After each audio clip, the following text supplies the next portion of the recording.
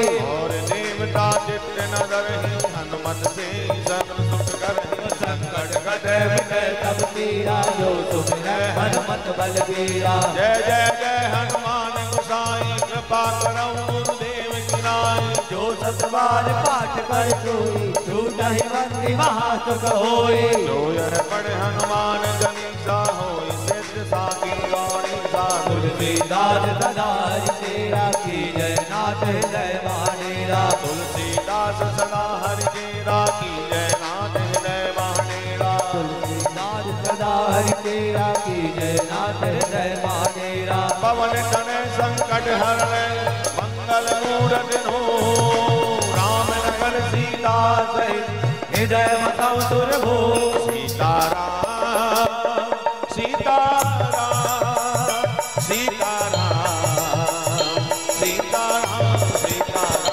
सीताराम सीताराम सीताराम सीताराम सीताराम सीताराम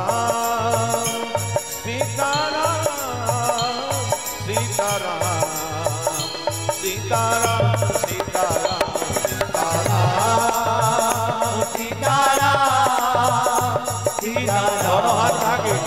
सीताराम हर हर महादेव, हर हर महादेव, हर हर महादेव, हर हर महादेव, हर हर महादेव, हर हर महादेव, हर हर महादेव, हर हर महादेव, हर हर महादेव, हर हर महादेव, हर हर महादेव।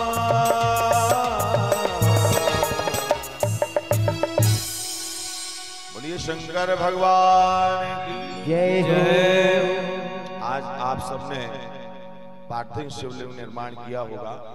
आज पहला दिन था, कल से और भी लोगों के आने की संख्या बढ़ेगी। तो यजमान कम से कम समय पर शुरू आ जाएं, ताकि उनकी यथोचित व्यवस्था बैठने की बन जाए। और आज जैसे किसी को चौकी की जरूरत पड़ी हो कोपर के नीचे रखने को, तो वो व्यवस्था कर सकते हैं। और ऐसे करके हम प्रतिदिन की कथा का आनंद लेंगे। आप सबका स्वागत है, वंदन है, अभिनंदन है। श्री गहोई वैश्य महिला समिति आपका स्वागत करती है। सभी यजमान एक दूसरे से मिलते भी रहेंगे, क्योंकि अभी आप 7 दिन जो आप लोगों का परिवार यही घर में तो है ही है, लेकिन ये भी आप लोग एक दूसरे से मिलते रहिए। और ऐसे कार्यक्रमों में समागम होता है, यहाँ पर सब एक हैं, सबका मन मिलना चाहिए। सब एक दूसरे से मिल करके आपस में सौहार्दता बनाए रखें और एक दूसरे के साथ मिलकर के आनंद का आदान प्रदान करते रहें। कुछ ही समय में अभी क्यों रश्मि दीदी गुरु जी को बुला ले, तो चलिए गुरु जी का भी पदार्पण होने वाला है। हम आप सब अपने स्थान पर खड़े होकर स्वागत करेंगे।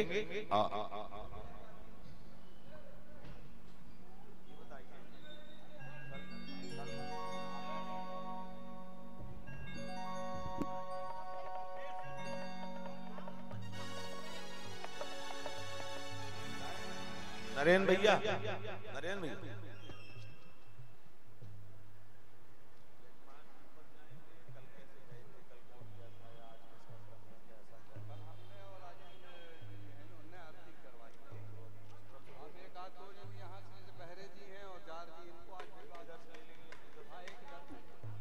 मंच पर जाने के लिए आरती श्री इस तरफ से श्री बहरे जी और श्री नरेश बहरे जी सपत्नीक, और इधर से श्री कस्तूर जी और रखौलिया जी मंच पर पहुंच के आरती करेंगे। बाकी सब यजमान नीचे से करेंगे।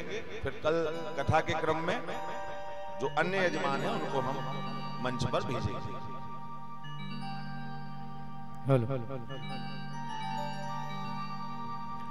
करता करे ना कर सके,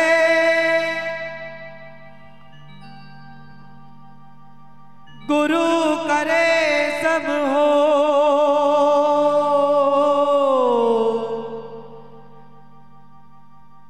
सात खंड नौ दीप में गुरु से बड़ा न को, गुरु से बड़ा न को। सारे तीर्थ धाम आपके चरणों में, चरणों में। हे गुरुदेव प्रणाम आपके चरणों, चरणों में। सारे तीर्थ धाम आपके चरणों में, हे गुरुदेव प्रणाम आपके चरणों में, चरणों में। सारे तीर्थ धाम आपके चरणों में, चरणों में। हे गुरुदेव प्रणाम आपके चरणों, चरणों में। सारे तीर्थ धाम आपके चरणों में, हे गुरुदेव प्रणाम आपके चरणों में।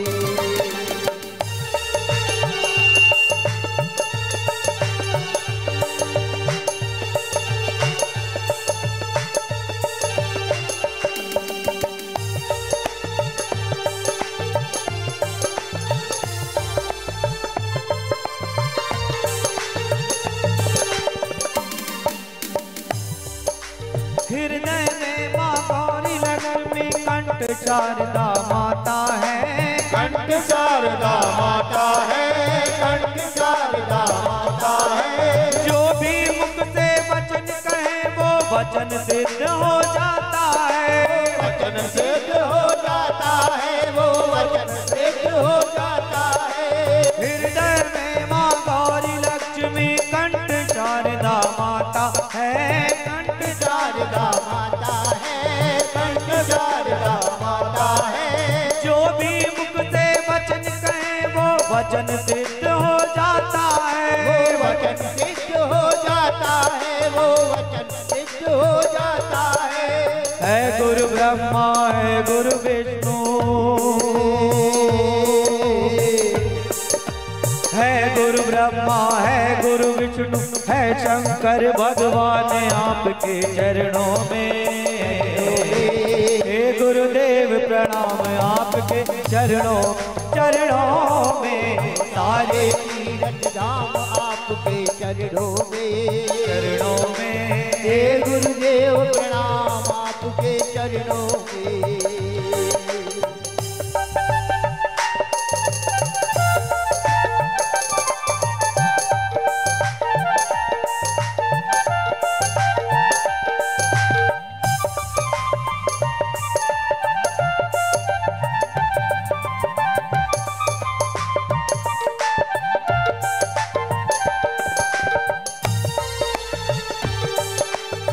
बोलिए गुरुदेव भगवान की।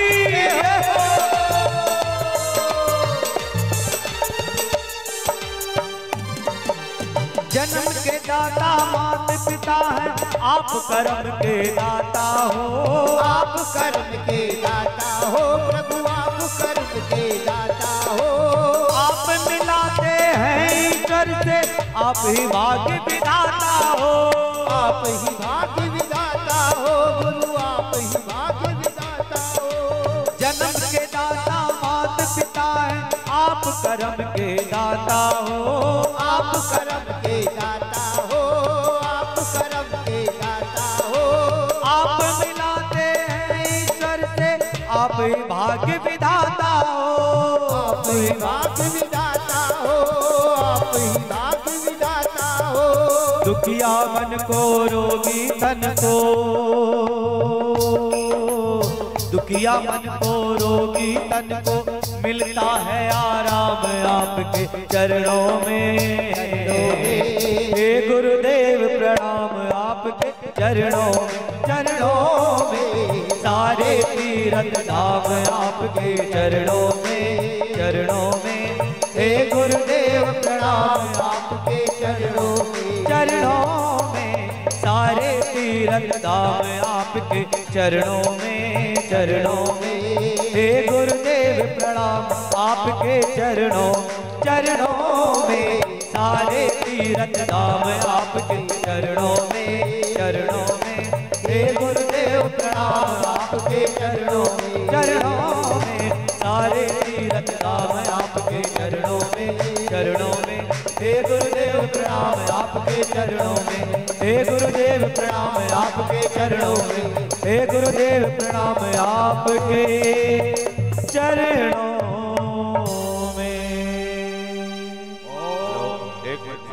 भैया माइक बढ़ाओ। जो नरेश बहरे जी हैं, कस्तूर जी हैं, रखौलिया जी हैं और बहरे जी, ये पूजन कर ले और आरती करके अपने स्थान पर आ जाएंगे। फिर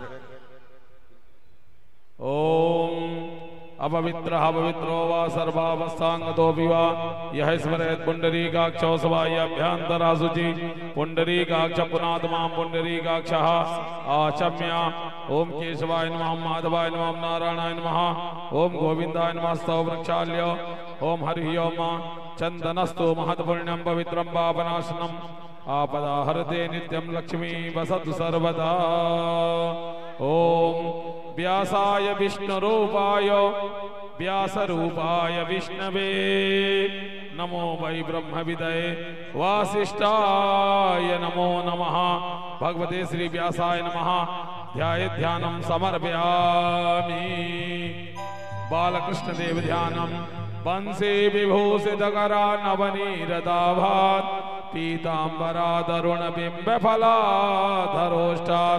पूर्णेन्दु सुंदर मुखाधर बिंब नेत्रात् कृष्णात् परम किमपि तत्त्वमहं न जाने। वृंदावन विहरणे नमः। बालकृष्णाय नमः। ध्यानार्थे पूजनार्थे गंधाक्षत पुष्पाणिं समर्पयामि। महामृत्युंजय देव ध्यानं शांताकारं शिखरिशयनं नीलकंठं सुरेशं विश्वाधारं गगनसदृशं मेघवर्णं शुभांगं गौरीकान्तं त्रिदयनयनं योगविद्यानगम्यं वन्दे शम्भो भवभयहरं सर्वलोकैकनाथं। भगवते महामृत्युंजयाय नमः। साम सदाशिवाय नमः। ध्यायेत् ध्यानं समर्पयामि। पुराण पुरुषोत्तम ध्यानम्।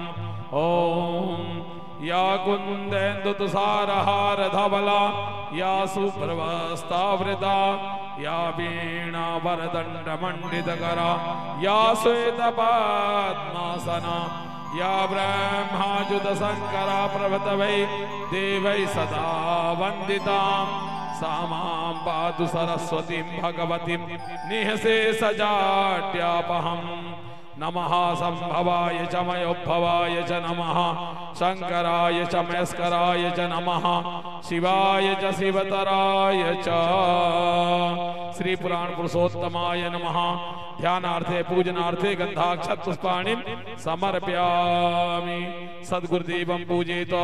ध्यानमूलं गुरुर्मूर्ति पूजामूलं गुरुपदम् मंत्रमूलं गुरुर्वाक्यं मोक्षमूलं गुरुकृपा आनन्दमानन्दकर प्रसन्नं ज्ञानस्वरूपं निजभावयुक्तं योगेन्द्र वैद्यं भवरोग वैद्यं श्रीमद्गुरुं नित्यमहं नमामि। भगवते श्री व्यासाय नमः। पूज्य गुरुदेवाय नमः। ध्यानार्थे गंधाक्षत पुष्पाणिं समर्पयामि। पुष्पहारम् ओम ओखधीः प्रतिमोदध्वां पुखवतीः प्रसूवरीः अश्वा इव सरित्वरीर्वीरुतः पारजिष्णवः। पुष्पं पुष्पहारं समर्पयामि। भगवते सद्गुरुदेवाय नमो नमः। दक्षिणाद्रव्यं समर्पयामि। नमस्कारान् समर्पयामि। नमस्करोमि। भगवते श्री व्यासाय नमः। गुरुदेवाय नमो नमः। आरतिक्यम् आरती प्रज्वलित करके ओम चंद्रमा मनसोर्जातश्चक्षोः सूर्यो अजायत श्रोत्राद्वायुश्च प्राणश्च मुखा दग्निरजायत इदगुंहभिः प्रजननं मे अस्तु दशवीरगुं सर्वगणगुं स्वस्तये आत्मसानि प्रजासानि पशुसानि लोकसन्नभयसानिः अग्निः प्रजां बहुलं मे करोत्वन्नं पयोरेतु अस्मासुधत्तो। सभी यजमान आरती जो ऊपर कर रहे हैं एक दूसरे को देते जाएंगे, अपने मंच स्थान पर आ जाएंगे। और नीचे से भी सभी यजमान, रश्मि दीदी ने आरती की व्यवस्था की है तो नीचे से भी कर लेंगे। सभी लोग खड़े हो जाएंगे अपने स्थान पे। सभी लोग अपने स्थान पे खड़े हो जाएं, आरती हो रही है। बोली शंकर भगवान की जय हो। श्री शिव शंकर भगवान की है आरती, पापियों को पाप से है तारती। श्री शिव शंकर भगवान की है आरती, पापियों को पाप से है तारती। भोले शिव शंकर भगवान की है आरती, पापियों को पाप से है तारती। भोले शिव शंकर भगवान की है आरती, पापियों को पाप से है तारती।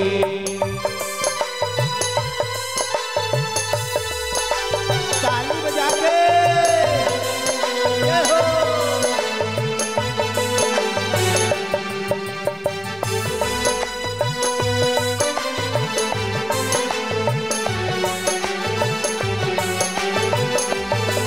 तो जटा गंग माथे पे चंद और गले नाग अति काला, अंग भस्मी रमाने वाला।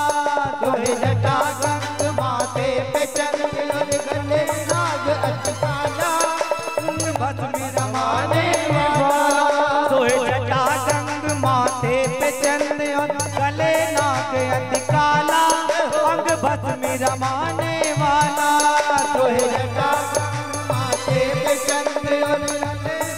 अधिकारा अंग भस्मी रमाने ब्रह्मांड यही ओंकार यही, ब्रह्मांड यही ओंकार यही, ओ ब्रह्मांड यही ओंकार यही, ब्रह्मांड यही ओंकार यही। जग के मंगल की आरती, पापियों को पाप से है तारती। श्री शिव शंकर भगवान की है आरती, पापियों को पाप से है तारती। शिव शंकर भगवान की है आरती, पापियों को पाप से है तारती। शिव शंकर भगवान की है आरती, पापियों को पाप से है तारती।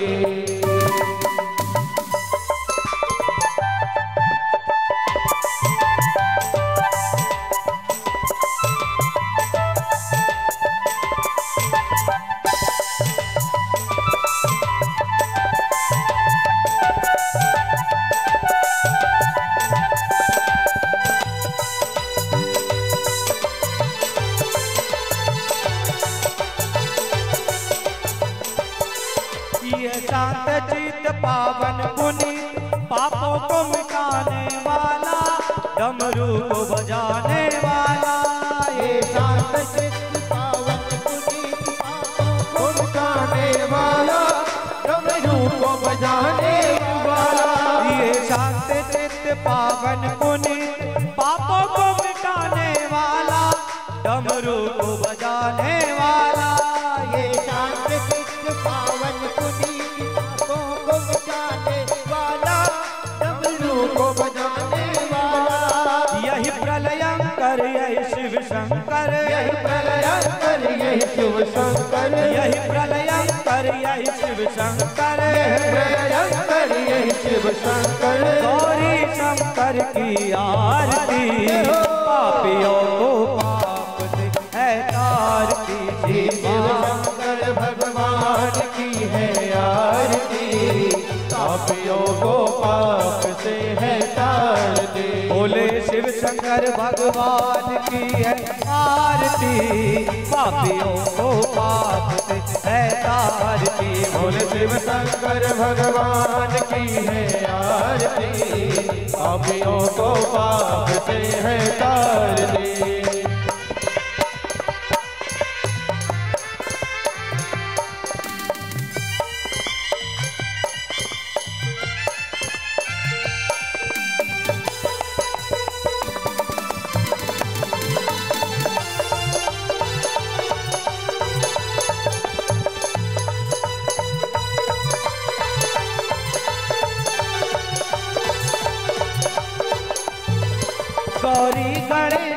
हरते कलेश प्यारा महेश मतवाला देवों में देव निराला गौरी गणेश हरते कलेश प्यारा महेश मतवाला देवों में देव निराला गौरी गणेश हरते कलेश प्यारा महेश मतवाला देवों में देव निराला गौरी गणेश हरते कलेश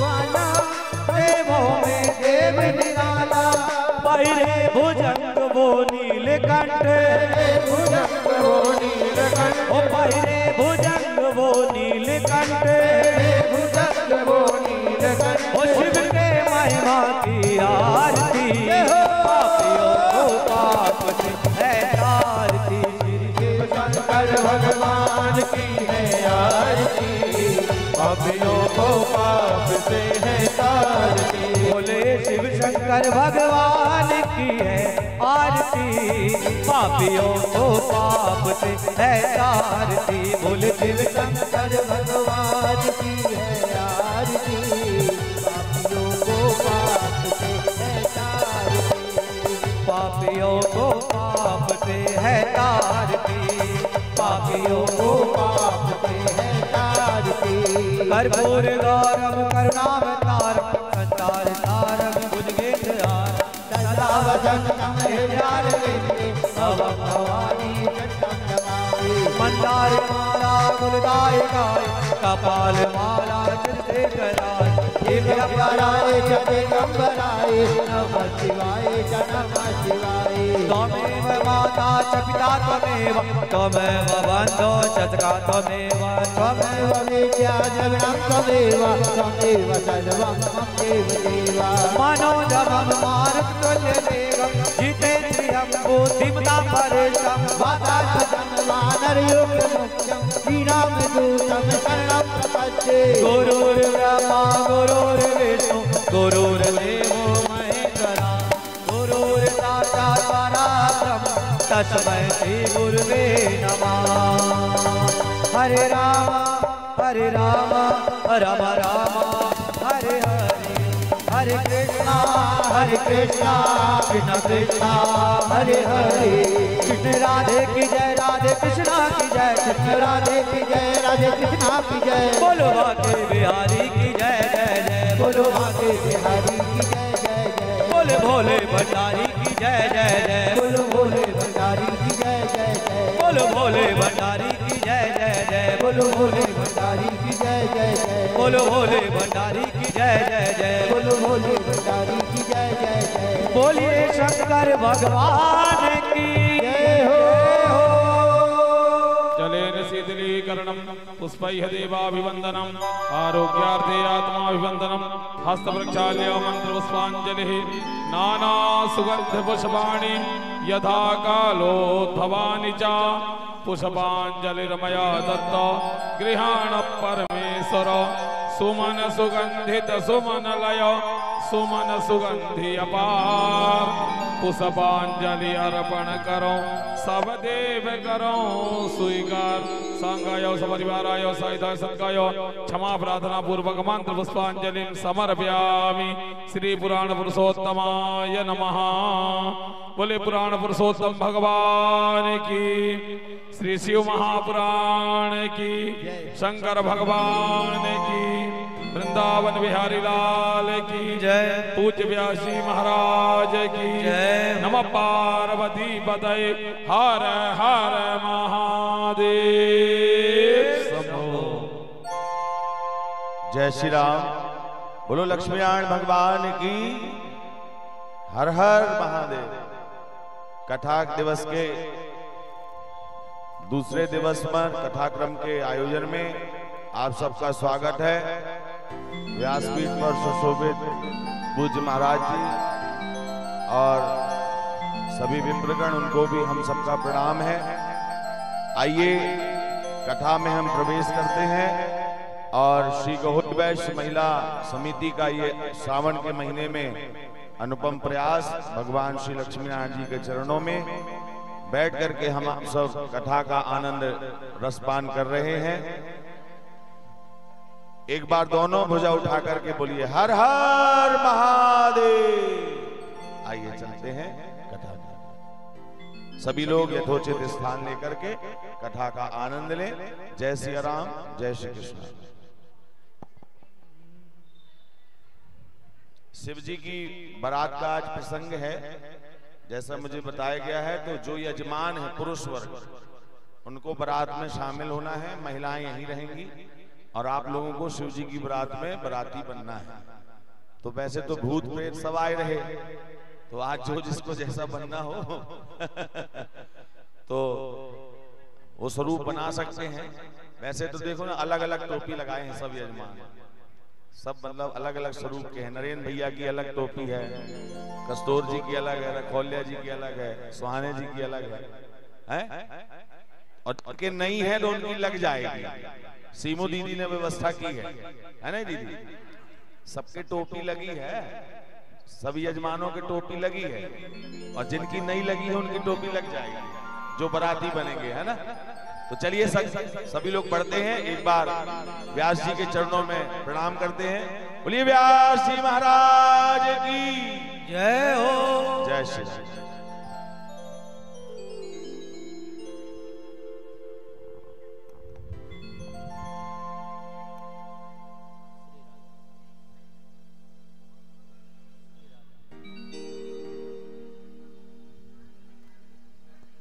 श्री राम, श्री राम।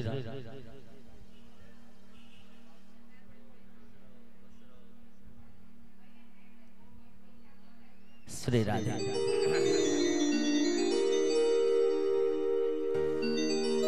ओ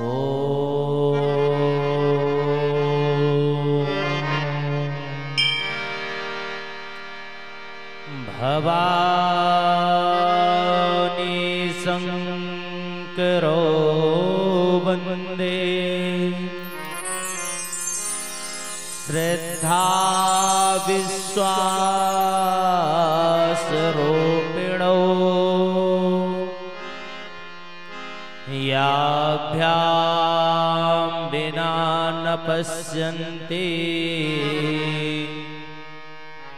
सिद्धा स्वातस्थमीश्वरम्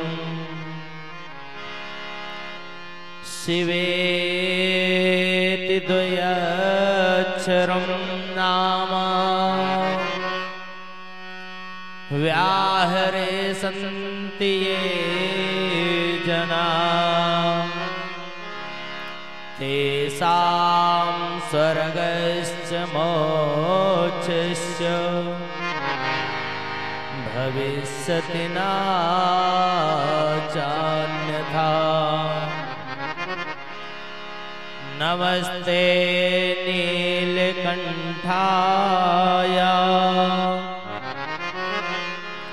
वेद से परमात्मने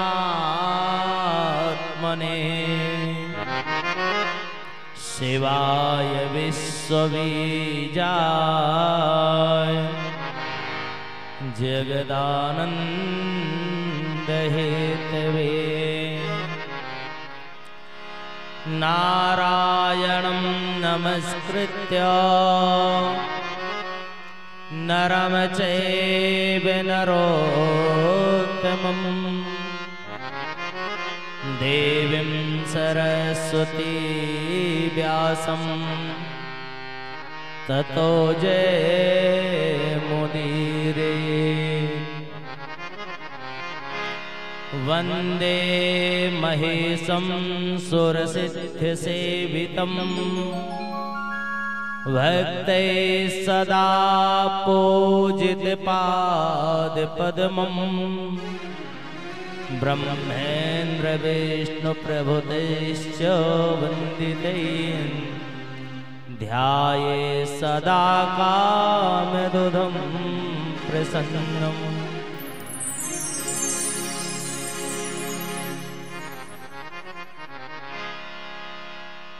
बोलिए शंकर भगवान की जय।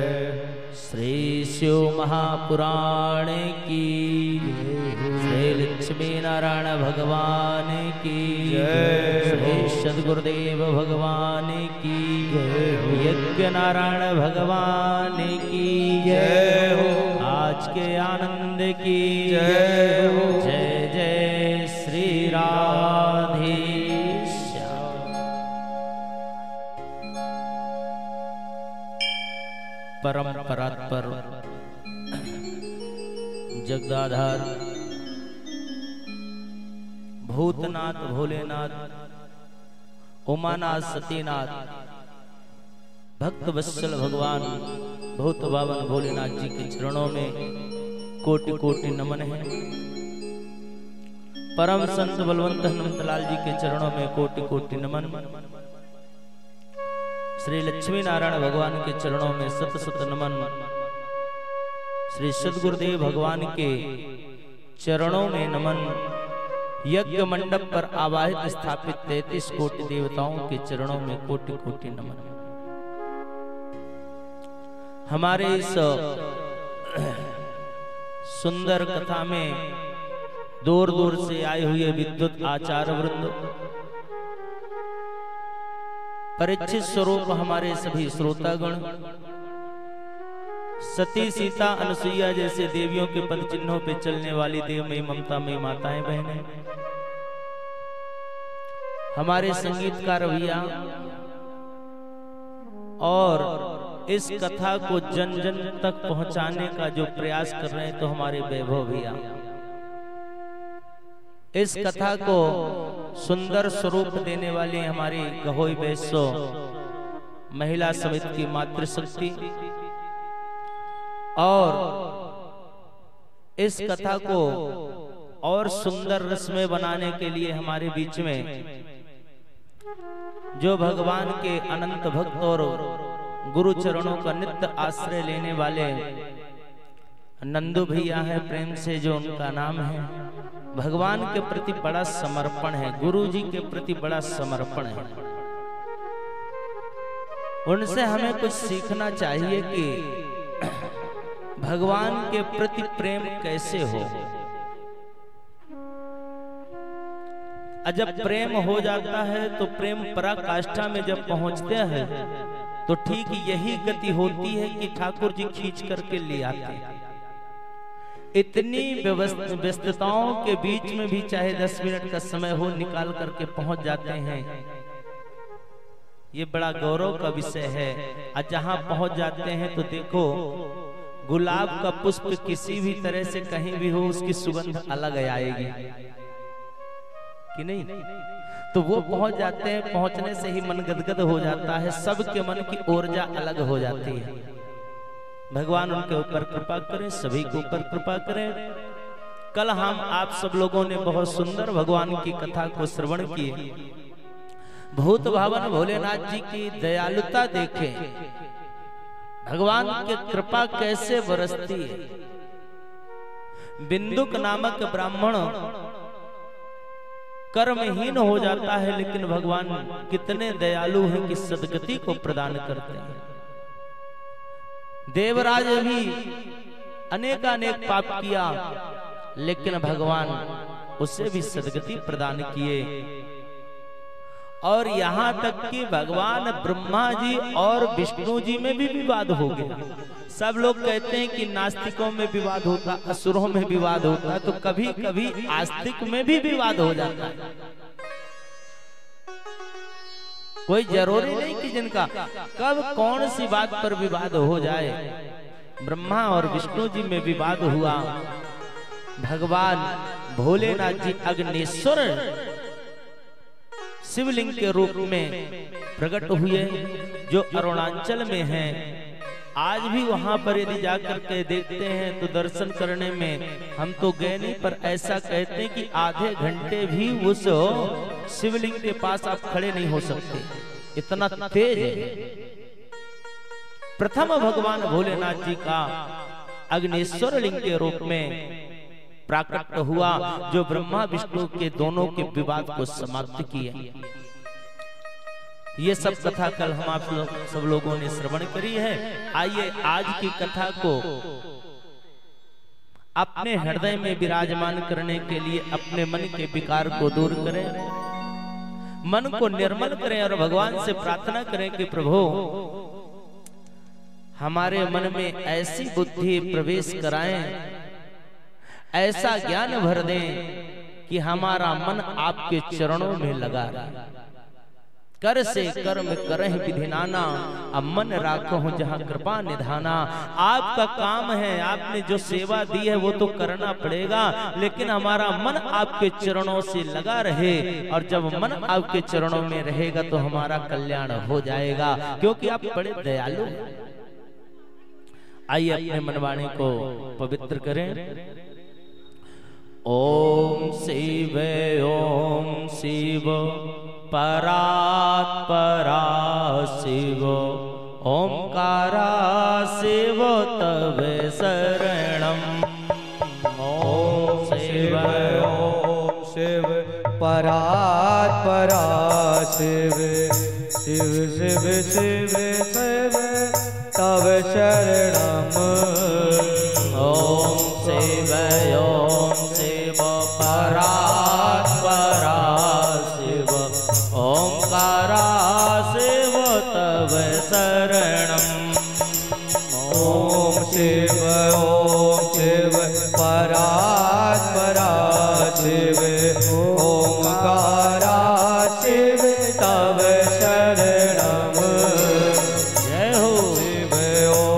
शिव परात्परा शिव, ओंकारा शिव तव शरणम। ओम शिव परात्परा शिव, ओंकारा शिव तव शरणम। ओम शिव परात्परा शिव, ओंकारा शिव तव शरणम। ओम शिव परात्परा शिव, ओंकारा शिव तव शरणम।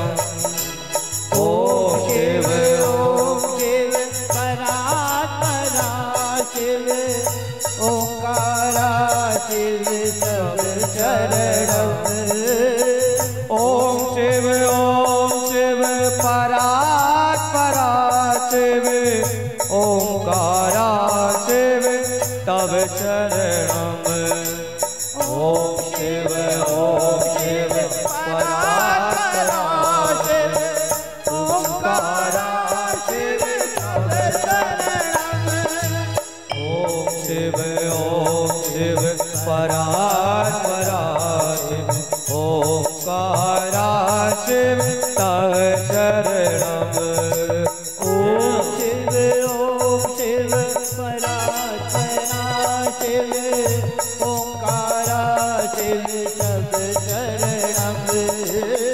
ओम शिव परात्परा शिव, ओंकारा शिव तव नम।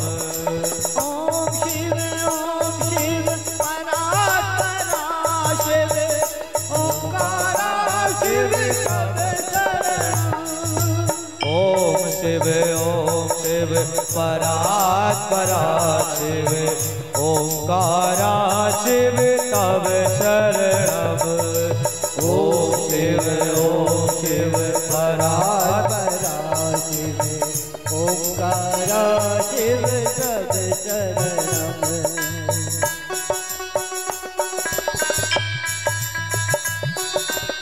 ताली बजा के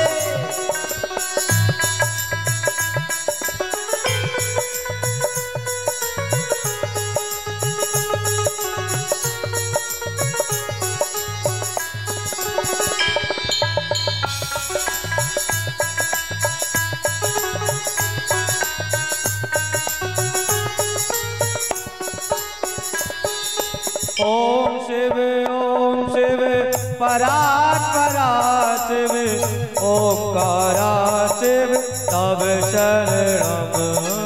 ओम शिव परात्परा शिव, ओंकारा शिव तव शरणम।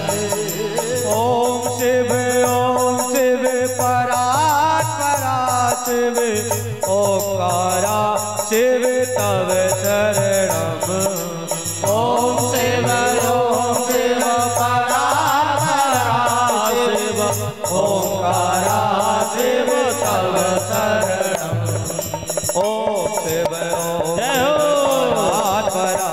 शिव ओंकारा शिव तव शरणम ओम शिव परा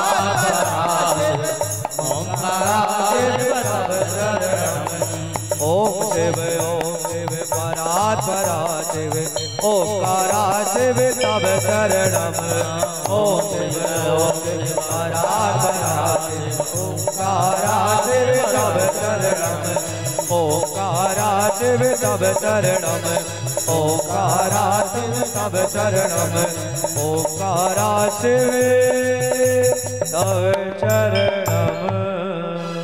बोले शंकर भगवान की जय हो।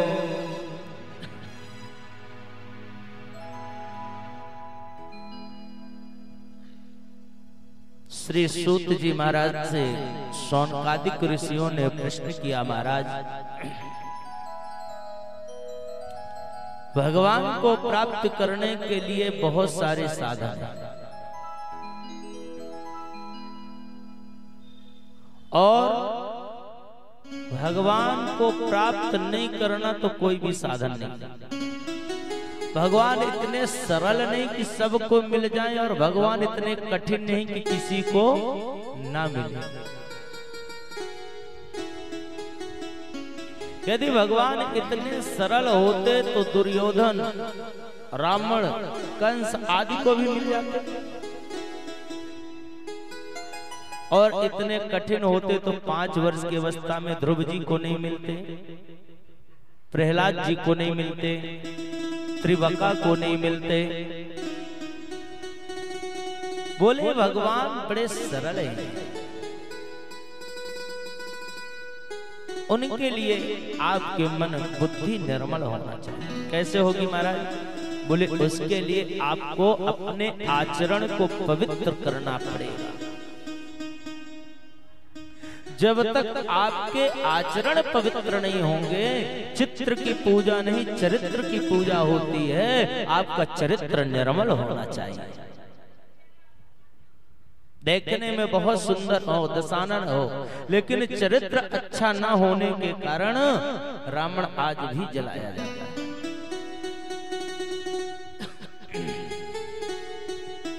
महाराज जिनके आचरण अच्छे होते हैं उन्हीं को सम्मान भी दिया जाता है।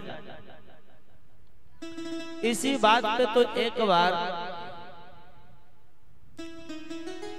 श्री राम जी और जानकी जी में विवाद हो गया था। दोनों बैठे थे, बैठे हुए हास्य विनोद कर रहे थे। देवियां 7 रूप धारण करती हैं शास्त्र के अनुसार, वैसे तो अनंत रूप है नहीं? हाँ, देवियों के अनंत रूप हैं, लेकिन 7 रूप शास्त्र में हैं, और जो 7 रूप हैं वो बड़े विचित्र हैं। कौन कौन? बोले कारे सुमंत्रे चरया सुदासे धर्मे सुपत्नी क्षमया धरित्री। महाराज घर की जैसी आवश्यकता पड़ती है उसी आवश्यकता के अनुसार वह रूप धारण कर लेते। यदि आप कोई संशय में पड़ जाओ तो बैठ करके आपका संशय दूर करने के लिए मंत्री का कार्य करेंगे, मंत्रणा करेंगी, आपको विचार देंगे। आप कोई बात में उलझ जाएं, समझ में नहीं आए तो बताएंगे नहीं ऐसा कर लो, फायदा हो जाए। पहला स्वरूप होता कार्य सुमंत्री। जैसे जब मंत्री का कार्य बिगड़ता है तो राजा का काम बिगड़ता है तो मंत्रियों को बुलाता है, मंत्रणा करता है। इसी प्रकार जीवन में हमें यदि कोई कार्य करना है, दुकान, मकान, व्यापार, विवाह, कोई काम करना है तो धर्म पत्नी से सलाह ली जाती है, भाई ये काम कर ले, तो वो उचित सलाह देगी। उस समय वह मंत्री का रूप धारण करती। कार्य सुमंत्री चर्या सुदासी। आपको कहीं जाना है, कोई कष्ट में पड़ गए हैं तो जैसे दासी एक राजा की व्यवस्था करती है, वैसे धर्म पत्नी पति का व्यवस्था करती है, भोजन, कपड़े आदि। नाराज हो जाएंगे तो बात भी सुन लेंगे, लेकिन आपके काम को नहीं बिगड़ने देगी। उस समय दासी का रूप धारण होता है। धर्मे सुपत्नी, जब कोई धर्म का काम आता है, कल इसकी कथा बड़े विस्तार से हुई थी चंचुला देवी की। धर्म का काम आता है तो पति को ले जाकर के धर्म से जोड़ देती है, वो तीसरा रूप होता है तो धर्म पत्नी बनती है। क्षमया धरित्रे, चौथा रूप धारण करती है, क्षमावान होती है। जब क्रोध करते हैं पति देव तो अधिकतर देखेंगे देवी जी शांत हो जाएंगी, चलो हटाओ आप ही बने। जबकि अपने पे आ जाए तो हालत बिगाड़ ले, ये सबको पता है। लेकिन क्रोध को पीने की क्षमता उनको भगवान ने दिया। जैसे पृथ्वी माँ सब सहन करती है, ऐसे देवियों को क्रोध सहन करने की दिव्य शक्ति भगवान ने दिया है। तो चौथा रूप होता है पृथ्वी का, पांचवा रूप होता है संगे सहेली। जब कहीं जाते हैं, यात्रा करते हैं और दोनों जाते हैं तो सखा भाव होता है, हास्य विनोद भी करते जाते हैं। स्नेह सुमाता छठवां रूप धारण करते हैं कि जब भोजन कराते हैं तो माँ का रूप धारण कर लेती है। और जैसे माँ पुत्र को भोजन कराते है, ऐसे धर्मपत्नी पति को भोजन कराती। असैने सुरंभा, जब सैन में जाती है तो अप्सरा का रूप धारण करती है। तो महाराज जैसे ये व्यवस्था हुई तो बोले सबसे पहले आचरण पवित्र हो। आज श्री माँ जानकी जी का, किशोरी जी के मन में भाव आया विनोद करने। बैठे थे, अब बैठे हुए दोनों चरण को झूठ ऐसे हिला रहे थे, और जैसे हिला रहे थे तो माँ जानकी जी ने कहा, देखो प्रभु एक बात कहें। भगवान ने कहा, कहो। आज मैया बड़ी खुश हैं, आनंद के साथ में मुस्कुराते हुए कहती, नाराज तो नहीं होंगे? नहीं प्राणनाथ, क्यों नाराज होंगे, कहिए। जैसे माँ पूछी कि आप प्राणनाथ जी नाराज तो नहीं होंगे, तो भगवान ने कहा बिल्कुल नाराज नहीं हूँ, बताओ कारण क्या है। माँ जानकी जी ने कहा कि देखो आपके जो चरण है ना, ये बड़े सांवले हैं, काले काले। हमारे चरण देखिए कितने गोरे हैं, कितने सुंदर दिख रहे हैं। भगवान मुस्कुराए, बोले कि आज तुम्हारे मन में क्या भाव आया? कोई अच्छी बात करते, शास्त्र की बात करते, कल्याण की बात करते चल जाए, चरण की बात। माँ जानकी जी ने कहा कि प्रभु चरणों में तो ही आपके पूरी लीला भरी हुई है। इन्हीं चरणों की कृपा से तो अहिल्या तर गई। इन्हीं चरणों की कृपा से कुब्जा जो 3 जगह से टेढ़ी थी, सर्वांग सुंदर बन गई। और इन्हीं चरणों को पाने के लिए तो अनेक प्रयत्न किए जा रहे हैं। हनुमान जी ने भगवान से यही तो मांगा था कि प्रभु सबको एक एक पद दे रहे, मुझे 2 पद चाहिए। और जब भगवान ने पूछा कौन से, तो बोले कि हे भगवान मुझे आपके दोनों चरण पद चाहिए, चरणों को चाहिए, एक नहीं। माँ जानकी जी जिस समय लंका में थी तो हनुमान जी के साथ में यही संदेश भेजी थी, अनुज समेत गयो हूँ प्रभु चरणा, दीन बंधु प्रणतारित हरणा। महाराज आपके चरणों की ही तो कृपा। भगवान ने कहा कहना क्या चाहते हो? बोले कि बस यही है कि आपके चरण से सुंदर हमारे चरण है। भगवान ने कहा कि देखो यदि ऐसी बात करते हो तो वास्तविकता में चरण हमारे अच्छे। बात कुछ नहीं थी, बात बढ़ गई। कभी कभी बिना बात की भी बहुत बात हो जाती है, और कभी कभी बड़ी बात भी छोटी बात में निपट जाती है। अब भगवान कहने लगे हमारे चरण अच्छे हैं, माता जी कहने लगी हमारे चरण अच्छे, दोनों में विवाद हो गया। ये हास्य विनोद की बात थी।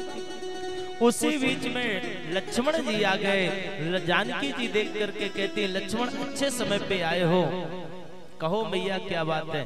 बोले कि देखो आपके भैया के जो चरण है काले काले, हमारे देखो गोरे हैं। इन दोनों के चरणों में से सुंदर चरण किसके हैं? लक्ष्मण जी ने कहा कि मैया ये तो धर्म संकट में डाल दिया, मेरे लिए तो दोनों श्रेष्ठ है। माँ के चरण भी उतने ही श्रेष्ठ है और भैया के भी चरण श्रेष्ठ है। बोले ये तो हम भी जानते हैं, लेकिन इन दोनों में से श्रेष्ठ कौन है ये कृपा करके बताओ। लक्ष्मण जी ने विचार किया और विचार करने के बाद में बोले नाराज ना होना हो तो उत्तर दे। बोले बिल्कुल नाराज नहीं होंगे, बताइए। लक्ष्मण जी ने कहा कि प्रभु नाराज न हो, आप दोनों में से चरण जो हैं वो अच्छे चरण, सुंदर चरण माता जी के। माता जी गदगद हो गई, बोले हम पहले ही से बोल रहे थे हमारे चरण अच्छे हैं, आप मानते नहीं, अब हो गया विश्वास भरोसा। ठाकुर जी का मन थोड़ी से खिन्न हुआ कि चलो भाई आप ही के चरण अच्छे हैं, हमारे ही गड़बड़। लक्ष्मण जी ने कहा कि मैया आपके चरण मुझे क्यों अच्छे लगे, उसके पीछे कारण है। किशोर जी ने पूछा क्या कारण है? बोले कि आपके चरण मुझे इसलिए अच्छे लग रहे हैं, आप आचरण सुंदर कर रहे हैं। आप पति के चरणों के पीछे पति के साथ देने के लिए राजकुमारी होकर के, दशरथ नंदन की बहू होकर के, महाराज चक्रवर्ती सम्राट की बहू होकर के जब वनवास हुआ तो आप राजपाट को त्याग करके और पति का साथ देने जंगल के लिए चल दिए हैं, इसलिए मुझे आपके चरण सुंदर लग रहे हैं। बाकी तो ठाकुर जी के चरण अच्छे हैं, उनसे सुंदर चरण नहीं है, भगवान के चरण सबसे सुंदर है। अब राम जी कहने लगे, बोले देखो हम बोल रहे थे ना हमारे चरण अच्छे हैं, तुम हमारे साथ में चली हो, इसलिए लक्ष्मण जी के भाव हैं कि तुम्हारे चरण अच्छे, बाकी तो हमारे अच्छे हैं। अब राम जी ज्यादा प्रसन्न हो गए तो लखन लाल जी कहते हैं भैया नाराज न हो, आपके चरण मुझे क्यों अच्छे लग रहे हैं, उसके पीछे भी कारण है क्या?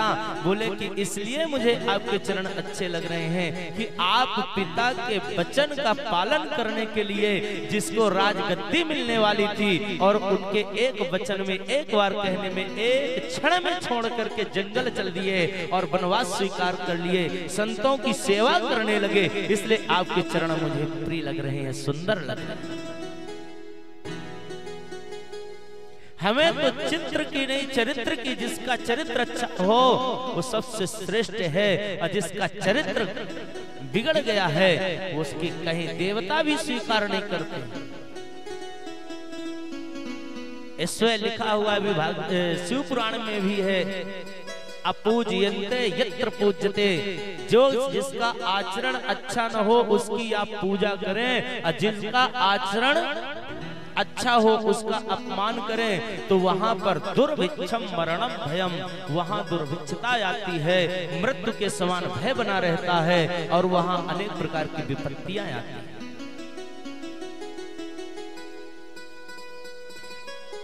जैसे सूत जी ने कहा तो बोले भैया सबसे बड़ी व्यवस्था विशेषता है कि यदि भगवान को पाना है तो आपके चरित्र को निर्मल करना पड़ेगा, सदाचार आपका अच्छा होना चाहिए, धर्म का पालन करेंगे। महाराज धर्म कैसे होगा? तो बोले धर्म दो प्रकार का होता है, एक धन से धर्म होता है और एक शरीर से धर्म होता है। हमारा जो धन है तो इस धन को हम सुंदर भगवान के चरणों में, भगवान की सेवा में लगाएं। और यदि जो धन कमाते हैं भगवान के चरणों में नहीं लगाते, सेवा में नहीं लगाते, तो अन्याय का धन रहता है, वो 10 वर्ष तक तो बहुत बढ़ता है। गीता में भगवान कृष्ण जी ने कहा है कि अन्यायोपार्जितम द्रव्यम 10 वर्षाणि तिष्ठति, एकादशे वर्षे समूलम च विनश्यति। महाराज जब धन कमाते हैं और धन को धर्म में नहीं लगाते हैं तो वो धन जो है 10 वर्ष तक बहुत बढ़ता है, लेकिन जैसे 11वां वर्ष लगता है तो वह धन जड़ के साथ में, मूल के साथ में जाने की तैयारी बना लेता है। उसकी पवित्रता भी ज्यादा अनिवार्य है। जैसे शरीर की पवित्रता है, आप शरीर की पवित्रता करना बंद कर दो तो शरीर में कुछ दिन के बाद में दुर्गंध आना प्रारंभ हो जाएगी। उसी प्रकार यदि धन को पवित्र जगह में नहीं लगाएंगे तो कुछ दिन बाद अधर्म में लगना काम चालू हो जाएगा। महाराज 2 प्रकार के धन हैं। पहला शरीर का धर्म क्या है? बोले शरीर का धर्म है कि आप यही सोर सहस्त्रांशो तेजो रास जगतपते अनुकंपेयमा भक्त्या ग्रहणार्घम दिवाकरः। शरीर से क्या धर्म करें? शरीर से धर्म करें कि हम प्रातः काल उठें, उठ करके भगवान का सुंदर पूजन करें, सूर्य नारायण को अर्घ्य दें, ओमकार का जप करें, जो गुरु मंत्र मिला है, गुरु जी ने जो हमें रास्ता बताया है, उस मार्ग में चले। ये शरीर का धर्म। ब्राह्मण है जो, ब्राह्मणों को सुंदर जो है प्रातः काल उठ करके और दिव्य स्नान आदि करके सूर्य भगवान का अर्घ्य दे करके और गायत्री मंत्र का जाप करना चाहिए। यदि वो नित्य जाप करते हैं, कम से कम 1000 गायत्री मंत्र का जाप ब्राह्मण को करना चाहिए और 6100 6000 मंत्र का जाप जो है गुरु मंत्र का करना चाहिए और सभी लोगों को प्रायः 600 मंत्र का जाप करना चाहिए। गुरु मंत्र का जो मिलता है, आप लोगों के गुरु जी शायद प्राय बताए होंगे कि कम से कम 6 माला का नित्य जाप होना चाहिए और अपने धन से 1 रोटी गाय को पहली रोटी पहला ग्रास देना चाहिए। गाय यदि व्यवस्थित नहीं है, गौ माता की व्यवस्था नहीं है, तो हमें उसके प्रति धन निकाल के रखें और जहां गौ सेवा होती हो वहां ले जा करके रखना चाहिए, देना चाहिए। यदि 1000 ब्राह्मण नित्य जाप करे गायत्री मंत्र का और 6000 गुरु मंत्र का जाप करें तो 12 वर्ष के बाद में ब्राह्मणत्व तो आ जाता है, तेज आता है, तपस्या होती है। शिष्य यदि अपने गुरु मंत्र का जाप करें तो 6 वर्ष के बाद में उनके ऊपर गुरु की कृपा होती है। तो सबसे पहले अपने सदाचार को व्यवस्थित करना चाहिए, इसके नियम हैं। नियम तो कल बता दिए थे, बहुत सारे नियम होते हैं। प्रातः काल उठना, स्नान करना, भगवान की पूजा करना। बोले महाराज इसकी 2 व्यवस्था है, कलिकाल में एक व्यवस्था और दी गई है। क्या? बोले कि सतयुग में समाधि लगती थी, सतयुग में, त्रेता में देखो तो बहुत पूजा करना पड़ता था, दीमक लग जाती थी, जब करते करते ध्यान करते करते तब जाके भगवान के दर्शन होते थे।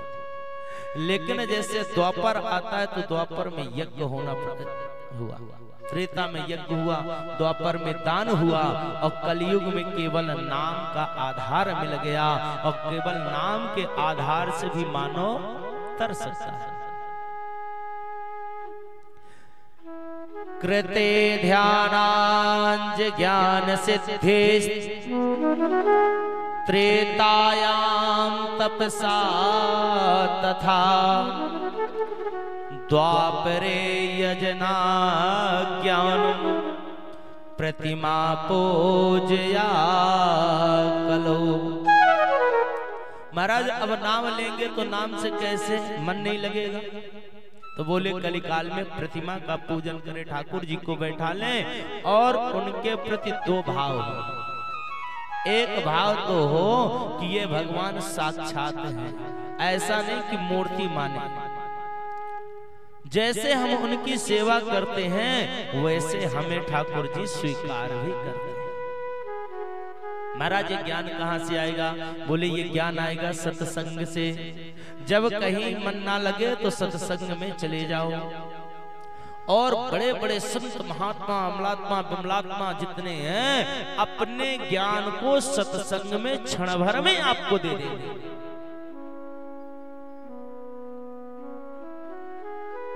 ज्ञान सत्संग का इतना बड़ा प्रभाव है महाराज कि जिस प्रकार एक भुजंग होता है, सर्प होता है, तो सर्प को बना बनाया बिल मिल जाता है, खोदता चूहा है और राज भुजंग करता है। उसी प्रकार पढ़ पढ़ के आचार्य वृंद विद्वान आदि जो हैं कहां कहां से खोज खोज करके ज्ञान लाते हैं, ज्ञान की मोतियां और सत्संग में बिखेर देते हैं। खोद खोद चूहा मरे मजा करे भुजंग, पढ़ पढ़ के विद्वान थक गए मजा करे सत्संग। ये सत्संग से सारी व्यवस्था प्राप्त होती है। गोस्वामी तुलसीदास जी ने लिखा है कि बिनु सत्संग विवेक न होई, बिनु सत्संग विवेक न होई, बिनु सत्संग विवेक न होई, बिनु सत्संग विवेक न होई। राम कृपा बिनु सुलभ न सोई, राम कृपा बिनु सुलभ न सोई, राम कृपा बिनु सुलभ न सोई। बोले महाराज जब समझ में न आए तो क्या करें? बोले सत्संग करो। ठीक है, अब सत्संग करेंगे तो हमारा सत्संग से जितने ज्ञान की बातें हैं वो सब हमें मिलेगा, और जब ज्ञान हमारे अंतःकरण में आ जाएगा तो अज्ञान अपने आप चला।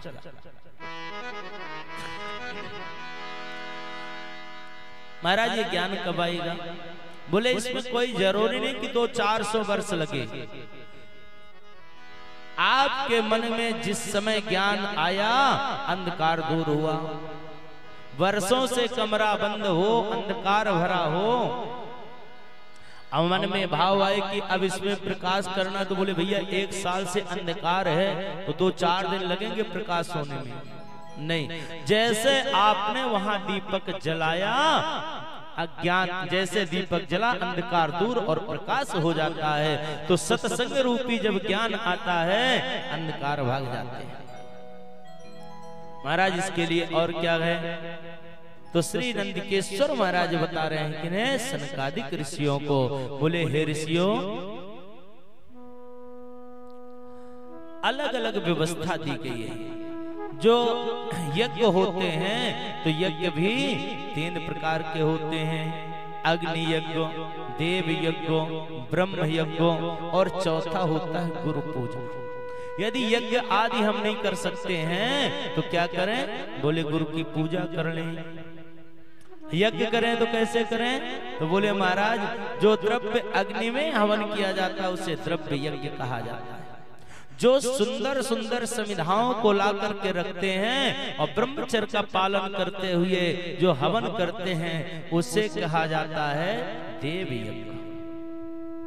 और महाराज जो विवाह के समय अग्नि को प्रज्वलित किया जाता है उस यज्ञ को कहते हैं ब्रह्म यज्ञ।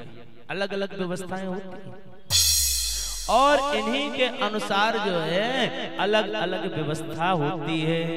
अलग अलग दिन के अलग अलग देवता होते हैं। अग्निम यज्ञम देव यज्ञम ब्रह्म यज्ञम तथैव चा गुरु पूजां ब्रह्म तृप्तिम क्रमेण ब्रूहि ना प्रभु। अग्नि यज्ञम देव यज्ञम ब्रह्म यज्ञम तथैव चा। महाराज इनका पूजन करने से होता क्या है? बोले कि जो वेद बोल करके वेद पाठी ब्राह्मणों के द्वारा जो यज्ञ कराए जाते हैं उसे ब्रह्म यज्ञ कहते हैं। भगवान के सुख दुख के सूचक कौन है? तो बोले कि रविवार के इनके अलग अलग दिन के स्वामी भी हैं। रविवार के स्वामी कौन है? भगवान शिव हैं। और सप्ताह का पहला दिन कौन सा होता है? रविवार ही होता है। और रविवार का दूसरा अर्थ क्या होता है? विश्वास होता है। इसीलिए कहते हैं ना इतवार भी कहते हैं। इतवार को मतलब विश्वास। अर्थात भगवान को पाना है तो आपको भक्ति श्रद्धा समन्विता विश्वास रखना पड़ेगा। और जब रविवार के इष्ट जो हैं उन स्वामी है शिव, अर्थात आप कोई भी पूजा करें तो पहले विश्वास होना चाहिए। जब तक हमें विश्वास नहीं होगा तब तक फल भी नहीं मिलेगा। महाराज सोमवार के चंद्रवार के कौन है? बोले सोमवार के अधिष्ठात्री माँ उमा है, दुर्गा जी हैं। मंगलवार के महाराज स्कंद भगवान हैं, बुधवार के भगवान विष्णु हैं, बृहस्पतिवार के यम हैं और शुक्रवार के ब्रह्मा हैं। शनि के जो स्वामी है वो इंद्र होते हैं। सोमवार के दिन जब हम पूजन करते हैं तो हमारे यहाँ लक्ष्मी जी आती है। अलग अलग व्यवस्था होती है और इनका पूजन करने का विधान भी दिया है। आप पूजन करें और पूजन करने के बाद में स्त्री सहित ब्राह्मण का भी पूजन करना चाहिए। मंगलवार के दिन यदि रोग होता है, कोई कष्ट होता है, तो मंगलवार के दिन काली जी का पूजा करें तो रोग दूर हो जाता है। महाराज इसमें क्या करना चाहिए? तो इसमें मूंग दे करके, 4 सेर मूंग दे करके दान करना चाहिए। काली देवी की पूजा करना चाहिए और उससे जो है ब्राह्मणों को भोजन करावें तो रोग दूर हो जाते हैं। भगवान विष्णु जी को यदि पुत्र की आवश्यकता है तो बुधवार के दिन भगवान विष्णु जी की दही से पूजन करना चाहिए, तो उनके यहाँ संतान की प्राप्ति होती है। और महाराज यदि किसी भी तरह से कोई रोगी है, अल्प आयु होता है, तो उसमें गुरुवार के दिन जो है यज्ञोपवीत यजन करते हुए और सुंदर जो है गुरुवार के दिन यम का पूजन करना चाहिए। उससे आयु बढ़ जाती है, रोग दूर हो जाते हैं। और भोगों की इच्छा यदि करते हैं तो ब्राह्मणों को भोजन कराते हुए शुक्रवार के दिन 56 भोग खटरस से भोजन करावें तो निश्चित रूप से उनके यहाँ सभी प्रकार की सामग्री आती है। शनिवार के दिन वस्त्र आदि का दान करना चाहिए और रविवार के दिन रुद्राभिषेक करें तो सभी कष्ट दूर होते हैं। अलग अलग इसके विधान बताए हैं। सौनकादिक ऋषियों ने पूछा, महाराज ये तो बहुत अच्छा बताए, पर इनका कोई स्थान भी होता है क्या? बोले सबसे अच्छा स्थान होता है देव स्थान, गुरु स्थान है। यज्ञ दान आदि जो भी करना है तो सबसे सुंदर होता है अच्छे स्थानों पर। अब इसका मतलब ये नहीं कि तीर्थ स्थान में, तीर्थ स्थान का मतलब है कि वहां पर इतना भजन हो जाता है, अपने आप पवित्रता आ जाती है। मंदिर में जाओ तो सुबह से कम उस स्थान पर राधे राधे ही बोलते हैं। जैसे वृंदावन वाले ब्रजवासी के पास चले जाओ तो उनका नित्य जाप चलता है, उनको कुछ करने की आवश्यकता ही नहीं है। सुबह से शाम तक में ऑटो वाले, रिक्शा वाले, रास्ते वाले जो हैं सब राधे राधे बोलते, उनका जाप पूरा हो गया, बैठने की आवश्यकता नहीं। इसी प्रकार मन में स्मरण कर ले और हम किसी से बात भी करें तो पहले की परंपरा था जय सिया राम, जय श्री राम, राधे राधे। इसका मतलब है कि मुख भी पवित्र हो गया, आत्मा की शुद्धि भी हो गई और साथ में मंत्र का जाप भी हो गया। हमें तीनों काम बिना मेहनत के मिल गए। इसलिए महाराज सबसे बढ़िया है कि जहां पवित्रता हो वहां पर आप पूजन करें, पाठ करें। घर से दूना फल मंदिर में, मंदिर से दूना फल वन में, वन से दूसरा दूना फल तीर्थों में और तीर्थों से दूना फल गुरु के पास में होता है। जितनी पवित्रता जहां पर रहेगी, चाहे मन की हो चाहे तन की हो, और जब पवित्रता रहेगी तो निश्चित रूप से कार्य की सिद्धि भी होगी। महाराज आगे क्या करना चाहिए? भगवान की पूजा का उपाय, कौन से पूजा करें, किसकी करें, इतने भगवान हैं। तो बोले कि भगवान तो बहुत हैं पर ब्रह्म एक है, एको न ब्रह्मो द्वितीयो नास्ति। वह जो परम पिता परमात्मा है वो निराकार है। बिन पग चले सुनह बिन काना, कर बिन कर्म करह विधि नाना। वह परमात्मा सुनता रहता है, देखता रहता है और सबको संसार को चलाने वाला है। उसकी शरण में जाओ, उसकी पूजन करो। महाराज कैसे करें? तो बोले सबसे सुंदर है पार्थिव शिवलिंग का पूजन। बड़े विधान बताए गए, इनका बड़ा महत्व बताया गया और हम आप सब बड़े सौभाग्यशाली हैं। इन माताओं के लिए बहुत बहुत धन्यवाद है कि सबको शिवजी बनाने के लिए शिवार्चन करने का अवसर मिला। कल की कथा में आया था कि शिवजी नहीं बना सकते तो क्या करें? बोले हाथ जोड़ करके दर्शन कर लो तो उसमें भी फल है। पार्थिव प्रतिमा पूजा विधानम ब्रोहि सत्यमम एन पूजा विधानेन सर्वाभीष्टमवाप्तये।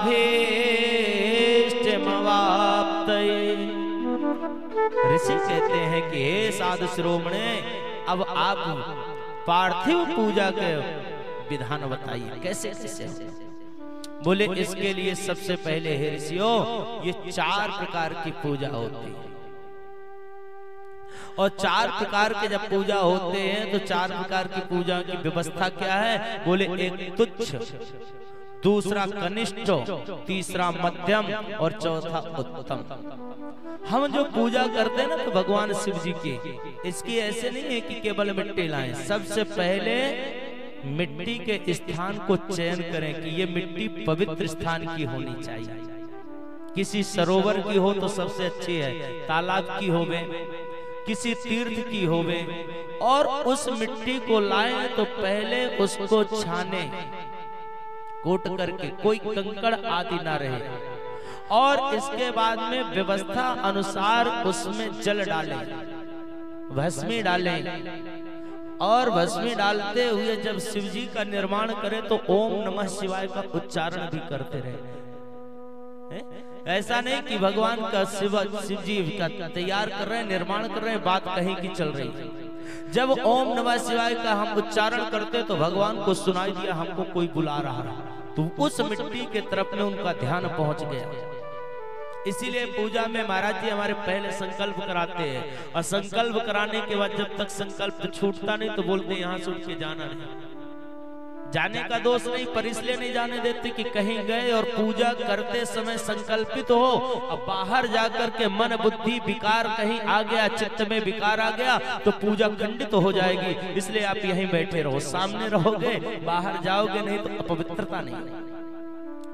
सुंदर पवित्र भाव के साथ में उसमें कुछ दूध, घृत और सुगंधित इत्र आदि डाल करके सुंदर शिव जी की पार्थिव शिवलिंग का निर्माण करना चाहिए।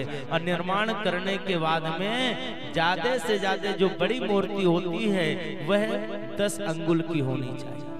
वैसे तो अंगुष्ठ मात्र, अंगूठे मात्र के शिवलिंग बना करके पूजन करना चाहिए, लेकिन व्यवस्था अनुसार जो है 10 अंगुल तक बना सकते हैं।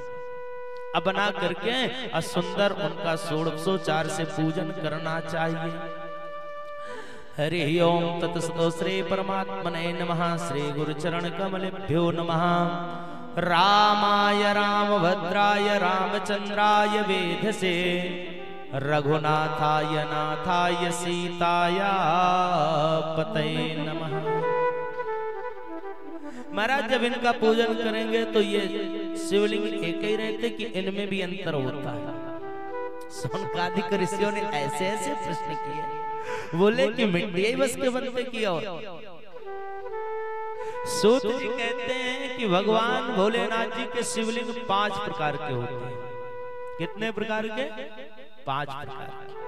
5 प्रकार में कौन कौन से होते हैं? बोले एक होते हैं स्वयंभू लिंग, दूसरे होते हैं बिंदु लिंग, तीसरे होते हैं प्रतिष्ठा लिंग, चौथे होते हैं चरलिंग, और 5वें होते हैं गुरुलिंग। महाराज ये स्वयंभू लिंग कौन से होते हैं? तो बोले कि जहां पर देवता ऋषि महात्मा जब खूब तपस्या करते हैं और उनके तपोबल से जब वह पृथ्वी पवित्र होती तो स्वयं पृथ्वी से जो प्रकट होते हैं वह स्वयंभू लिंग कहलाते हैं। साक्षात जो स्वयं प्रकट होते हैं। दूसरे बोले महाराज दूसरे हैं बिंदुलिंग। इन्हें जो है यदि व्यवस्था ना हो तो आप ओम लिख करके बिंदु बना करके या तो पान के पत्ते में या बेल के पत्ते में अथवा किसी थाली में बना करके उनके चिन्ह बना करके बिंदु के स्वरूप बना करके पूजन करें तो वो भी बिंदुलिंग के रूप में भगवान स्वीकार करते हैं। तीसरे होते हैं प्रतिष्ठा लिंग। जो देवता और ऋषियों ने अपनी आत्म सिद्धि करने के लिए सुंदर स्थान होता है, और सुंदर पवित्र स्थान पर विद्वान आचार्यों को बुला करके शिवलिंग का निर्माण प्रतिष्ठा कराई जाती है, वो प्रतिष्ठा लिंग होते हैं। और चौथे होते हैं महाराज चरण। ये जो है अपने आप में नाभि जिह्वा नासाग्र शिखा के क्रम से कटि आदि के हृदय में आप अपने हृदय में ही विराजमान करके और मानसिक रूप से भी पूजन कर सकते हैं। ये चरण होते हैं। और पांचवें होते हैं गुरुलिंग।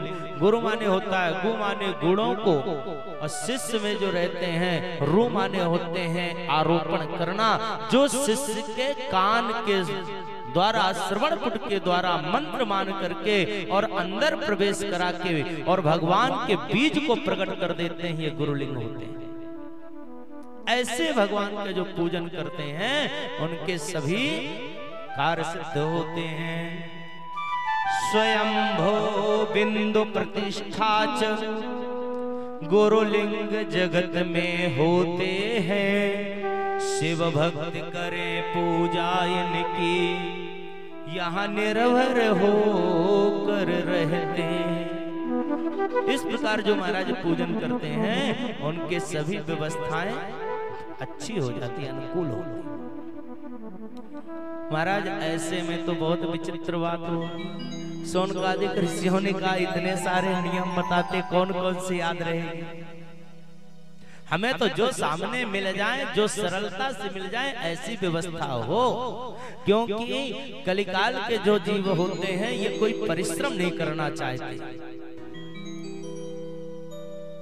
ये पहला प्रश्न भगवान जी से किए थे कि प्रभु कोई ऐसा उपाय बताइए, व्रतेन तमसा किंवा प्राप्ते वांछितम फलम, कोई ऐसा व्रत तप नियम साधना स्वाध्याय बताइए जिसमें से परिश्रम कम से कम करना पड़े लेकिन फल मनोवांछित मिले।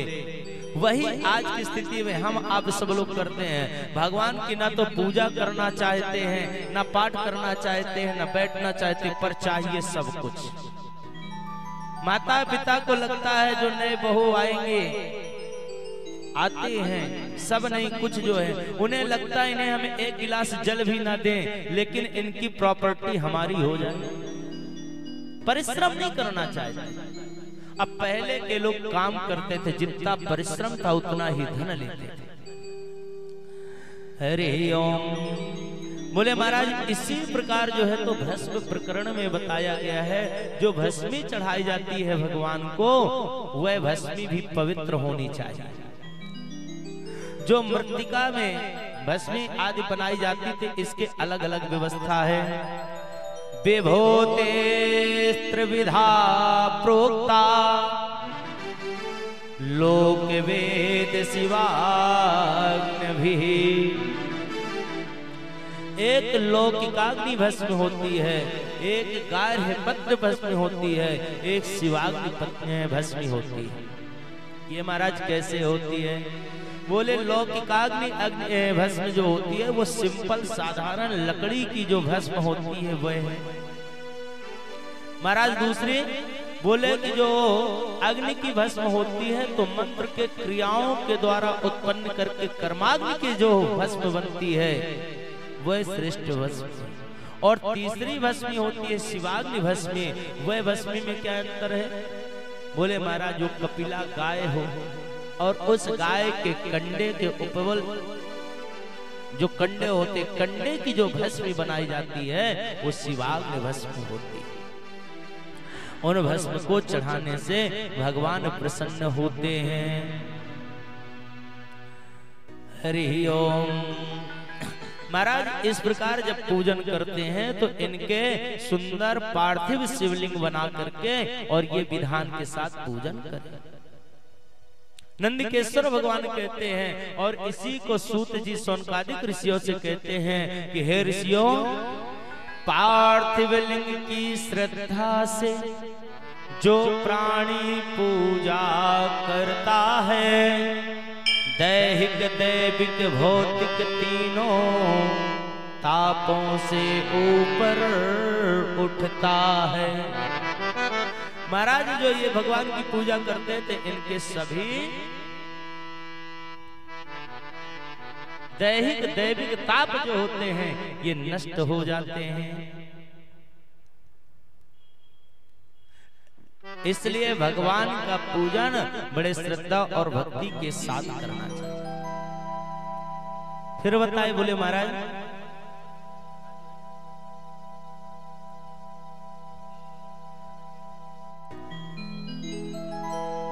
बोले जो भगवान की जिस कामना से पूजा करते हैं तो अलग अलग संकल्प से करना चाहिए, निश्चित रूप से उनकी कामनाएं पूर्ण होती हैं।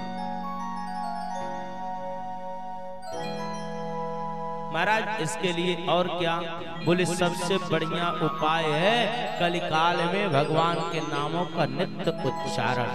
कलि केवल एक हरि गुण गाहा, गावत नर पावई भवथाहा।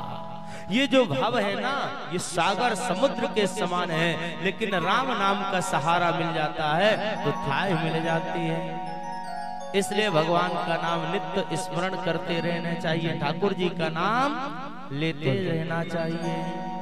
और क्या कहें, श्रीमन नारायण नारायण नारायण, श्रीमन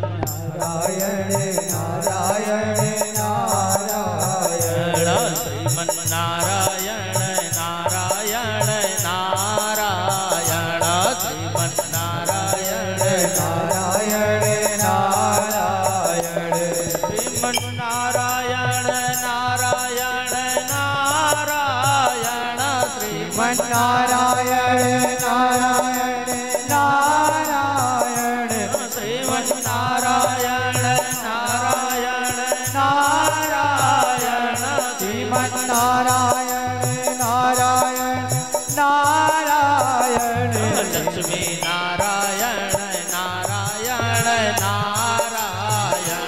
लक्ष्मी नारायण नारायण नारायण, लक्ष्मी नारायण नारायण नारायण, श्रीमन नारायण नारायण नारायण, श्रीमन नारायण नारायण नारायण।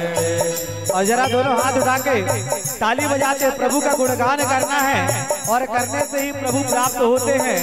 तो कहते हैं क्या, भोले बाबा तुमको आना होगा, डम डम डमरू बजाना होगा, भोले बाबा तुमको आना होगा, डम डम डमरू बजाना होगा, भोले बाबा तुमको आना होगा, डम डम डमरू बजाना होगा, भोले बाबा तुमको आना होगा, डम डम डमरू बजाना होगा।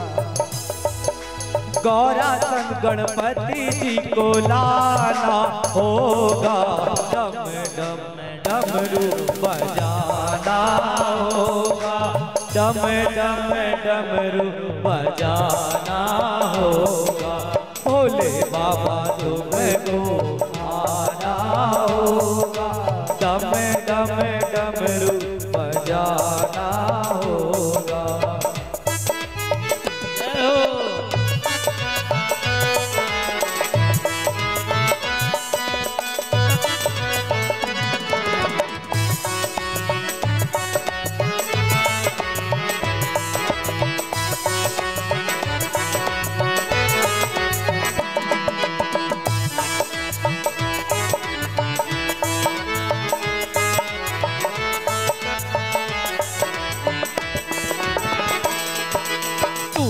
भोले बाबा सारे जग से निराला है, तू तो भोले बाबा, तू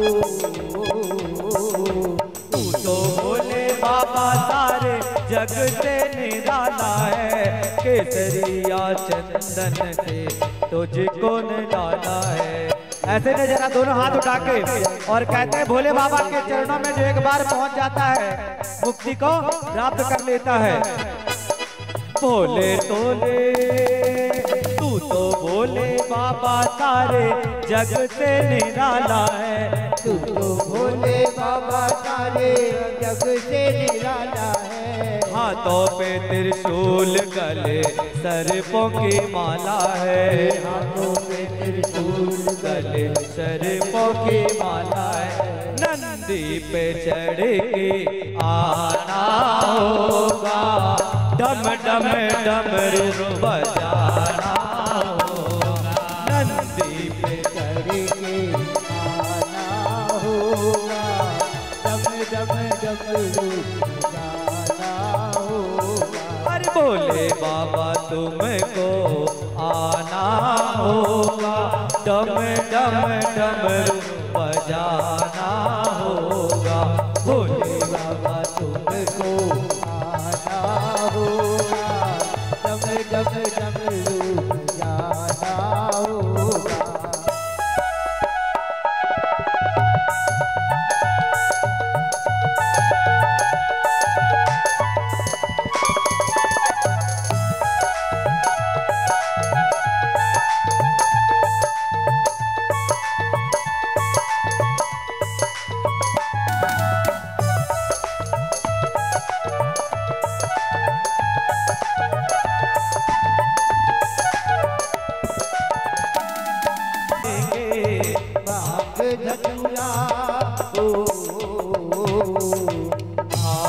धतूरा दूध बाबा को चढ़ाएंगे, केसरिया चंदन से तिलक लगाएंगे। केसरिया चंदन से तिलक लगाएंगे। और भक्तों का कष्ट मिटाना होगा, डम डम डमरू बजाना होगा। भक्तों का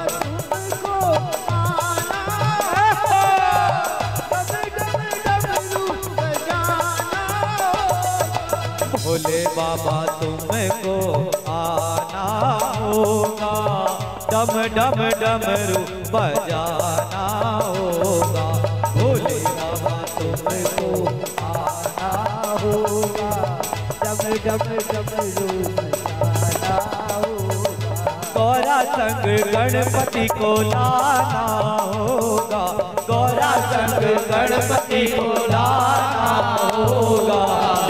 डम डमरू बजाना होगा, डम डम डमरू बजाना होगा।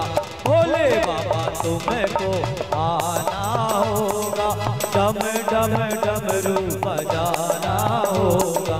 डम डम डमरू बजाना होगा, डम डम डमरू बजाना होगा। डम डम डमरू बजाना होगा, डम डम डमरू बजाना होगा। डम डम डमरू बजाना होगा, डम डम डमरू बजाना होगा।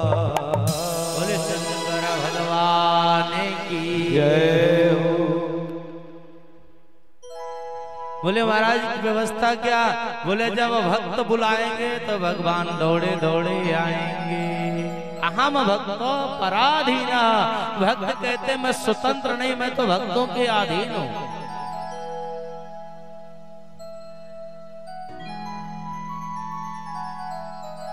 भागवत जी में आया एक जगह प्रसंग पे कि भगवान से पूछा गया कि प्रभु आपको सबसे अधिक प्रिय कौन है? तो भगवान ने कहा ना आत्मयोनि, मुझे मेरे पुत्र प्रिय नहीं है। बोले ठीक है, पुत्र प्रिय नहीं है, वैसे मोह तो सबसे अधिक पुत्र से होता है, तो पुत्र प्रिय नहीं है तो स्वामी होंगे, इष्ट होंगे। तो भगवान कहते ना शंकर, मुझे शंकर जी भी प्रिय नहीं है। तो बोले फिर भाई में ज्यादा प्रेम होगा, किसी न किसी से तो प्रेम होगा। प्रेम सबसे है पर किसी में कुछ ज्यादा प्रेम होता है, कोई तो होंगे। तो भगवान कहते ना संकर्षण, मुझे संकर्षण भगवान बलदाऊ भैया से भी प्रेम नहीं है। तो बोले फिर किससे है? धर्म पत्नी से होगा। तो बोले ना स्त्री ही, मुझे धर्म पत्नी से भी प्रेम नहीं है। अंतिम में कहते हैं ना, आत्मयोनि, मुझे अपने शरीर से भी प्रेम नहीं है, जितना प्रेम मुझे मेरे भक्तों से है। जहां बुला ले, जब बुला ले, जैसे बुला ले, मैं सब कुछ छोड़ करके दौड़ने चला। भगवान को भक्त बड़े प्रिय होते हैं। और उसमें यदि भोलेनाथ जी का देखा जाए तो शौनकादिक ऋषियों ने पूछा कि प्रभु, भोलेनाथ जी में दयालुता तो बहुत है, लेकिन कोई प्रैक्टिकल भी है क्या? बोले इतनी सारी बात होता है, समझ में नहीं आया। एक बड़ी सुंदर कथा कहते हुए कह रहे हैं कि सुनिए। एक बार एक ब्राह्मण था, वह भगवान इंद्र की पूजा किया, और इंद्र की पूजा करते करते जब इंद्र प्रसन्न हुए तो प्रकट हुए, मांगो भाई क्या चाहिए। ब्राह्मण ने कहा कि मेरे यहाँ धन संपदा संपत्ति तो सब कुछ है, लेकिन मेरे पास में संतान नहीं है, आप कृपा करो तो संतान मुझे दे दो। कुन नाम नरकः तारित पुत्रः, यदि संतान नहीं है तो अभी तो ठीक है, लेकिन बाद में जो हमारे पूर्वज होते वो नाराज हो जाते हैं। क्यों? बोले कि जब तक संतान है, हमारे बेटे हैं, पुत्र हैं, तब तक तो ये हमें पितृ, जब श्राद्ध का समय आता है, पितृपक्ष आता है तो भोजन देते हैं, लेकिन जब ये नहीं रहेंगे तो हम भूखे रह जाएंगे। हर पिता की कामना होती है कि हमारी संतान अच्छी और हमारे पास संतान हो, पुत्र हो, बुढ़ापे का सहारा हो। और सांसारिक पिता जो है वो चाहते क्या कि हमारा पुत्र हमसे भी अच्छा हो। इंद्र ने देखा तो देख करके कहा कि हे ब्राह्मण देवता, आप नाराज मत हो, लेकिन आपके मस्तक के जो रेखाएं हैं इसमें आपको संतान का सुख नहीं दिख रहा है, और मेरे पास सामर्थ्यता भी नहीं है कि मैं संतान दे सकूं। उपाय बताओ, यदि आप दे नहीं सकते तो कोई रास्ता भी तो बताओ। इंद्र ने कहा एक रास्ता है, और वो रास्ता है भूत भावन भोलेनाथ जी के शरण में चले जाओ और उनके चरण कमल को पकड़ लो, उनके चरण शरण ग्रहण कर लो तो तुम्हारा कल्याण हो जाएगा और संतान की भी प्राप्ति हो जाएगी। ब्राह्मण लगा ओम नमः शिवाय का जप करने, जैसे बताए जप करते करते करते भगवान भूत भावन भोलेनाथ जी एक दिन प्रकट हो गए। प्रकट हुए, कहो क्या चाहिए? बोले महाराज इतना तप किया हो, उसका फल स्वरूप मुझे संतान दे, पुत्र प्राप्ति हो जाए, संतान की प्राप्ति हो। भोलेनाथ जी भी बड़े विनोदी, उन्होंने कहा ठीक है पुत्र तो मिलेगा, लेकिन पुत्र दो प्रकार के होते हैं, एक पुत्र होता है और एक कुपुत्र होता है। एक सुपुत्र है और एक कुपुत्र है। सुपुत्र जो होगा उसकी आयु 5 वर्ष होगी, कुपुत्र जो होगा उसकी आयु 100 वर्ष होगी। अब कहो तुम्हें कौन सा पुत्र चाहिए? ब्राह्मण ने कहा ये तो असमंजस की बात होगी। महाराज परिणाम क्या होगा? बोले जो सुपुत्र होगा तो 5 वर्ष में ही 100 वर्ष का काम कर जाएगा, आपका इतना ज्यादा नाम रोशन करेगा, इतने सुंदर उसके लक्षण होंगे कि 100 वर्ष वाले जैसे भी नहीं रहेंगे। और जो 100 वर्ष का कुपुत्र होगा तो जिएगा तो 100 वर्ष, लेकिन वह व्यभिचारी होगा, जुआड़ी होगा, शराबी होगा, कर्महीन होगा, धर्महीन होगा, माता पिता का अपमान करने वाला होगा। अब आप कहो कौन सा चाहिए? ब्राह्मण को बड़ी चिंता हो गई। चिंता होने के बाद अंतिम निर्णय लिया, महाराज हमें सुपुत्र दें, भले 5 वर्ष रहे, हम 5 वर्ष का सुख भले मिले, लेकिन हम कम से कम 5 वर्ष तक सुखी तो रहे। क्योंकि यदि जब पुत्र बिगड़ जाता है तो उसे पग पग में ताने सुनना पड़ता है, उसके पिता को पग पग में कष्ट मिलता है। नहीं है तो कम रोना है, हो के नहीं रहा तो भी कम रोना है, लेकिन हो करके यदि कर्महीन हो गया तो दिन दिन पर क्षण क्षण पर रोना पड़ता है। इसलिए महाराज मुझे सुपुत्र दो। शंकर जी वरदान दिए, जाओ तुम्हें सुपुत्र होगा और 5 वर्ष की आयु का होगा। भोलेनाथ जी कह करके चले गए, अंतर ध्यान हो गया। समय अनुसार भगवान की कृपा हुई, और कृपा होती है तो उस ब्राह्मण के घर में सुंदर बालक का जन्म हुआ। उत्सव मनाया गया, धूमधाम से सब उत्सव मनाया गया, लेकिन ब्राह्मण ने ये बात किसी को बताया नहीं, ना धर्मपत्नी को बताया, ना परिवार को बताया, ना पड़ोसी को बताया, सिर्फ अपने पास ये बात रखी। अब जैसे वो बालक बड़ा होता तो उसके जितने गुण हैं दिखना प्रारंभ हो गए, पूरे नगर में उसकी चर्चा चलने लगी। देखो ब्राह्मण के यहाँ बालक तो बहुत दिन बाद हुआ, पर कितना सुंदर बालक है, इसकी रूप देखो, सौंदर्य देखो, इसके लक्षण देखो, इतने कम उम्र में लगता है ये परम भागवत है। आज भी बहुत से ऐसे बच्चे हैं जिनसे बहुत छोटी अवस्था में उनसे सुनिए तो पूरा वो आपको हनुमान चालीसा का पाठ सुना देते हैं। 2-2 वर्ष के बच्चे गायत्री मंत्र, बहुत सारे मंत्रों अच्छे से बोलते भी नहीं बनता, और जब पूजा करने बैठते हैं तो आप पूजा करो तो बगल में हाथ जोड़ करके बैठ जाते हैं। अब कुछ बड़े बच्चों को भी कहो कि भैया जा रहे हो तो भगवान को प्रणाम कर लो, तो ऐसे लगेगा जैसे करंट मारते हो। देखे जैसे ये बात देखते हैं तो देख करके पूरे नगर में चर्चा होने लगी, लेकिन ब्राह्मण का मन दुखी होने लगा। जैसे आयु बालक की बढ़ रही है, ब्राह्मण की धड़कन बढ़ रही है। समय अनुसार केवल 6 माह बचते हैं। 6 माह जब बचे तो पिता को चिंता बढ़ गई। पुत्र शोक नहीं देह विधाता, कन्या धन ना खावे, इनसे राम बचावे, हरदम इनसे राम बचावे। भगवान करे किसी को कभी पुत्र का शोक ना हो, और कभी ऐसा अवसर न आए कि कन्या के धन को हमें खाना पड़े। इनका जो है कहीं पर तोड़ नहीं होता, इनका कर्ज बड़ा कठिन होता है, इनका दुख बड़ा कठिन होता है।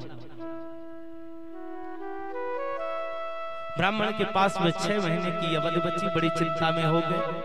ज्योतिषों के पास के गए, महाराज कुंडली देखिए। अब कुंडली क्या देख रहा उनको तो मालूम है, महाराज हमारे बालक की अवस्था केवल 5 वर्ष की है, 6 माह बच्चे 4.5 वर्ष निकल गए, क्या करेंगे।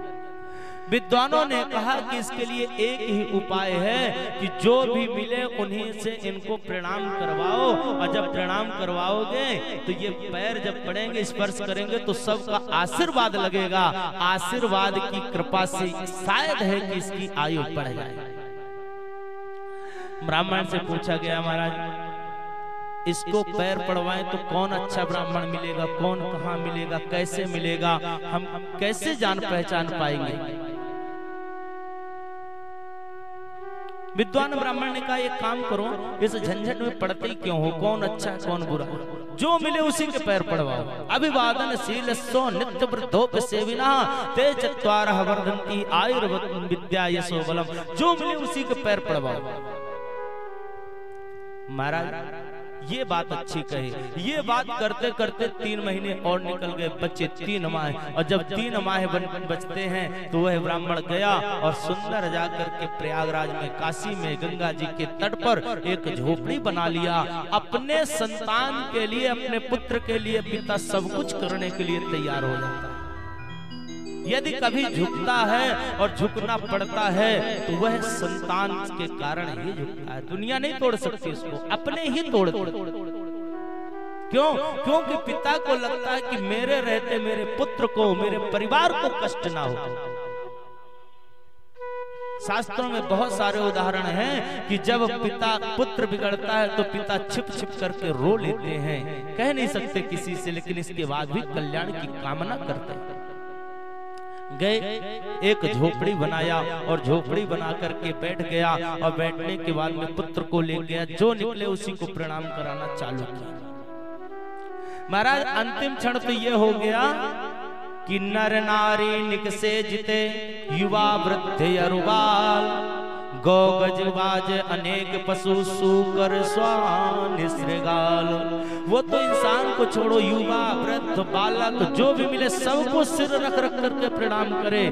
गाय मिल जाए, बाज मिल जाए, सूकर मिल जाए, स्वान मिल जाए, कोई भी मिले सबको प्रणाम करना प्रारंभ कर दिया। जो भी रास्ते में मिले उसी को प्रणाम करे। आव तो देखे दूर ते जोरे दोनों हाथ, दूर से देखता था जिसको, क्योंकि ऐसे सिखा दिया गया था। और तुरंत वह हाथ जोड़ करके खड़ा हो जाए। अब पुण्य प्रणाम सबको करत धरि धरि महिमे मां। ऐसे भी प्रणाम नहीं करता था, सिर रख रख करके प्रणाम करता था। आदत पड़ गई और जैसे ये प्रणाम करना प्रारंभ कर दिया कि एक दिन समय आया कि 3 दिन बचे। और जैसे 3 दिन बचे तो पिता का हृदय अधीर हो गया, दुखी हो गया। 3 दिन के बाद, आज तक मुझे सब लोग सपुत्र कहते थे, पिता कहते थे, लेकिन 3 दिन के बाद मुझे कोई पिता नहीं कहेगा क्योंकि संतान नहीं रही। भोलेनाथ जी का स्मरण किया कि प्रभु अब आप ही रक्षा करें। और जैसे भगवान भूत भावन भोलेनाथ जी का स्मरण करता है कि उसी रास्ते से अचानक सप्त ऋषि निकल पड़े। और जैसे निकलते हैं, जब बालक की आयु में रहे 3 दिन से उसे मार्ग से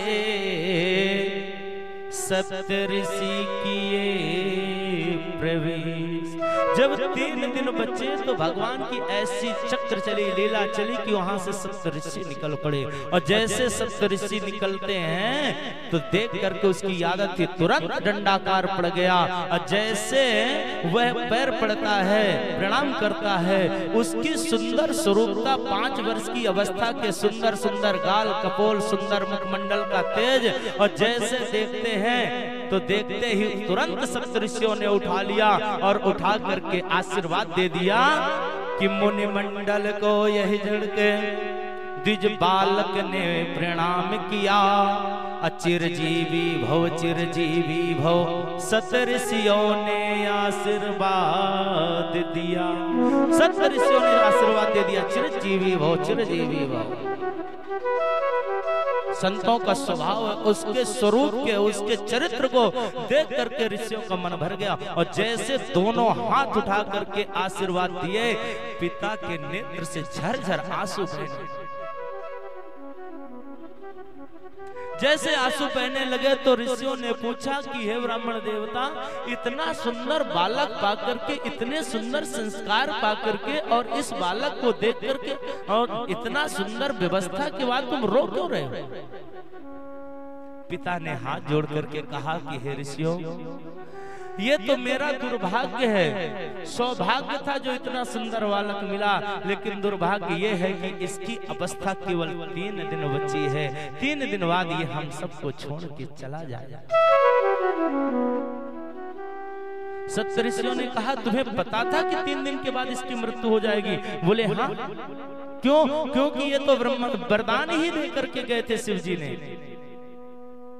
अच्छा, जब वरदान दिए थे तो तुम पहले क्यों नहीं बताए हो? अब क्या हुआ? बोले कि भगवान ने वरदान दिया और 3 दिन के बाद इसकी मृत्यु हो जाएगी, तो हमारे आशीर्वाद का महत्व क्या रहेगा? ऋषि होने का महत्व क्या रहेगा? सब लोग कहेंगे क्यों प्रणाम करें जब कोई फल नहीं मिलना है? तो ऋषियों के तप की बात आ गई। ऋषियों के मन में एक शास्त्र की बात याद आ गई, और साथ साथ में ऋषियों के नाम की बात आ गई कि हम 7 ऋषि मिलकर के आशीर्वाद दिया, और कहीं इसकी मृत्यु हो गई तो संसार में कोई संत का सम्मान नहीं करेगा, कोई संत के पास जाएगा नहीं। करें क्या? विचार करने लगे। ऋषियों ने कहा, हे ब्राह्मण देवता, 3 दिन के बाद इसकी मृत्यु होगी ही। एक काम करो कि इस बालक को हमें दे दे, इसका कल्याण। ब्राह्मण ने कहा कि महाराज 3 दिन तो कम से कम साथ में रह लेने दो, 3 दिन के बाद तो ऐसे ही अलग हो जाएगा, कुछ क्षण और मैं साथ में रह लूं। ऋषियों ने कहा कि नहीं, इसका आत्म कल्याण हो जाएगा। संतों की चरण में आया है, शरण में आ गया है, इसे हमें दो।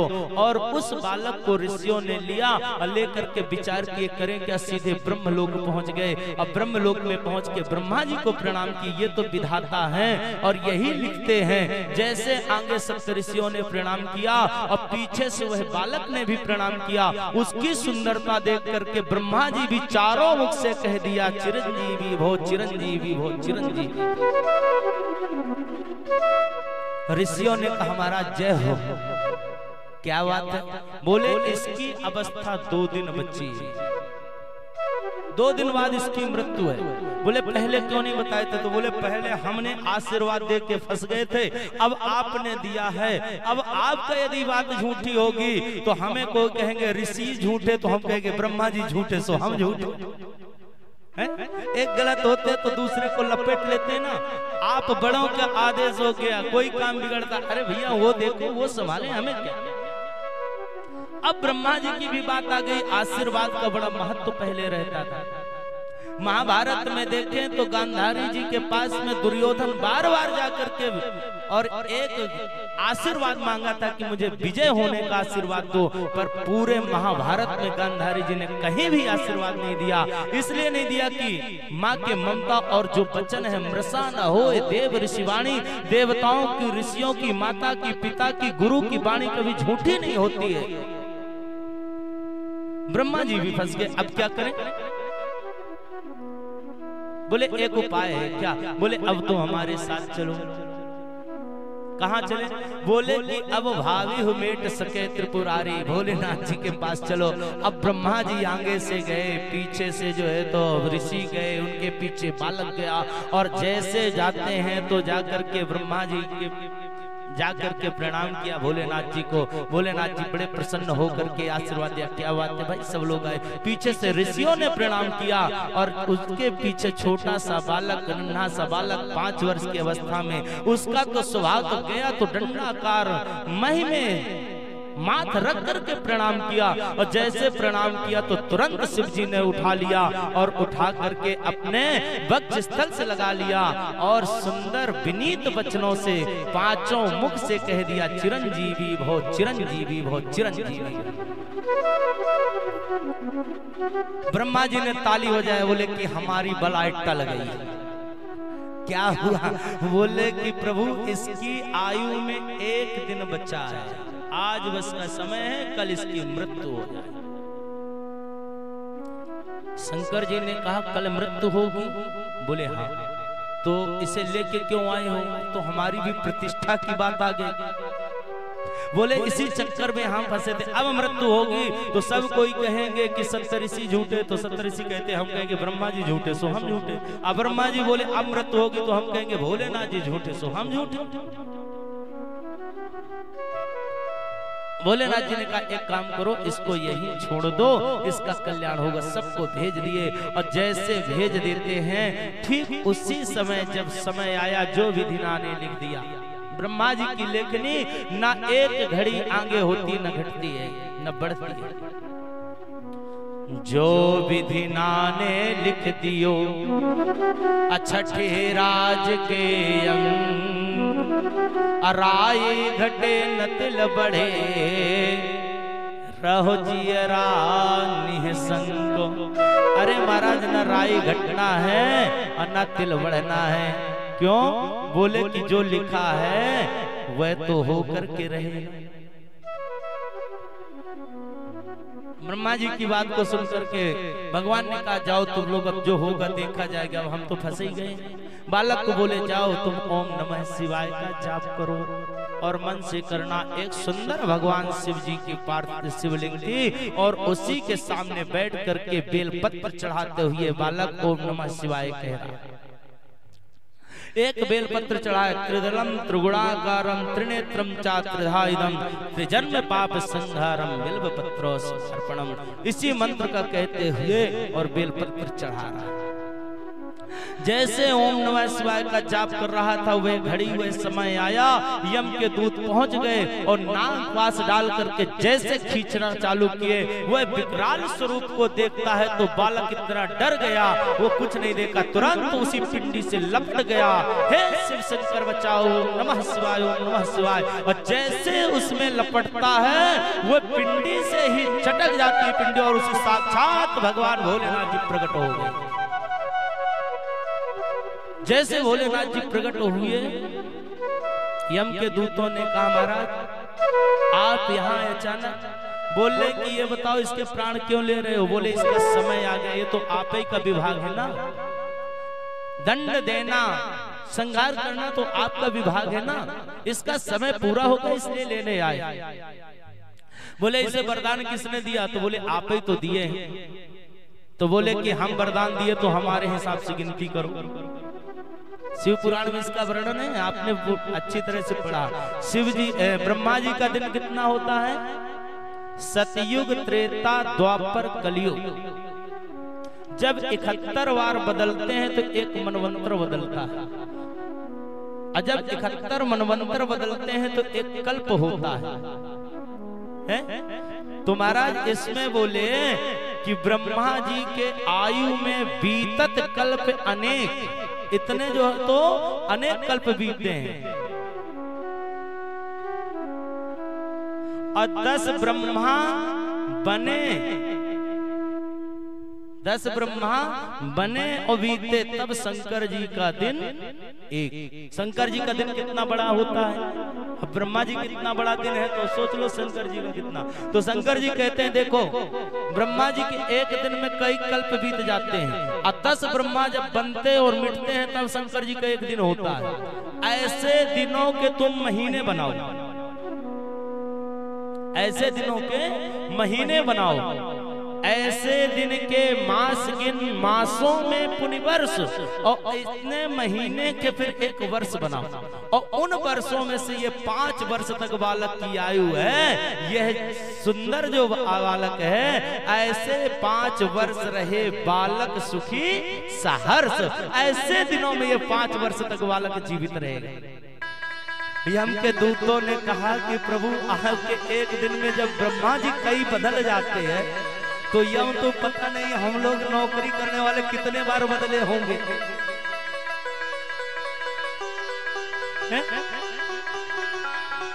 ऐसे वरदान दिए तो भगवान भोलेनाथ जी ने कहा तो जल्दी यहाँ से भाग जाओ, और वही ब्राह्मण बालक आगे चल करके मार्कंडे ऋषि बने, जो आज भी अमर हैं, अमरत्व को प्राप्त हो गए। अब भगवान भोलेनाथ जी की आयु में 5 वर्ष। सूत जी कहते हे सोनकादिक ऋषियों, ऐसे हमारे भूत भावन भोलेनाथ जी हैं, जिसकी आयु घट जाए, कब किसके ऊपर प्रसन्न हो जाए, उनके ऊपर एक लोटा जल भी चढ़ाते हो तो पता नहीं आपको क्या दे देते हैं, लेकिन मन से उनको चढ़ाओ तो। एक बार भोलेनाथ जी सुंदर ध्यान में बैठे, जैसे ध्यान में बैठते हैं तो काफी दिन व्यतीत हो गया। जब काफी दिन व्यतीत होता है तो शिव प्रेयतो गे रुद्राचा पर पावना दर्शनात् स्पर्शना जा यात सर्वा पाप स्मृतः। भोलेनाथ जी तप कर रहे थे। माँ पार्वती जी ने पूछा कि प्रभु तपस्या करते समय क्या हुआ? तो सुंदर ये कथा भूत भावन भोलेनाथ जी माँ पार्वती को बता रहे हैं। हे माँ, हे देवी जी, एक समय सुंदर तप करने जब बैठते हैं, पापों का अपहरण है, पापों को नष्ट करने के लिए, तो भगवान भोलेनाथ जी 1000 वर्ष तक, कितने वर्ष तक? 1000 वर्ष तक एकाग्र मन होकर के, एकाग्रचित होकर के तप किया। और जब तप करते हैं अचानक उन्होंने भगवान भूत भावन भोलेनाथ जी नेत्र खोले। और जब नेत्र खोलते हैं तो उनके नेत्र से जल की बूंदें गिर गई। जैसे जल की बूंद नीचे गिरी, उसी जल के बूंद से रुद्राक्ष का प्राकट्य हो गया। बोले रुद्राक्ष भगवान की जय हो। जब रुद्राक्ष प्रकट होता है तो महाराज उस रुद्राक्ष की इतनी महिमा बना दी भगवान भोलेनाथ जी ने कि शिव नेत्रों से जल बिंदु गिरे, रुद्राक्षों के वो पेड़ बने, उन वृक्षों से रुद्राक्ष बने, शिव भक्तों के वो योग बने। महाराज इनमें से रुद्राक्ष की जो व्यवस्था हुई तो जानते हैं कितने? 14 मुखी तक के रुद्राक्ष हुए। और जब 14 मुखी के रुद्राक्ष होते हैं तो इनको जो जैसे धारण करते हैं, इनके सबके मंत्र अलग अलग होते हैं और ये व्यवस्था काम भी अलग अलग करते हैं। कौन कौन? बोले कि एक मुखी का जो रुद्राक्ष होता है ये भक्ति और मुक्ति को प्रदान करने वाला होता है, साक्षात शिव जी का स्वरूप होता है। 2 मुख वाला जो रुद्राक्ष होता है तो गौ हत्या जैसे जो पाप होते हैं, चोरी करने वाले पाप होते हैं, उसे धारण कर लो तो वह पाप नष्ट हो जाते हैं। 3 मुखी का जो रुद्राक्ष होता है वो सभी प्रकार के साधन को देने वाला होता है। 4 मुखी जो रुद्राक्ष होता है उसके दर्शन स्पर्श करने मात्र से ही सारे दुख दूर हो जाते हैं। महाराज जो 5 मुखी होता है ये स्वयं भगवान रुद्र का मानो स्वरूप ही है। पंचमुखी रुद्राक्ष, पंचमुखी भोलेनाथ जी, ये कालाग्नि जैसे होता है, सभी पापों को जला करके नष्ट कर देता है। 6 मुखी का जो रुद्राक्ष होता है ये महाराज कार्तिकेय जी का स्वरूप होता है। इसे यदि दाहिने भुजा में बांध लिया जाए तो जो प्रेत आदि होते हैं ना ये स्पर्श नहीं करते। कार्तिकेय जी का नाम लेकर के 6 मुखी का रुद्राक्ष बांधे तो महाराज 7 मुखी का जो रुद्राक्ष होता है इसे धारण करने से दरिद्रता नहीं होती है। जो आपके कोई कर्ज बढ़ जाते हैं तो 7 मुखी के रुद्राक्ष को यदि पहन ले तो कर्ज से मुक्त हो जाते हैं, दरिद्रता दूर हो जाती है। 8 मुखी का जो रुद्राक्ष होता है ये भैरव जी का स्वरूप होता है, इसे धारण करते हैं तो अकाल मृत्यु नहीं होती है। 9 मुखी का जो रुद्राक्ष होता है ये कपिल मुनि का स्वरूप होता है। महाराज इसे बाएं हाथ में यदि बांध लिया जाए तो जिस तरफ जाएंगे तो आपकी विजय होगी। ये इसमें लिखा हुआ है, आप लोग घर में भी पढ़ सकते हैं। ऐसा नहीं, कुछ लोग बोल देते हैं कि शिव पुराण में ये उपाय नहीं है, तो शिव पुराण में वेदों में ही तो उपाय मिलते हैं। हमारे जितने कष्ट होते कष्ट निवारण के लिए वेद ही तो हैं, शास्त्रों में ही तो उपाय है। भूत प्रेत भूत पिशाच निकट नहीं आवे, महावीर जब नाम सुनावे, ये वेद में तो है, शास्त्र में है। तो महाराज 10 मुखी का जब रुद्राक्ष धारण करते हैं ये साक्षात नारायण भगवान का स्वरूप होता है। इसे यदि हम धारण करते हैं तो हमारे घर में लक्ष्मी जी का वास होता है। 11 मुखी का रुद्राक्ष जब धारण करते हैं तो ये सभी जगह विजय प्राप्त कराने वाला होता है। 12 मुखी का जब रुद्राक्ष को धारण करते हैं तो उसमें 12 आदित्य के तुल्य हो जाता है, उसका तेज बढ़ता है। और जो 13 मुखी रुद्राक्ष को जब धारण करते हैं तो विश्वे देव तुल्य के समान हो जाता है। वो सभी कामनाओं की पूर्ति करा के सौभाग्य को प्रदान करता है। और 14 मुखी का जो रुद्राक्ष है ये तो स्वयं साक्षात भगवान शिव जी का स्वरूप है। इसको धारण करने से कभी भी पाप नहीं होते और मन में विकार नहीं आते। इनके सबके अलग अलग मंत्र भी दिए हैं। ओम ह्रीम नमः कह करके एक मुखी को धारण करना चाहिए। ओम नमः बोल करके द्वितीय मुखी का धारण करना चाहिए। ओम क्लीम नमः बोल करके 3 मुखी रुद्राक्ष धारण करना चाहिए। 4 मुख वाले को ओम ह्रीम नमः, 5 को ओम ह्रीम नमः, 6वें को ओम ह्रीम ह्रोम नमः, सातमुखी को ओम हुम नमः, ऐसे करके अलग अलग द्वादश से जो 14 मुखी रुद्राक्ष उनको धारण करने से और सभी प्रकार की मनोकामनाएं पूर्ण करते हैं।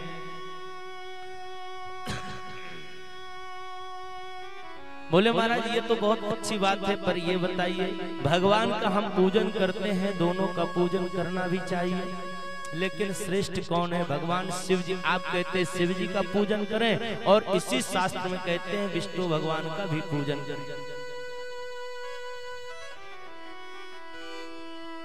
जैसे ये बात आती है तो बोले कि महाराज आप कहते हैं कि इनका पूजन करो, शास्त्र कहते हैं उनका, तो दोनों में श्रेष्ठ कौन है? बोले ये आप में दोनों में अलग अलग श्रेष्ठता दिख रही है, लेकिन यह दोनों एक हैं, अलग नहीं है। स्वभाव में, प्रभाव में, दोनों में। अब अंतर ये है कि ठाकुर जी का जो स्वभाव और प्रभाव है उसमें परिवर्तन है। अब भोलेनाथ जी का स्वभाव प्रभाव दोनों एक जैसे होता है। जैसे आप है, किसी ने हमसे अभी 2-3 दिन पहले प्रश्न किए थे, और हम इस समिति से भी चाहेंगे कि समय अनुसार यदि ऐसे अवसर रहे तो 15 मिनट का प्रश्न उत्तर रखेंगे। आप लोग जो कथा सुनते हैं तो कथा में कोई यदि प्रश्न आता है तो उसको आप लोग कह सकते हैं, और जो सही उत्तर देंगे तो लास्ट में इनाम भी मुख्य जजमान के या किसी के तरफ से दिया जाएगा, नहीं देंगे तो फिर हम रखेंगे, और 7वें दिन जो है ये व्यवस्था कर सुने हैं तो इसका अर्थ क्या है। और किसी के मन में कोई जिज्ञासा होती तो पूछना भी चाहिए, मन में कलमक नहीं होना चाहिए, उससे तुरंत दूर करना चाहिए। तो बोले कि प्रभु दोनों में अंतर क्या है? बोले अंतर हमारे और आपके विचार में है, बाकी शास्त्र में कोई अंतर नहीं है।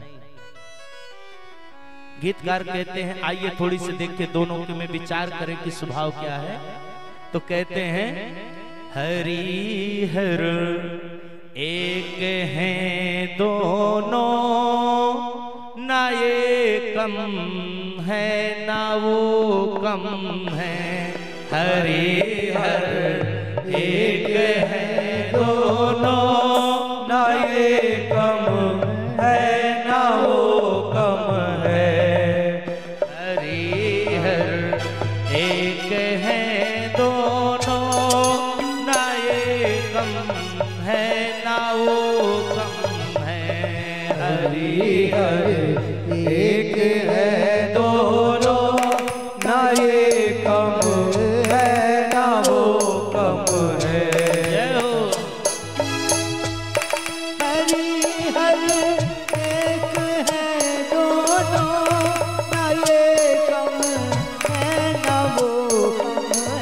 हरि हर एक है दोनों, ना ये कम है ना वो कम है। हरि हर एक है दोनों, ना ये कम है ना वो कम है। हरि हर एक है दोनों, ना ये कम है ना वो कम है। हरि हर एक है दोनों, ना ये कम है ना वो कम है।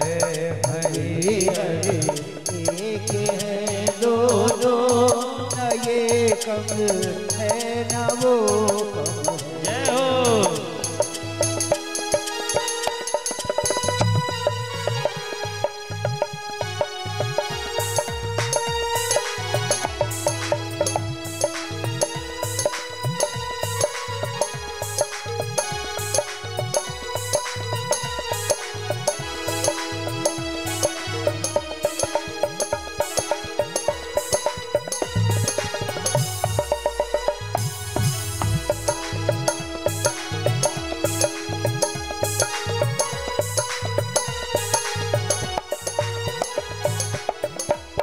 हो। हरि हर एक है दोनों, ना ये कम है ना वो कम है। हरि हर एक है दोनों, ना ये कम है ना वो कम है। ना ये कम है ना वो कम है। हरि हर एक है दोनों, ना ये कम है हरि हरि एक है दोनों, न ये कम है न वो कम है। हरि हरि एक है दोनों, न ये कम है न वो कम है। हरि हरि एक है दोनों, न ये कम है न वो कम है। ये कम है न वो कम है। भुजाए है न सीना है, न गर्दन है न पेशानी। भुजाए है न सीना है, न गर्दन है न भुजाए। भुजाए है न सीना है, न गर्दन है न पेशानी। भुजाए है न सीना है, न गर्दन है न पेशानी। न गर्दन है न पेशानी। है बिरले में भी नारायण, है बिरले में भी शिव शंकर। मैं कैसे ध्यान लगाऊं मैं। हरि हरि एक है दोनों, न ये कम है न वो कम है। हरि हरि एक है दोनों, न ये कम है न वो कम है। हरि हरि एक है दोनों, न ये कम है न वो कम है। हरि हरे है दोनों, न ये कम है न वो कम है। न ये कम है न वो कम है। हरि हरि एक है दोनों, न ये कम है न वो कम है। हरि हरि एक है दोनों, न ये कम है न वो कम है। न ये कम है न वो कम है। न ये कम है न वो कम है। न ये कम है न वो कम है। बोले वृंदावन बिहारी लाल की जय हो। बोले महाराज न ये है कम न वो है, दोनों। और इनका चरित्र जब देखेंगे ना तो व्यवस्था भी बढ़िया है। ससुराल में दोनों रहते हैं, इसीलिए कहा गया ससुरपुर निवासम स्वर्गम तुलायाम है। ये हिमालय में रहते हैं, वो रहते क्षीर सागर में। और ससुर घर दोनों रहते हैं, न ये कम है न वो कम। इसका विस्तार अब आज विवाह हो जाए तो कल इस पे और विस्तार से चलेंगे कि नहीं। पहले तो विवाह हो जाए तब फिर ससुराल का आनंद आए। महाराज जैसे ये बात हुई तो बोले कि भोलेनाथ जी की इतनी पावन जब पवित्र कथाएं हैं, अब भगवान इतने दयालु हैं, तो प्रभु एक बड़ी विचित्र बात आती कि भगवान ने दुख क्यों बनाया। हर व्यक्ति दुखी रहता है ना। जितने परिश्रम किए जाते हैं उसके पीछे होता है लक्ष्य कि हमें सुख मिले। चाहे हम पूजा करें, पाठ करें, चोरी करें, लड़ाई करें, नौकरी करें, विवाद करें, जो भी करते हैं उसके पीछे देखा जाए तो लक्ष्य रहता है कि हमें सुख मिले। इसी के लिए ना करते हैं। भगवान से ही कहते हैं हमको सुख मिले। और उद्वेन ही सिद्ध्यंति कार्यस्तु मनोरथा। पूरे परिश्रम तो किए जाते हैं कि हमारे कार्य मनोरथ पूर्ण हो, मेहनत की जाती है। लेकिन महाराज इतने परिश्रम करने के बाद कोई सुख ही नहीं है, ये बात कुछ समझ में नहीं आई। एक दुखी हो चल जाए, दो हो चल जाए, यहाँ तो सब लोग। और इतना परिश्रम करने के बाद जब सब दुखी हैं तो भगवान के ये पूजन करने से, और भगवान ये पहले बनाए ही क्यों है, दुख ही न बनाती, ये झंझट ही खत्म हो जाती। सूत जी की बात, सोनकादिकों की बात सुनकर के सूत जी बहुत बड़ा सुंदर प्रश्न है, आनंद आ गया। प्रश्न यही होना चाहिए। और जैसे ये बात आती है तो सूत जी ने उत्तर दिया, बोले हे ऋषियों, भगवान ने जोड़ा सबको बनाया है। सुख है तो दुख है, सुबह है तो शाम है, दिन है तो रात्रि है, सबका जोड़ा बनाया है। लेकिन एक वस्तु का जोड़ा नहीं बनाया, उसे छिपा लिया है, और वो है आनंद। और जो आनंद है वो परमानंद के पास में है, वो परमात्मा के पास में है। कहते हैं ना, एक वस्तु छोड़ छिपा करके रखते हैं सब कोई है? कितना भी बहुत सुंदर हो पर सास कोई न कोई अपना जेवर छिपा करके रखेगी लास्ट के लिए। क्या पता साथ देती है कि नहीं, कितना भी सेवा। तो ठाकुर जी भी कहते हैं कि एक वस्तु छिपा के रखे, क्या? आनंद। और आनंद उसी को मिलेगा जो हमारी सेवा करेगा। परमानंद के जब शरण में जाओगे तो आनंद मिलेगा। बाकी सभी कामनाएं, सुख तो आपको मिल जाएगी, सभी जगह व्यवस्था हो जाएगी। दूसरी बात, इसलिए भगवान ने दुख बनाया है कि यदि दुख नहीं होता तो सुख का अनुभव ही नहीं समझ में आता। जो दुख को भोग करके निकलते हैं, जो दुख से लड़ करके निकलते हैं, जो दुख का सामना करके निकलते हैं, उनसे पूछो तो एक एक बात याद रहेगी कि ये हम कितने परिश्रम से ये कमाया है, उसे याद है। और जिसको बना बनाए मिल जाता है उससे तो उसका अनुभव ही नहीं समझ पाते हैं हमारे पिताजी ने कितना परिश्रम करके इसे तैयार किया होगा। और तीसरी बात है कि दुख नहीं होता तो कोई परमात्मा को मानता ही नहीं।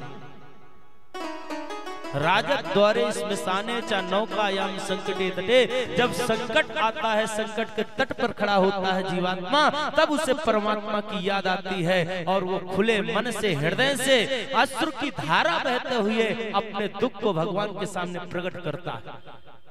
सुख में तो उसका कहीं ध्यान होगा, कहीं नजर होगी, कहीं मन होगा, शरीर कहीं होगा, लेकिन जब कष्ट में आता है तो उसका मन, चित्रों, उसका धन, तन, सब कुछ भगवान को समर्पित हो जाएगा। नेत्र से उसके अहंकार, उसका पाप बहना प्रारंभ हो जाता है। और निर्मल मन होकर के जब उसके नेत्र से पाप बह जाते हैं तो परमात्मा उसकी पुकार सुनता है। इसलिए कहते हैं, मैंने दुख बनाया कि मेरे पास आओ, मुझे भूलो नहीं। दुख ही तो भगवान को याद दिलाता है। अब बोले तीसरा कारण ये है कि मेरे से भक्त में दूर ना हो जाएं, इसलिए मैंने दुख बनाया है। मेरा ये लक्ष्य नहीं है कि सुखी ना हो, हर पिता चाहता है कि मेरा पुत्र सुखी हो। तो जो परम पिता है, जो परमात्मा है, उसकी क्या कामना होगी? हम सब उसके बच्चे हैं,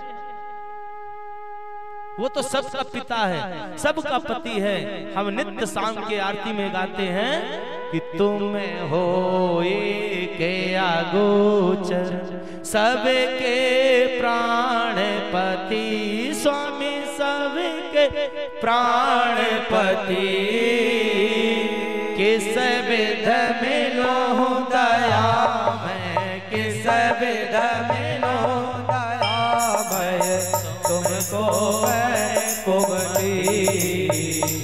ओम जय जगदीश हरे। नित्य शाम को कहते महाराज, किस विधि तुमसे मिलो। ये मेरी जो कुमति है ना, ये कैसे मिले आपसे, कैसे मिले? कम मिले। आप पति हो, पिता हो, लेकिन भगवान कहते ये कुमति को जो सदगति में लाओ, सुमति में लाओ, तो हम भी मिल जाएंगे। भगवान कहते हैं, सूत जी कहते हैं, सोनकादिक ऋषियों, भगवान ने दुख सिर्फ इसलिए बनाया है कि जीवात्मा और परमात्मा का प्रेम बना रहे, विरह बना रहे। जब कमी रहेगी तो भगवान भी याद आते रहेंगे।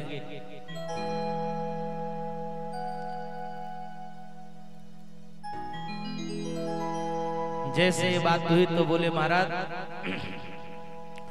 अब चलिए विवाह का भी समय है, आज भगवान का उत्सव भी मनाना। कथा तो इतनी बड़ी है, 11 दिन की कथा को 7 दिन में करना है, समय भी कम रहता है, तो कुछ कुछ छोड़ना पड़ेगा, कुछ पकड़ना पड़ेगा। विवाह की ओर चले। आज सुंदर भगवान भूत भावन भोलेनाथ जी के विवाह के दृश्य के दर्शन करेंगे। महाराज ब्रह्मा जी के दक्षिण और बाएं भाग से मन शतरूपा का प्राकट्य होता है और मन शतरूपा जी के 5 संतान होते हैं।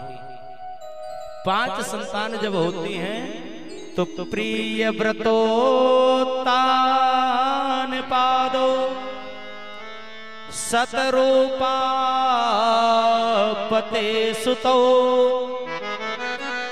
वासुदेव सुकलया रक्षाया जगतः स्थितौ। महाराज मनु शतरूपा जी के जो 5 संतान होते हैं तो 5 संतान में से 3 बेटियां होती हैं और 2 बेटे होते हैं। प्रियव्रत और उत्तानपाद 2 पुत्र हुए, आकुति, देवहूति और प्रसूति 3 बेटियां हुई। आकुति नाम की बेटी रुचि प्रजापति के साथ में विवाह हुआ, उनके यहाँ यज्ञ नारायण भगवान प्राकट हुए। देवहूति जी का विवाह करदम जी के यहाँ हुआ, भागवत जी में इसका बहुत विस्तार है। और देवहूति मैया का विवाह जब करदम जी से होता है, करदम जी बड़े तपस्या में लीन थे, एक छोटी सी झोपड़ी थी, विवाह करके मनु शतरूपा जी चले गए और जैसे जाते हैं तो वो समाधि लगा लिए करदम जी। हजारों वर्ष के बाद समाधि खुलती है तो तब तक में देवहूति मैया सूख करके काटे जैसे। और उस आश्रम में, उस कुटिया में बहुत सारे बिल थे। जब उन्होंने पूछा था नई बहू बन करके गई, बोले महाराज आश्रम, तो नीचे देखे तो एक में चूहा, एक में बिल्ली, एक में सर्प, एक में मेढक सब रह रहे हैं। ऊपर नजर डाल करके देखे तो ऊपर इतने घोंसले हैं कि सब चिड़ियों के घोंसले। बोले महाराज ये ऊपर नीचे सब हैं, आप कहाँ? बोले 2 बाई 2 का जो एक आसन है बैठने का, वहीं पर हम बैठते हैं। देवहूति मैया बड़ी गदगद हो गई कि हमारे पति इतने तपस्वी हैं। पहले जब विवाह होता था तो बालक के गुण को देखा जाता था, धन को नहीं देखा जाता। उसके में गुण हैं तो बोले भैया बालक में गुण है, आचरण अच्छा है, और आचरण अच्छा है तो हमारी बिटिया सुखी रहेगी। धन भले कम हो, चरित्र अच्छा हो तो उसके यहाँ आनंद के साथ समय कट जाएगा। धन बहुत है पर कलह हो, नित्य सुबह शाम लड़ाई झगड़ा हो, करकसा वाणी हो तो उसके घर से लक्ष्मी जो है वो भी चली जाएगी। अभी एक दिन हमारे एक शिष्य थे शर्मा जी करके, आप लोग भी बहुत रिसर्च करे होंगे, आपकी दीवार भी आपकी बातों को सुनती है। आपके घर में जो भोजन होता है भोजन भी स्पर्श करता है। उन्होंने हमें जल का एक वीडियो दिखाया था। वैज्ञानिक व्यवस्था थी कि 2 गिलास में निर्मल जल रखा गया था और एक गिलास के जल में कटु वचन बोला गया था और एक गिलास के जल में निर्मल वचन बोले गए थे। और जब उसकी शुद्धता को, पवित्रता को जब चेक किया गया था तो जिसमें कटु वचन बोले गए थे उसके अंदर के अणु जो है पूरे फट गए थे। इसका तात्पर्य है कि वैज्ञानिक भी ये समझते हैं, जानते हैं कि ये पानी भी आपकी बात को सुनता है, दीवार आपकी बात को सुनती है, आपका जो भोजन प्रसाद है ये भी आपकी बात को सुनता है। इसलिए घर में जहाँ सुमति तहाँ संपत्ति नाना, जहाँ कुमति तहाँ विपत्ति निदाना। जहाँ सुमति है, जहाँ श्रद्धा है, जहाँ प्रिय वचन बोले जाते हैं वहीं अष्ट सिद्धि, नौ निधि, शुभ लाभ, रिद्धि सिद्धि आकर के निवास करती है। और जहाँ नित्य कलह होता है, छोटी छोटी बात पर लड़ते हैं, करकसा वाणी होती है, वहां से वह सब छोड़ करके चले जाते हैं और वहां दरिद्र आकर के वास करते हैं।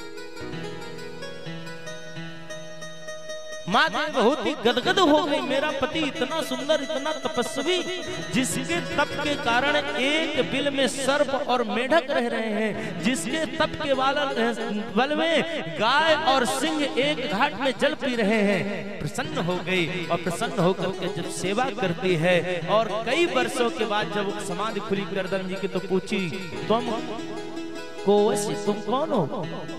देवहूति मैया ने कहा कि प्रभु धन्य है, धर्म पत्नी को भी भूल गए। अरे हम आपके साथ विवाह करके आए हैं, पूर्व चरित्र का जब स्मरण कराए तब याद आया और जाकर के सुंदर सरोवर में, मान सरोवर में स्नान कराए, सर्वांग सुंदर बने और कामत विमान पर विहार करने के बाद में उनके घर में साक्षात कपिल भगवान। कथाएं तो बहुत बड़ी है, 9 बेटियां हुई, इसके बाद कपिल भगवान आए, करदम जी सुंदर जाकर के तब करके भगवत धाम को प्राप्त होते हैं। कपिल भगवान ने माँ देवहूति को कपिल गीता सुनाती है और सुनाने के बाद में वही आज जो गंगा सागर है तो बीच में बैठ जाते कपिल भगवान और देवहूति मैया सरिता बन करके बहने लगे, तो वहीं से हो गया वो गंगा सागर। सब तीर्थ बार बार गंगा सागर एक। तीसरी बेटी होती है प्रसूति, उनका विवाह सुंदर दक्ष के यहाँ किया गया, दक्ष प्रजापति के यहाँ। उनके यहाँ से 60 कन्याओं का जन्म हुआ, 2 बेटे हुए। जो ये व्रत चालू हुए ये प्रिय व्रत से चले हैं। आजकल आप हम सब व्रत जो रहते हैं ना, तो व्रत रहने का प्रिय माने होता सुंदर, व्रत माने होती है प्रतिज्ञा। जो व्रत रहो, जिस दिन व्रत रहो उस दिन प्रतिज्ञा करो कि आज हम झूठ नहीं बोलेंगे। उस दिन प्रतिज्ञा करो आज हमारे द्वारा किसी चींटी मटा की मृत्यु नहीं होगी, किसी जीव की हत्या नहीं होगी। ये प्रतिज्ञा करना ही व्रत है। क्रोध नहीं करेंगे है? ये सब बातें आती हैं। लेकिन महाराज आजकल उल्टा हो जाता है, जिस दिन व्रत रहेंगे तो सुबह से कहेंगे देखो हम व्रत हैं, हमसे ज्यादा देर से बात नहीं करना। पहले जो है अपना प्रभाव दिखाना प्रारंभ कर देंगे। थोड़ी सी बात बिगड़े बोले तुम्हें पता नहीं आज हम व्रत हैं। व्रत का मतलब है ये नहीं कि हम भोजन न करें तो व्रत है। इसका मतलब है कि हम व्रत रहते हुए प्रतिज्ञा करें आज भगवान के नाम का जाप करेंगे, पूजन करेंगे, पाठ करेंगे, कुछ अच्छे प्रतिज्ञा करना ही व्रत है। उन्हीं के यहाँ प्रिय व्रत के यहाँ ही भगवान नर नारायण के रूप में आए। उत्तानपाद जी के यहाँ महाराज ध्रुव के रूप में आए और ध्रुव जी ने ऐसी तपस्या करी कि आज हम सब के बीच में सुंदर आकाश मंडल में चमक रहे हैं। संतान ऐसी होनी चाहिए, भले एक हो लेकिन जो पवित्र हो, जो सत्कर्म करने वाली हो, जो परमात्मा से जोड़ने वाली हो।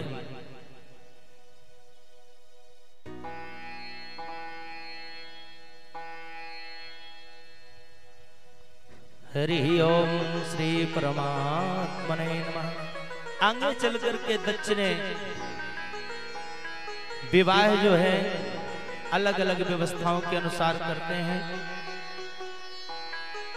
उनमें से कल्प वेद के अंतर्गत जो है 60 कन्याओं में से 10 कन्याओं का विवाह धर्म को ब्याही गई, 27 चंद्रमा को दी गई और महाराज एक जो है महाराज शिव को ब्याही गई, एक पितरों को ब्याही गई। ऐसे करके अलग अलग विवाह कर दिए। और जैसे विवाह करते हैं तो सती नाम की जो कन्या है भगवान शिव को ब्याही गई और शिव जी के यहाँ जाके आनंद के साथ में रहने लगे। ये वर्षों तक जो है सुंदर विहार किए और यही आदि शक्ति हैं जो कि 9 रूप को धारण करके आई। जयंती मंगला काली भद्रकाली कपालिनी दुर्गा क्षमा शिवा धात्री स्वाहा स्वधा नमोस्तुते। ये महाराज जयंती मंगला काली भद्रकाली कपालिनी ऐसे 9 रूप धारण करके ये वही माया है, आनंद के साथ में रहते हैं। एक भगवान का परम भक्त है, उसका नाम था गुणनिधि। कदा गतो हि कैलासम शंकरो भक्त वत्सलः क्वावा सखित्वं तस्यासीतो कुबेरेण महात्मनः।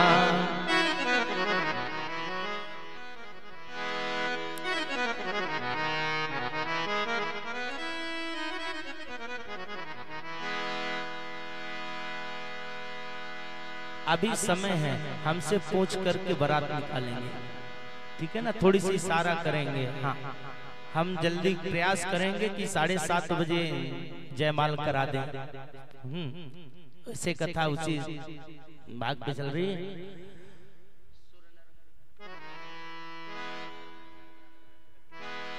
हरि ओम ततस्तु। महाराज, एक कापिल्य नगर में सोम याग सुंदर भगवान का पूजा पाठ करने वाला ब्राह्मण होता है और उसका नाम था यज्ञदत्त। बहुत सुंदर पूजन पाठ करता है सब कुछ।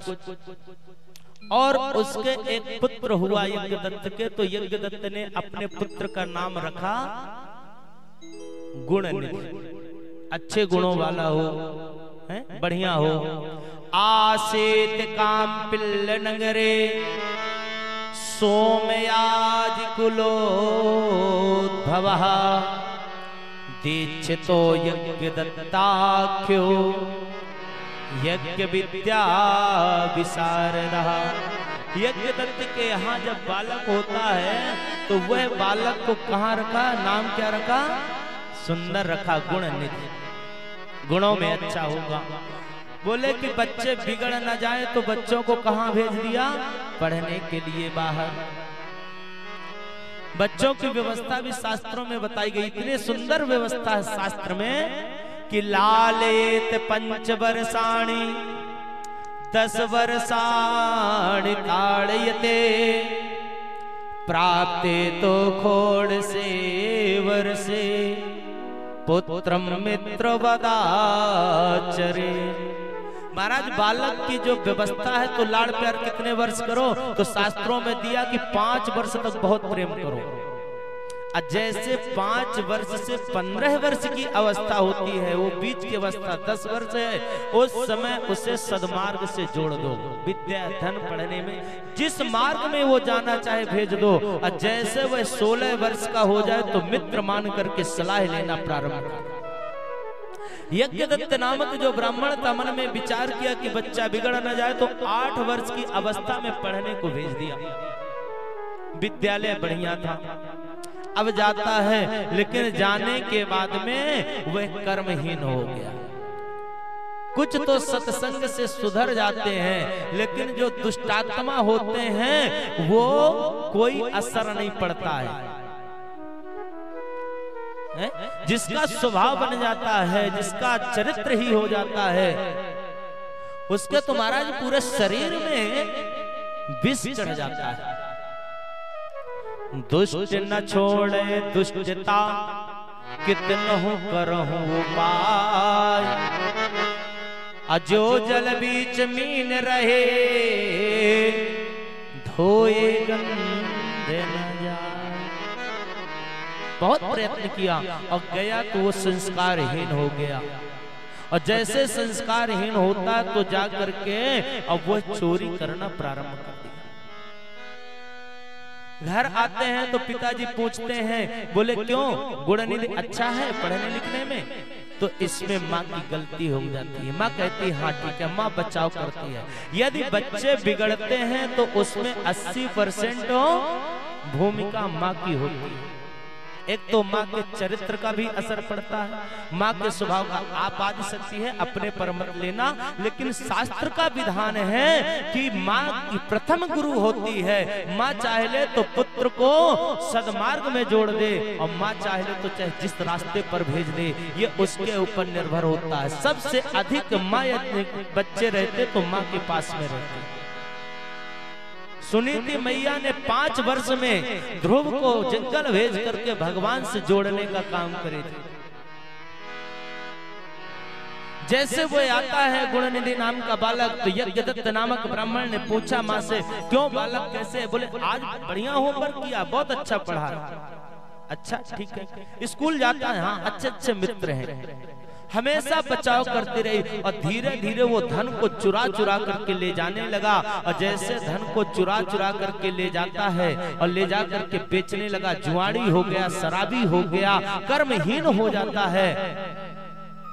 एक दिन ब्राह्मण ने देखा तो ब्राह्मण के कई पुराने समय की अंगूठी थी तो दूसरे के हाथ में देखा और देख करके कहा भाई ये तो अंगूठी हमारी है, तुम्हारे हाथ में कैसे आई?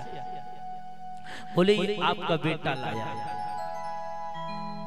अच्छा बोले हाँ।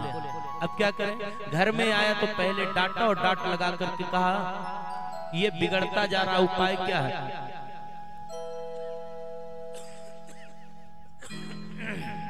बोले उपाय ये है कि इसकी शादी कर दो। बेटियों के ऊपर बहुत कष्ट होता है। आज जो ये शक्तियां बैठी है ना, इनको दो दो घर संभालना पड़ता है। देखने को कह देना बहुत सरल होता है लेकिन बहुत कठिन होता है। जब बच्चे बिगड़ते हैं तब उनके पिताजी कहते हैं कि अब ये बिगड़ गया, शादी कर दो तब सुधरेगा। अधिकतर आप देखे होंगे। अब बेटियां जब समझदार हो जाती तब माता पिता कहते अब बेटी समझदार हो गई, अब शादी कर दो, घर को संभाल लेगी। एक तो वो जाति कब है, बिगड़ा हुआ पति मिल रहा है। अब मान लो यदि दुर्भाग्य से वो नहीं सुधर पाया तो उसकी जिंदगी तो गई। और पति बिगड़ जाए तो जीवन कैसे जाता है ये पता होता है, उसका दिन कैसे कटते हैं, सुख दुख का कितना सामना करना पड़ता, कितना संघर्ष करना पड़ता है। मायके में भी ताने सुनने पड़ते हैं, ससुराल में भी ताने सुनने पड़ते हैं और उसकी कमी अलग निकाल देती है। बोले अब विवाह कर दो। विवाह कर दिए और विवाह करे तो विवाह करने के बाद में सुंदर कन्या के साथ में, वेद पाठी ब्राह्मण की कन्या के साथ में विवाह हो गया पिता के कारण। अब जैसे आए तो बोले महाराज शायद अब सुधर जाए।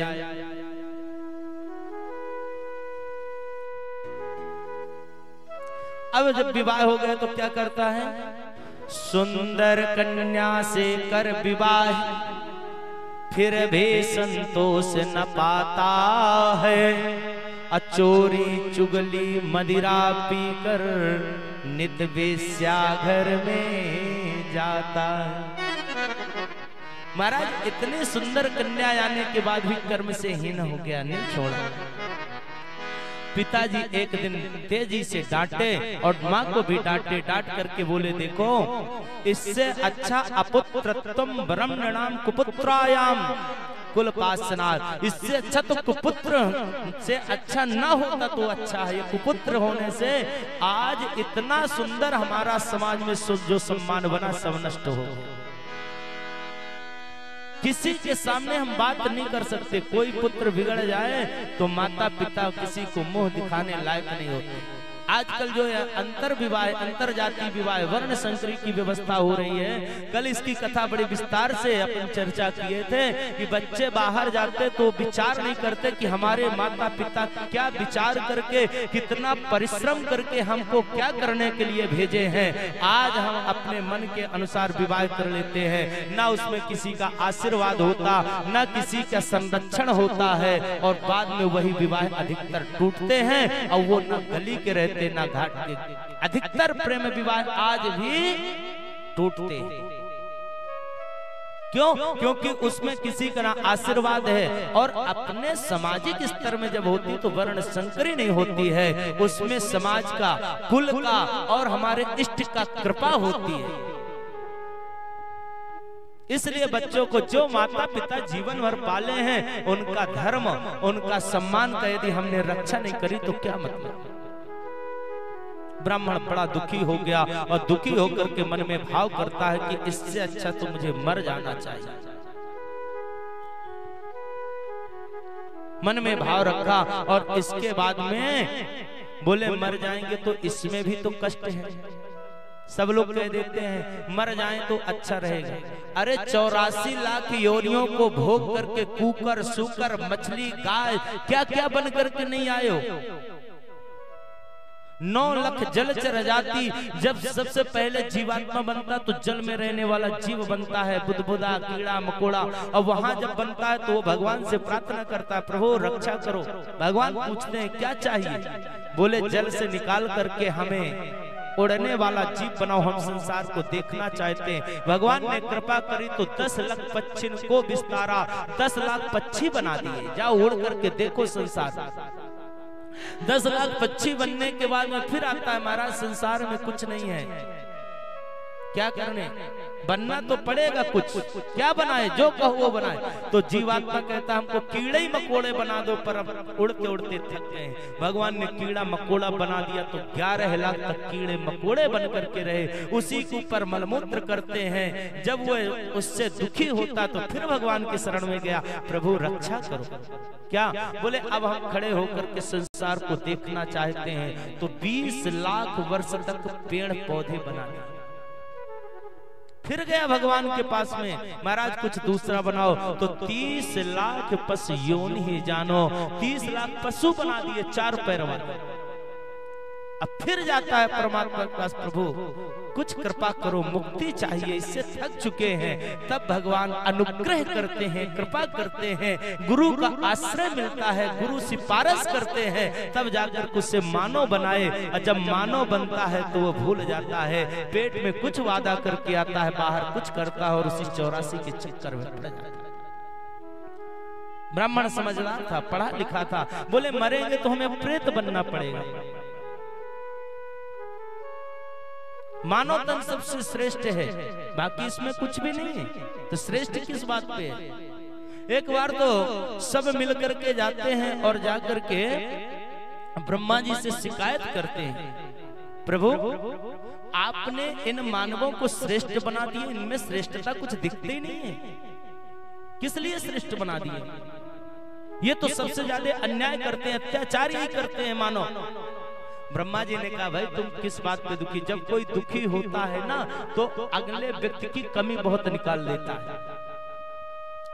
क्या हुआ, बात क्या है, कारण क्या है। तो सबसे पहले उसमें घोड़ा जाता है और ब्रह्मा जी से कहता है कि प्रभु आपने हमारे पीठ में एक सीट बनाई कि एक आदमी चले, उसको हम गंतव्य तक भेजें, लेकिन मानव ने अपनी बुद्धि लगाई और बुद्धि लगा करके तांगा बना दिया और तांगा बना करके 12 लोगों को बैठा के खिंचा रहा है। ये अत्याचार नहीं तो क्या है, हमारे साथ क्रूरता की जा रही है। दूसरे में भेड़ आती है तो कहती है कि पिताजी आपने हमें दिया कि सर्दी में ये बाल बड़े बड़े रहे तो सर्दी से बच जाए। मानव ने पूरे बाल को साफ करके कंबल बना लेते हैं, अपनी स्वेटर बना लेते हैं और हम सर्दी में ठुठुरते रहते हैं। ये अत्याचार नहीं तो क्या है। बकरी आती है तो कहती है कि बहन तेरे तो बाल ही साफ होते, हमको तो पूरे ही साफ कर देते। ब्रह्मा जी से पूछा गया, बोले कि ये मानव श्रेष्ठ क्यों है बताओ। तो बुलाया गया, बोले कि मानव को बुला करके पूछ लो। एक तरफ मानव बैठा है, दूसरी तरफ जानवर बैठे हैं, पूछे कि बताओ भाई श्रेष्ठता किस बात पे है। मानव कहता है हम बोलते बड़ा सुंदर है, प्रिय बोलते हैं, प्रिय वाक्य बोलते इसलिए श्रेष्ठ है। कोयल आगे आकर के जवाब देती, उत्तर देती कि तुम श्रेष्ठ नहीं हो सकते। क्यों? क्योंकि जब कोई प्रेम से बोलता है, मीठा बोलता है, तो तुलना कोयल की दी जाती। क्या कोयल जैसे आवाज है, किसी कोयल को नहीं कहते क्या आदमी जैसे आवाज है, हमसे श्रेष्ठ नहीं हो। मानव ने कहा कि ठीक है तुमसे श्रेष्ठ नहीं, तो हम निडर रहते हैं इसलिए श्रेष्ठ हैं। शेर ने कहा कि नहीं, निडर भी नहीं रहते हो, कोई दहाड़ के बोलता तो कहते हैं क्या शेर जैसे दहाड़ता है, हमसे सुंदर निडर नहीं हो सकते। मानव ने कहा कि देखो हम सुंदर कपड़े पहनते हैं, साफ सुथरे रहते हैं, इसलिए श्रेष्ठ हैं। मृग आगे आया तो मृग ने कहा कि आप जब सुंदर कपड़े पहनते हो तब सुंदर लगते हो, हमारा तो चमड़ा ही इतना सुंदर है कि मृग नयन का उदाहरण भगवान के नेत्र से दिया जाता है। श्यामा मृगाक्षी कटबंध छेड़म लंबोद केशम वचनम सुशीलम। क्या मृग नयनी है, क्या मृग जैसे नेत्र हैं। कौआ आया, वो मानव कहता है हम चालाक बहुत है इसलिए श्रेष्ठ है। तो कौआ आके कहता है तुम चालाक भी नहीं हो, कोई चालाकी करता है तो कहते क्या कौए जैसे चालाकी करते हो। वह रीझ गया तो मानव कहता है हम मूर्ख बहुत है इसलिए श्रेष्ठ हैं। तो गधा आगे आया, बोले मूर्ख भी नहीं हो सकते हो। जब मूर्खता की बात आती है तो कहते क्या गधे जैसे बात करते। मानव ने कहा कि हम श्रेष्ठ किस बात पर हैं, ये तो बताओ। ब्रह्मा जी ने कहा आप में कोई ऐसे गुण नहीं है जिसमें श्रेष्ठता हो, सिर्फ एक गुण है और वो गुण है कि परमात्मा का दरवाजा यदि मिल सकता है, मुक्ति का मार्ग मिल सकता है, मोक्ष का द्वार मिल सकता है, तो वो मानव तन से ही मिल सकता है। इसलिए तुम श्रेष्ठ हो, बाकी तुम्हारे में कोई श्रेष्ठता नहीं। ये मानव तन बड़े भाग्य से मिलता है और इस तन को हम साधारण गवाने तो ये भी गलत हो जाएगा। ब्राह्मण ने मन में विचार किया कि अब हमें दूसरा विवाह कर लेना चाहिए। विवाह करने के विचार से जाता है और यहाँ गुड़ निधि जो है तो मन में भाव रखता है कि भाई अब मैं जाऊं तो जाऊं कहाँ, घर से भी निकाल दिया गया, धन है तो अब है नहीं, पिताजी तो लेके चले गए, चोरी कभी किया नहीं है, वो चोरी तो बहुत किया, कोई अच्छे काम तो किया नहीं है कि कोई नौकरी में रख ले, जिसका चरित्र बिगड़ जाए तो उससे दूर ही लोग रहते हैं, कोई काम भी नहीं दे रहा। महाराज अब क्या करें? बोले कि यदि हम भीख मांगना चाहे तो उस स्वभाव में नहीं था, जंगल चला जाता है और जंगल में जाकर के मन में विचार करता है कि मैं कुछ भोजन करूं तो क्या करूं। मन में भाव आया, जब मन में भाव आया कि मैं भूख प्यास से दुखी हूँ, कहीं व्यवस्था नहीं होती तो मंदिर दिखती है, गुरु का दरवाजा दिखता है। मंदिर गया, भगवान भोलेनाथ जी का सुंदर शिवालय था, उस मंदिर में बैठ गया और जैसे वहां पर बैठता है तो एक भक्त आया, शिव जी की सुंदर पूजन किया और उसी पूजन में सुंदर सुंदर पकवान चढ़ा दिया। और जैसे पकवान को चढ़ाया तो गुड़ निधि का जो ध्यान था वो चला गया शिव जी के ऊपर। अब अभी तक तो भगवान का नाम नहीं ले रहा था, लेकिन अब भगवान का नाम लेने लगा। और किस लिए? स्वार्थ के लिए। स्वार्थ क्या है कि ये जो भक्त है ये चला जाए तो मैं इससे चढ़ी हुई वस्तु को उठा करके खा लूं। सामने वस्तु रखी है, सुंदर मीठा रखा, पर खा नहीं सकता हूँ, ये मन में भाव आया। अब वह ओम नमः शिवाय, हे प्रभु, हे भोलेनाथ, हे शिव शंकर, ये कितनी समय जाए। और भक्त भी इतना होशियार कि जाने का नाम नहीं, अंतिम में वहीं पर सो गए। नींद आई तो उसी शिवालय पर सो गया। जब से सोया तो गुड़ निधि ने कहा अब मौका मिला है। वो अंदर प्रवेश किया और जैसे प्रवेश करके वहां से फल को लेकर के और भोजन की सामग्री को लेकर के जल्दी जब चोरी करते हैं ना तो निकला तो उस भक्त के स्पर्श हो गया और उसको धक्का लगी तो भक्त जग गया, शोर मचा दिया, बोला चोर चोर चोर। तो सब लोग आए और आए तो इतना मारे कि उसकी मृत्यु हो गई। जैसे मृत्यु होती है तो मृत्यु होने के बाद यम के दूत आए और शिव के दूत आए, दोनों का संवाद हुआ। अंतिम में कैलाशपुर ले जाते, कैलाश में ले जाकर के गुड़ निधि को केवल एक बार स्मरण करने से इतने भगवान दयालु। महाराज यम के दूतों को भगवान के दूतों ने डांट करके भगा दिया। बोले कि महाराज इतना बड़ा पापी है और इसको आप कैलाश ले जा रहे हैं, कुछ कारण? बोले ये सुबह से निराहार रह करके भगवान का स्मरण किया और भगवान का प्रसाद खाया। अच्छे बुरे का ज्ञान तो महाराज जानवरों में भी होता है। कभी आप कुत्ते को देना तो यदि आप रोटी दोगे तो आप दोगे तो बैठ करके पूंछ हिलाएगा और बैठेगा, बैठ करके खाएगा। लेकिन वही रोटी को यदि वो चुरा के ले जाएगा तो यदि वो छिपा के ले जाएगा तो वहां बैठ के नहीं खाएगा, रोटी लेगा और जाएगा तो कोई कुलिया ढूंढेगा कि पतली सी कहीं कुलिया मिल जाए और वहां बैठ कर उससे भी ज्ञान है कि कौन सही है कौन गलत है।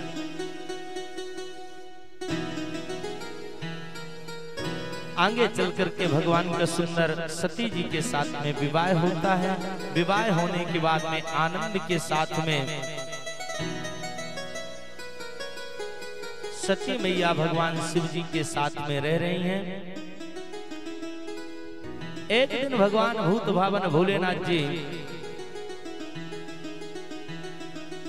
भ्रमण करते हुए मां सती को लेकर के चलते हैं और जैसे चलते हैं तो भ्रमण करना काम था। यहाँ ब्रह्मा जी के मन में एक भाव उत्पन्न हुआ कि भोलेनाथ जी को सती जी से कुछ विवाद कराया जाए। ठीक है, सबके अलग अलग भाव होते हैं। क्यों? क्योंकि एक ईर्ष्या की जो बात होती है ना, तो ये मन में खटकती रहती है, बैठी रहती है।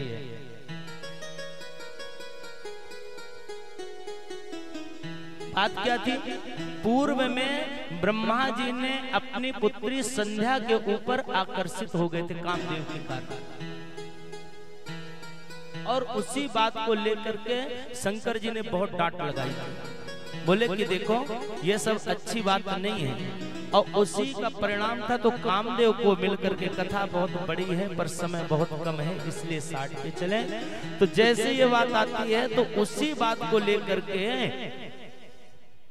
और यहाँ ब्रह्मा जी ने कामदेव को भेजा शिव जी के पास में। पर शिव जी के पास में जाने के बाद भी कामदेव ने कोई अपना प्रभाव नहीं छोड़ा। जब कोई प्रभाव नहीं छोड़ पाता है तो ब्रह्मा जी मन में विचार करते हैं कि अब क्या करें, इनका काम कैसे बने, कैसे बिगाड़े। कभी कभी बनने बिगाड़ने की बात होती है। ये जाते हैं नारायण भगवान के पास में, और नारायण भगवान के पास जब जाते हैं तो बोले कि प्रभु अब आप और हम मिल करके कोई रचना रचे। नारायण भगवान ने समझाया, बोले देखो शिवा सर्व सुकर्ता ही भरता हरता परात्परः परम ब्रह्मा परेशश्च निर्गुणो नित्य एवचा। अरे ये जो शिव है तो साधारण नहीं है, परम ब्रह्म है। शिवम सर्व सुकर्ता ही भरता हरता परात्परा, ये परमात्मा है। इनसे तुम विरोध मत करो, और इनसे जो है तो किसी भी तरह से ये भाव मत रखो कि हम इनसे बदला लेंगे। क्यों? क्योंकि ये सब कुछ करने में सामर्थ्यवान है, ये बड़े दयालु है। क्षणम रुष्टम क्षणम तुष्टम रुष्टम तुष्टम क्षणम क्षणम। भोलेनाथ जी कृपा कर दें तो सब कुछ दे देते हैं, कुछ रखते ही नहीं है, और नाराज हो जाए तो सब कुछ ले भी लेते हैं, कुछ छोड़ते भी नहीं।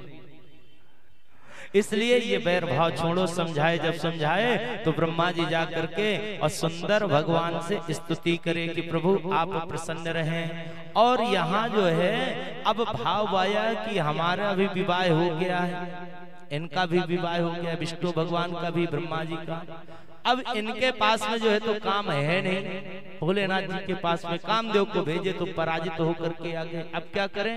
तो जाते हैं देवी की शरण में, और माँ शिवा से स्तुति करते हैं। ब्रह्मा जी कहते हैं, माँ त्वम चित्ते परमानंदा परमात्मा स्वरूपिणी प्रसन्ना भव देवेशे मत कार्यम कुरुते नमः। हे माँ, हम चाहते हैं कि अब इनका भी विवाह हो गया, दो का हो गया, एक कुंवारे रहे तो अच्छा नहीं है, कुछ व्यवस्था करी जाए।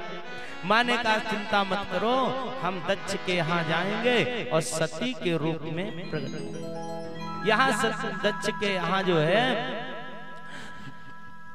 3000 वर्ष तक जब तप करता है तो माँ प्रकट हुई, और जब प्रकट होती हैं तो दक्ष ने कहा, माँ मैं आपको पुत्री के रूप में चाहिए।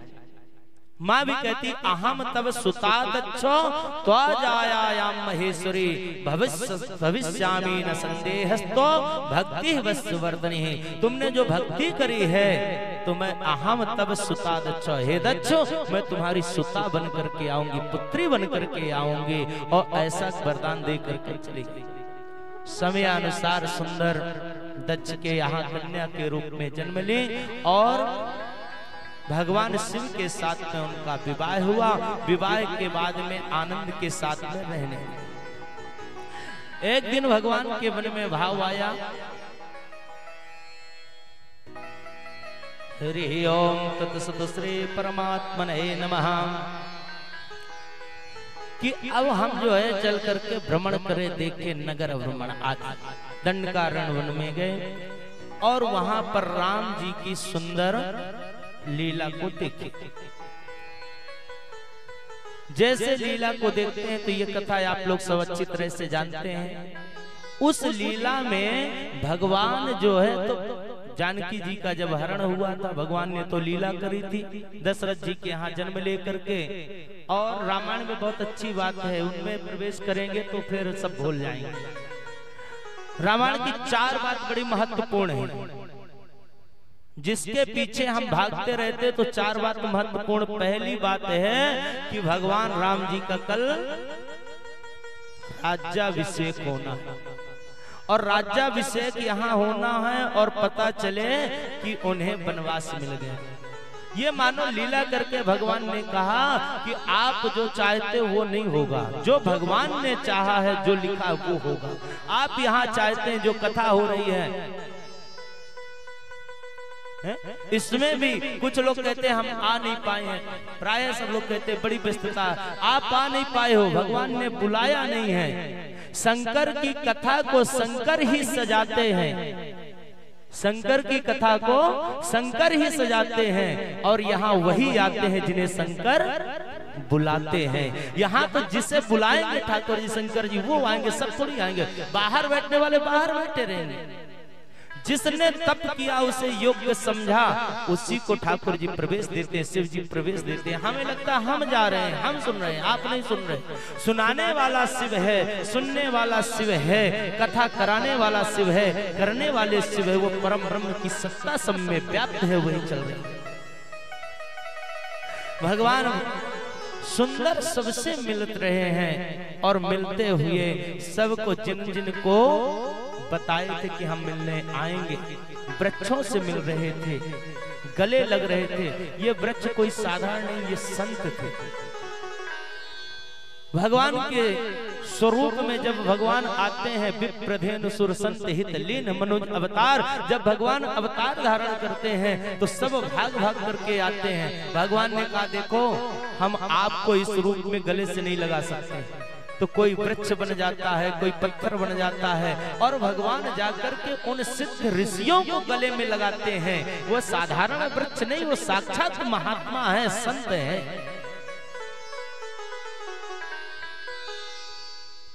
आज लीला करने के लिए जब निकले तो जाते हैं असुर जी के साथ में। जब गए दंडकारण्य वन में पहुंचे तो पहुंचते ही भगवान शिव जी ने देखा तो वो सुंदर वृक्षों से लिपट लिपट करके राम जी लीला कर रहे हैं कि मेरी सीता को आपने देखा, हे सीते हे सीते, ऐसा कह करके रुदन करके लपट रहे हैं। और जैसे उन्हें देखा तो तुरंत शिव जी ने प्रणाम किया। प्रणाम करते हैं कि किमर्थम शंकरो जाया तत्याज प्राणतः प्रिया।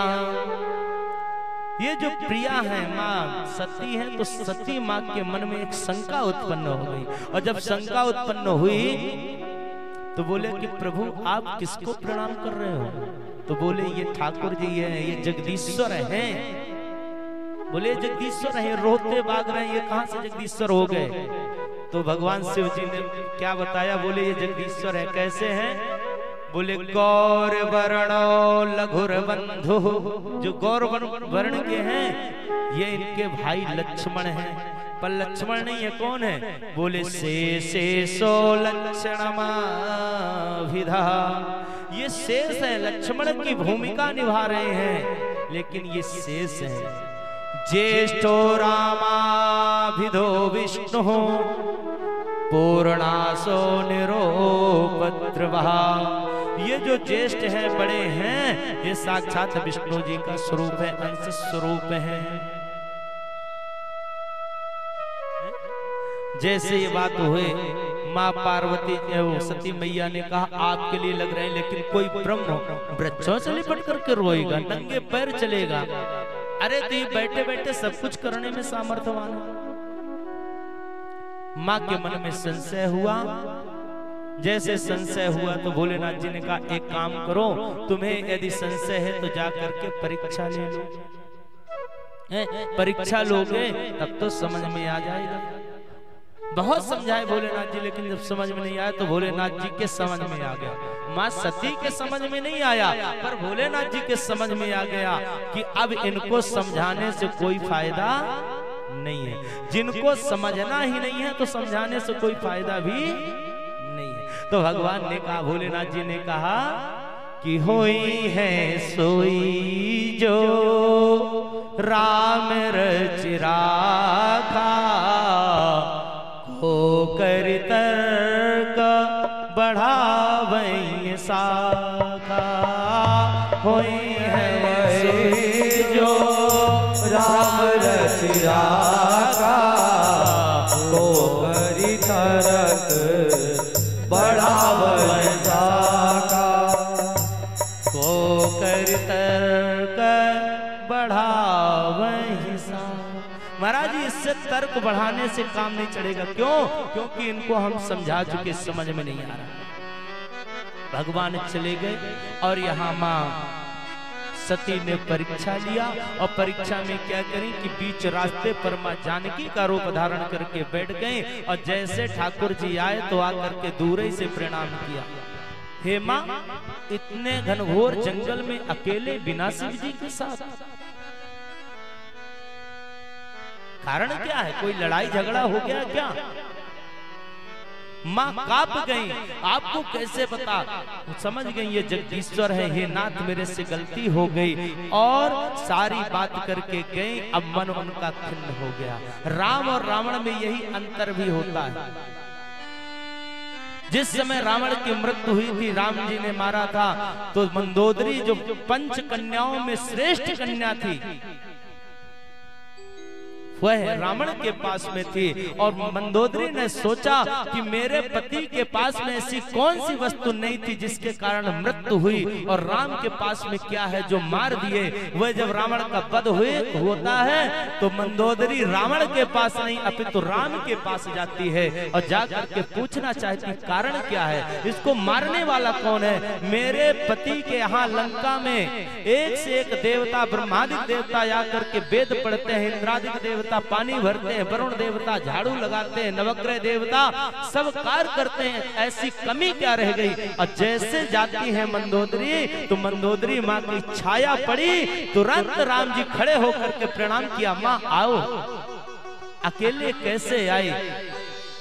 मंदोदरी ने कहा मैं कुछ पूछने आई थी। क्या पूछना चाहती हो? बोले कि मुझे उत्तर मिल गया। राम में और रावण में अंतर क्या है? रावण के पास में 5 कन्याओं में श्रेष्ठ मंदोदरी थी, इसके बाद भी बलकल को धारण करने वाली सीता के पीछे भाग रहा था, और राम जी के पास में बलकल को धारण करने वाली माँ जानकी थी। इसके बाद भी मंदोदरी को 5 कन्याओं को देख करके दूर से प्रणाम कर लिया। यही अंतर है। राम जी नारियों का सम्मान करते हैं और रावण अपमान किया है। उसके परिणाम में रावण की मृत्यु हुई और राम की विजय हुई। जैसे माँ ने माँ को प्रणाम किया, माँ समझ गई, और यहाँ शिव जी ने देख लिया बात गड़बड़ है, तो माँ का रूप धारण कर ली। अब इन्हें मैं अर्धांगिनी कैसे करूं, कैसे धारण करूं? तुरंत मन में संकल्प कर लिया कि आज से मेरा पति पत्नी का संबंध समाप्त, आज से माँ के रूप, इस रूप में मैं स्वीकार नहीं करूंगा। जैसे जाती हैं मतभेद भाव बदल गया, और भाव बदल गया तो पूछे, मन में संशय थे। और जैसे भगवान शिव जी ने पूछा कि क्यों परीक्षा ले ली, तो यहाँ माँ सती ने झूठ बोल दी। झूठ नहीं बोलती तो शिव जी स्वीकार करते। सती मैया कहती कछ न परीक्षा लीन गुसाई, अकीन प्रणाम तुम्हारी। मैंने कोई परीक्षा नहीं, जैसे आपने प्रणाम किया वैसे मैंने किया। भगवान शिव जी समझ गए अब ये जो स्वभाव है नारियों का, अब ये यहाँ लायक नहीं है, इन्हें हमें त्याग करना पड़ेगा। जाकर के समाधि में बैठ गए। यहाँ दक्ष जो है यज्ञ करता है, और यज्ञ करने में सब देवताओं को बुलाया, लेकिन शिव जी को निमंत्रण नहीं दिया। ये पूर्व की चर्चा थी, विवाद हो गया था ससुराल का। दामाद को इसीलिए खतरनाक कहते हैं, ससुराल का। नंदू भैया ससुराल के संबंध जानते हैं? आप भी ससुराल को बहुत घूमते हैं ना, सुने हैं। ससुराल के जितने संबंध हैं तो सब सा से आते हैं, नहीं? समधी, समधन, ससुराल, साला, साली, सरहद, सास, ससुर, सरपुत, यहाँ तक कि साड़ू भाई भी, साड़ू भाई को भी छोड़ो, संस्कृत में कुत्ते को स्वान कहते हैं, कुत्ता भी सास है। तो सब संबंध सास से रहते हैं, इसलिए ससुराल के बड़े सब प्रिय होते हैं, बड़ा संबंध। ससुराल के जब आते हैं ना तो घर में अलग रौनक आ जाती है। दामाद दुख रूपी है, दामाद आते हैं तो पहले घर में चिंता हो जाती है, देखना भैया दामाद जी आ रहे हैं, समझ आएंगे तो कुछ न कुछ खटपटी। अपने घर की हृदय की पाली हुई बिटिया को, हृदय के टुकड़ा को भी दामाद को दे दिया जाता है, स्वागत भी ज्यादा किया जाता है, सब कुछ।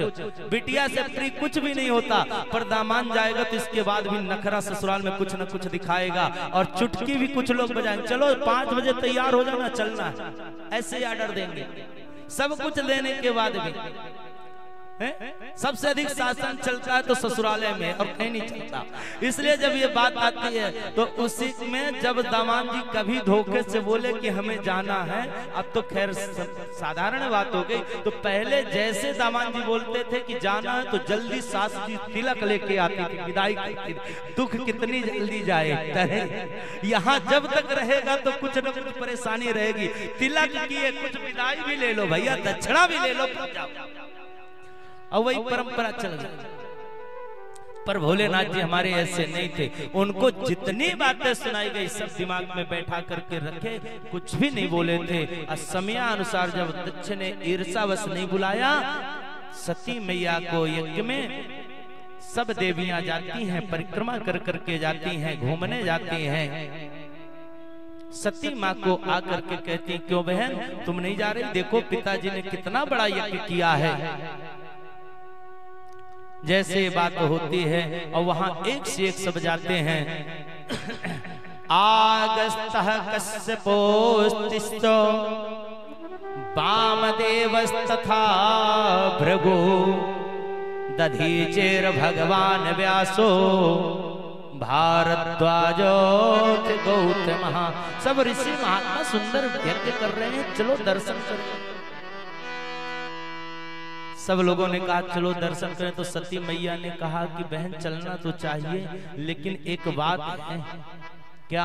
बोले निमंत्रण नहीं आया, हमारे यहाँ तो नहीं जाना चाहिए। विवाह में बोला जाता है कि पिता के घर में भी जाएं तो जहाँ पति का सम्मान ना हो वहाँ नहीं जाना चाहिए। यदि पति के आज्ञा के बिना काम करते हैं तो शास्त्रों में दिया है कि बिन पति आज्ञा के त्रिया करहि जो व्रत उपवास, अपति की आयु को हरे करे नरक में वास। क्यों? क्योंकि पति ही एक ऐसा होता है कि जो पत्नी की सभी तरह से व्यवस्था सुरक्षा करता है। सती मैया को और भिड़का दी बहनों ने, बोले तुम्हारे पति देव भंगेड़ी भांग खा करके बैठे होंगे, उनके क्या पता निमंत्रण आया भी होगा और पिता के घर में जाने में क्या दिक्कत। ऐसे बनाए व्यवस्था की सती मैया रोट गई, नहीं अभी हमें जाना। और जा करके पति देव से कहती हैं, भगवान भोले भावन से कहती हैं कि प्रभु देखिए आपके ससुर जी ने कितना सुंदर यज्ञ किया है, उस यज्ञ में चलना चाहिए। ये नहीं बोली हमारे पिताजी किए हैं, नहीं आपके ससुर जी। भोलेनाथ जी समझ गए कुछ ज्यादा मीठी बात बोल रहे हैं, कुछ तो बात है। कारण क्या? बोले चल करके दर्शन करना चाहिए। ठीक है दर्शन तो करना चाहिए, लेकिन देखो बिना बुलाए नहीं जाना चाहिए। हमारे जाने से तुम्हारे पिताजी को आनंद नहीं होगा, क्योंकि उनको मालूम था सारी बातें। आज शिवजी कई वर्षों के बाद में बताए कि हमारी विवाद हो गई थी, इस बात को लेकर के अपमान हो गया था दक्ष ने, और श्राप अभिश्राप आदि हुआ था। सती मैया ने कहा ये तो होता रहता है, अपने बीच की बात है, परिवार की बात है, पिता के घर में चलना, चलो यज्ञ के दर्शन कराएं। शिव जी ने समझाया, देखो जहां पर सम्मान न हो वहां पर नहीं जाना चाहिए। अधमा धन मिच्छन्ति धनम मानम च मध्यमः, उत्तमा हिमान मिच्छन्ति मानो ही महताम धनम। अपने सम्मान का भी ख्याल रखना चाहिए। नहीं माने, और जब नहीं माने तो बोले देखो आप जाओ या न जाओ, हम तो जा रहे हैं। बोले ठीक है तुम जा रही हो तो जाओ। हम व्यवस्था किए देते, तुम्हारे तो घर है, तुम्हारे पिता का घर है, पिता के घर में जाने में कोई दिक्कत नहीं है। और यहाँ सती मैया कुछ पहले तो शिकायत करती हैं, फिर धमकी भी देती हैं, हम चले जाएंगे। भोलेनाथ ने कहा चले जाओगे तो चले जाओ। बोले हम डेरा भी लिए जाते हैं, लौट के नहीं आएंगे, देख लेना। बोले वो तो हमें मालूम है लौट के नहीं आओ। और जैसे सती मैया थोड़ी दूर गई तो भोलेनाथ जी ने एक आंख खोल करके देखा कि सही चली जाएगी क्या। और जैसे लौट करके आने लगी तो फिर आंख बंद कर लिए, समाधि में बैठ गए। हम जा रहे हैं। भोलेनाथ जी ने कहा कि जाओ, यदि हम देख लेंगे तो प्रेम प्रकट हो जाएगा, अब प्रेम प्रकट हो जाएगा तो हो सकता है ना जाएं। इसलिए भोलेनाथ जी नेत्र बंद करके समाधि लगा लिए और यहाँ सती मैया चलती है। जब चलने लगती हैं तो भगवान ने देखा कि अब ये जा रही तो लौट के तो नहीं आएंगी। उनका सामान भी नंदीश्वर के साथ में भेजवाते हैं और सभी ऋषि महात्मा ऊपर से देखने लगे कि सती मैया का इतना प्रेम है, जा कैसे रहे और कैसे चलते हैं। आइए दर्शन करते हैं किस भाव पे चलती हैं और जाने का स्वभाव क्या होता है। सुर नर मुनि जन ध्यान धरत हैं, गौरा चली गेहू। सुर नर मुनि जन ध्यान धरत हैं, गौरा चली। रंग बिरंगी चूनर आज गौरा चली। रंग बिरंगी चूनर वो संभाल के चली। रंग बिरंगी चूनर वो संभाल के चली। आज गौरा चली, आज गौरा चली। आज गौरा चली, आज गौरा चली। सुर नर मुनि जन ध्यान धरत हैं, गौरा चली। सुर नर मुनि जन ध्यान धरत हैं, गौरा चली। रंग बिरंगी चूनर वो संभाल के चली। रंग बिरंगी चूनर वो संभाल के चली। आज गौरा चली, आज गौरा चली। आज गौरा चली, आज गौरा चली।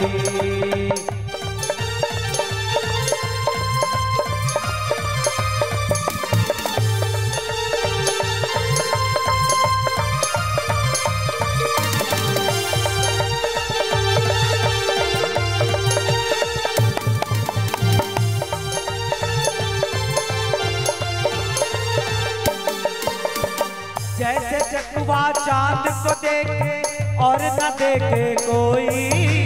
जैसे चकुआ चांद को देखे और न देखे कोई।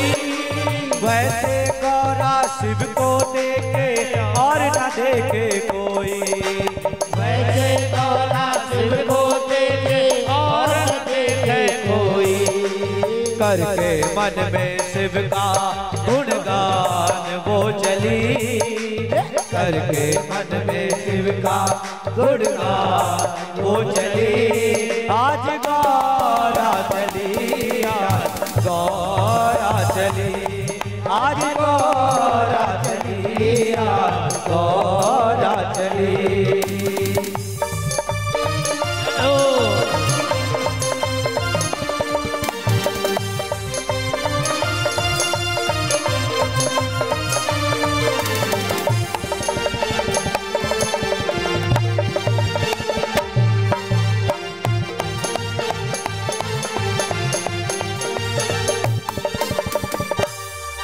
और जन्म भूमि की याद सताई चल गई गौरा रानी। जन्म भूमि की याद सताई चल गई गौरा रानी। कोई ना बुलाए मत जा गौरा बोले औगड़दानी। ना बुलाए मत जा गौरा बोले औगड़दानी। बात न मानी पद की धन ठान के चली। बात न मानी पद की धन ठान के चली। आज गौरा चली, आज गौरा चली। आज गौरा चली,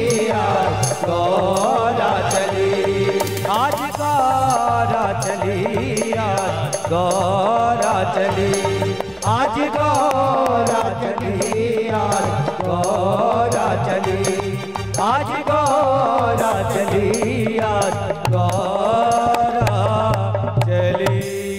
बोले शंकर भगवान की जय हो। आज माँ सती जी चल दी, पहली बार अपने पति की बात को नहीं मानी, हमेशा सदा मानती थी।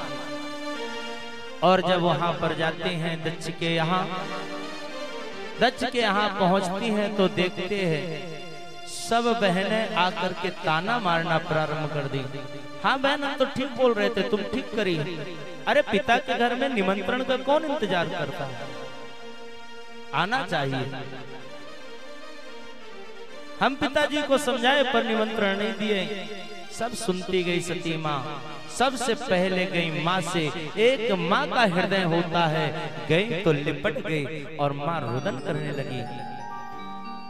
प्रसूति माँ ने कहा कि बेटी, तेरे बिना पूरा घर सोना लग रहा था, तू आ गई तो अब लग रहा है कि पूरा हो गया, तेरी कमी खल रही।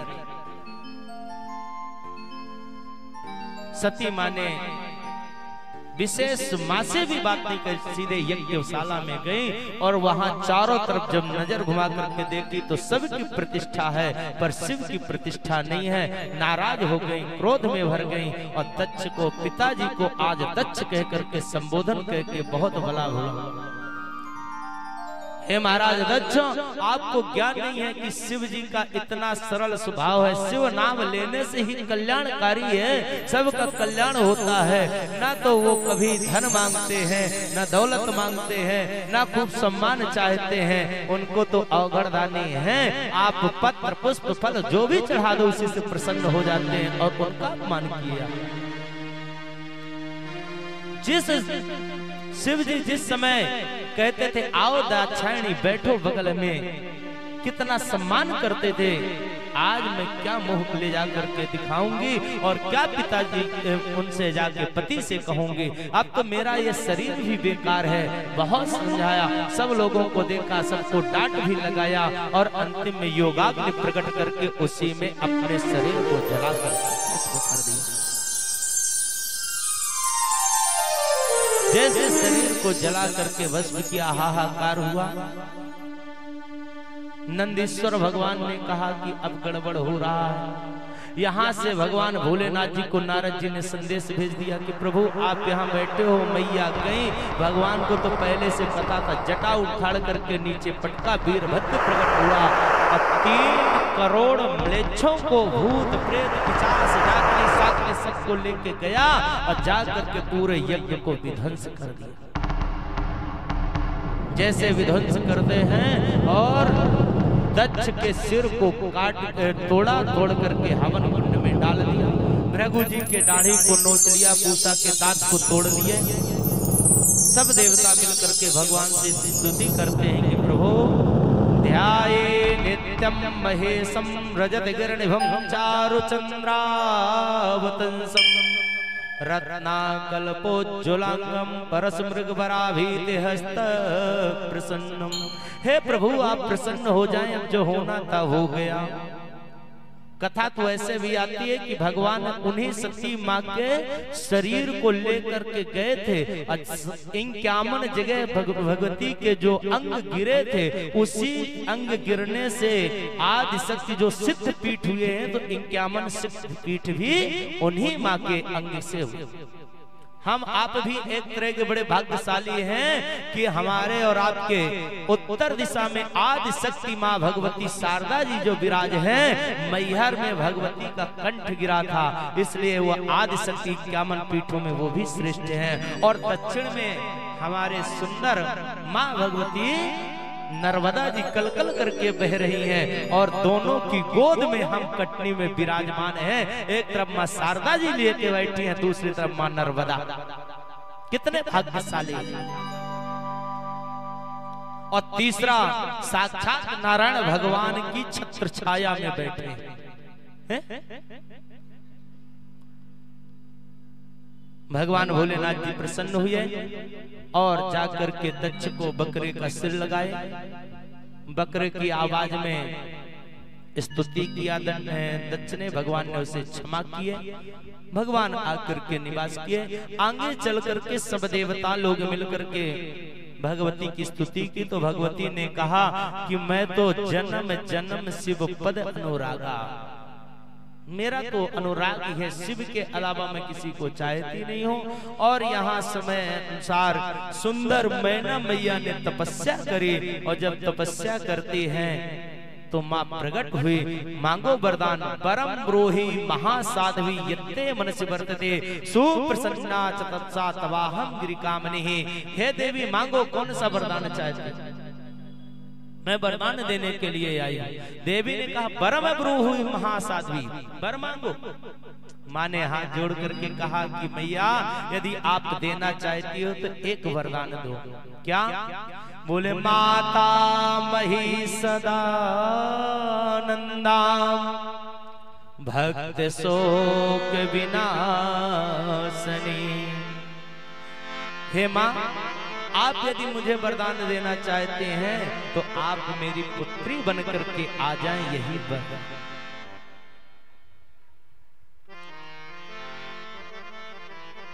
हिमांचल की पत्नी मैना हुई और ये दोनों सुंदर तपस्या किए।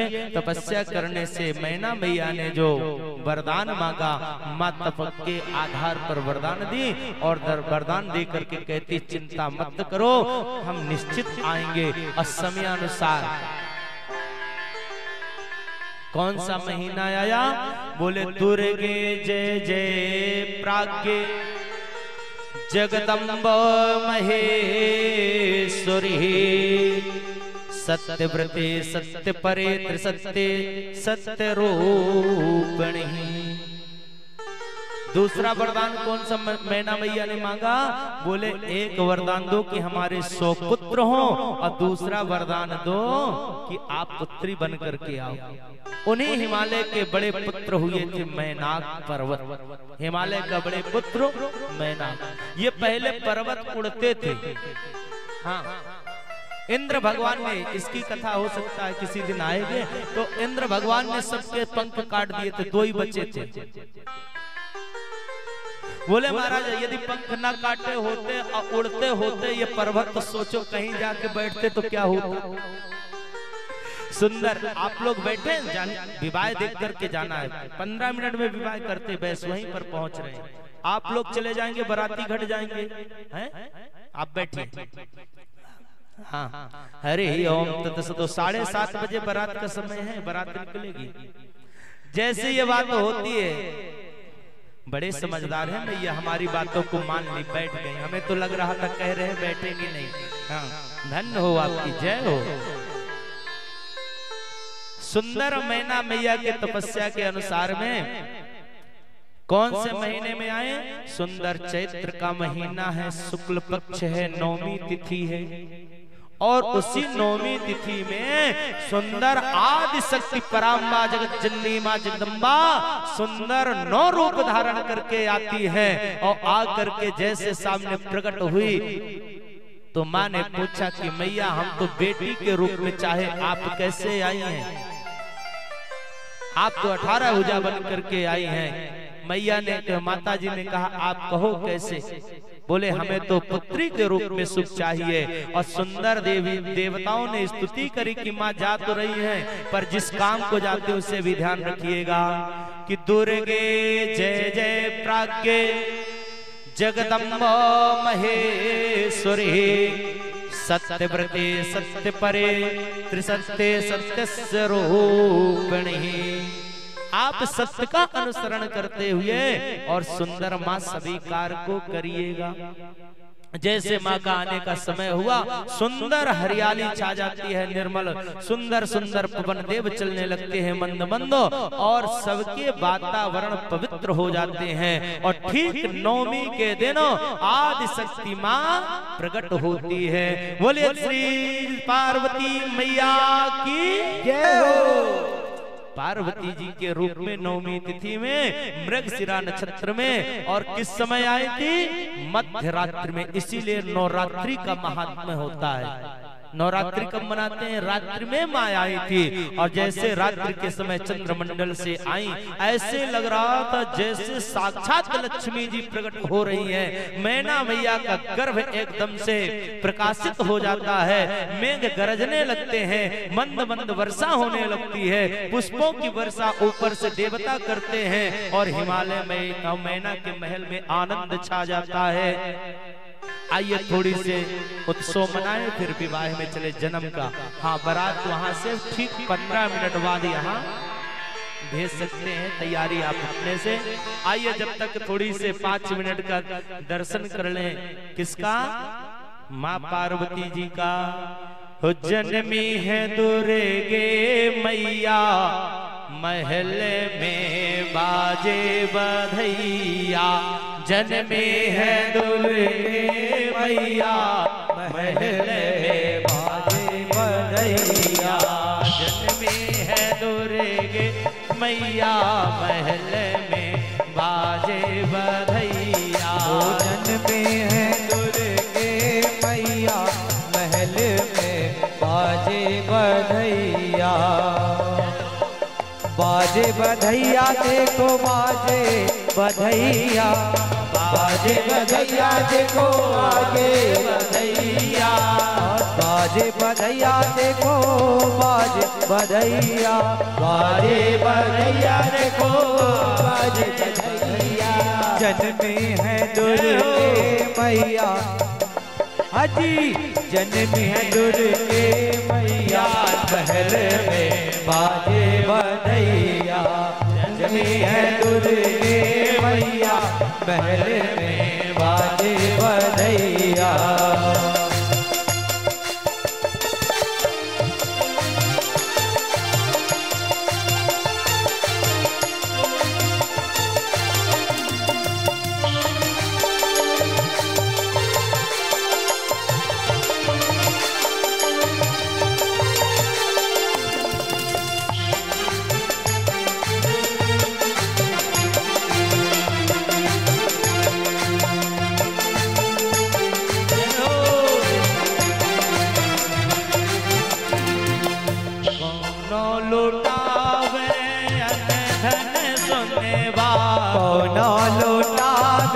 अन धन सोना, लुटावे अन धन सोना।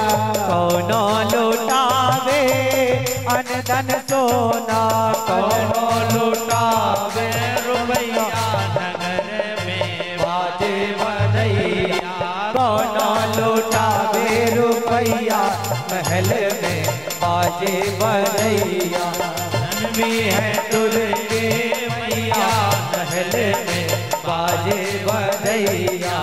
जन्मी दुर्गे मैया, महल में बाजे बधैया।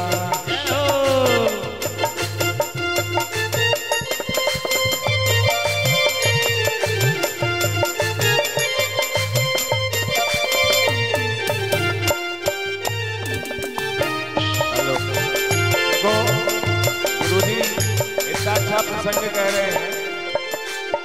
हम आप सब बुद्धिजीवी बैठे हैं, अगर बेटी नहीं होगी तो बहू कहां से लाओगे? बेटी का जन्म होता है तो कितना आनंद मनाते। आप सब लोग ऐसे बैठे हो जैसे है कोई बीमारी हो, ऐसा मानो हमारे घर में बेटी का जन्म हुआ है। और गुरुजी गा रहे हैं, जन्मी है जन्मी है दुर्गे मैया, महल में बाजे बधैया। महिला मंडल दुर्गे मैया, महल में बाजे बधैया। बाबा लुटावे अन धन सुनवा, बाबा लुटावे अन धन सुनवा। राजा लुटावे अन धन सुनवा, राजा लुटावे अन धन सुनवा। अन धन सुनवा, अन धन सुनवा, अन धन सोना, अन धन सोना। अरे मैया हो रानी मैया, हो रानी मैया लुटावे रुपैया महल में बाजे बजैया जन्मी है दुर्गे मैया महल में बाजे बजैया ओ जन्मी है दुर्गे मैया महल में बाजे बजैया जन्मी है दुर्गे मैया महल में बाजे बजैया।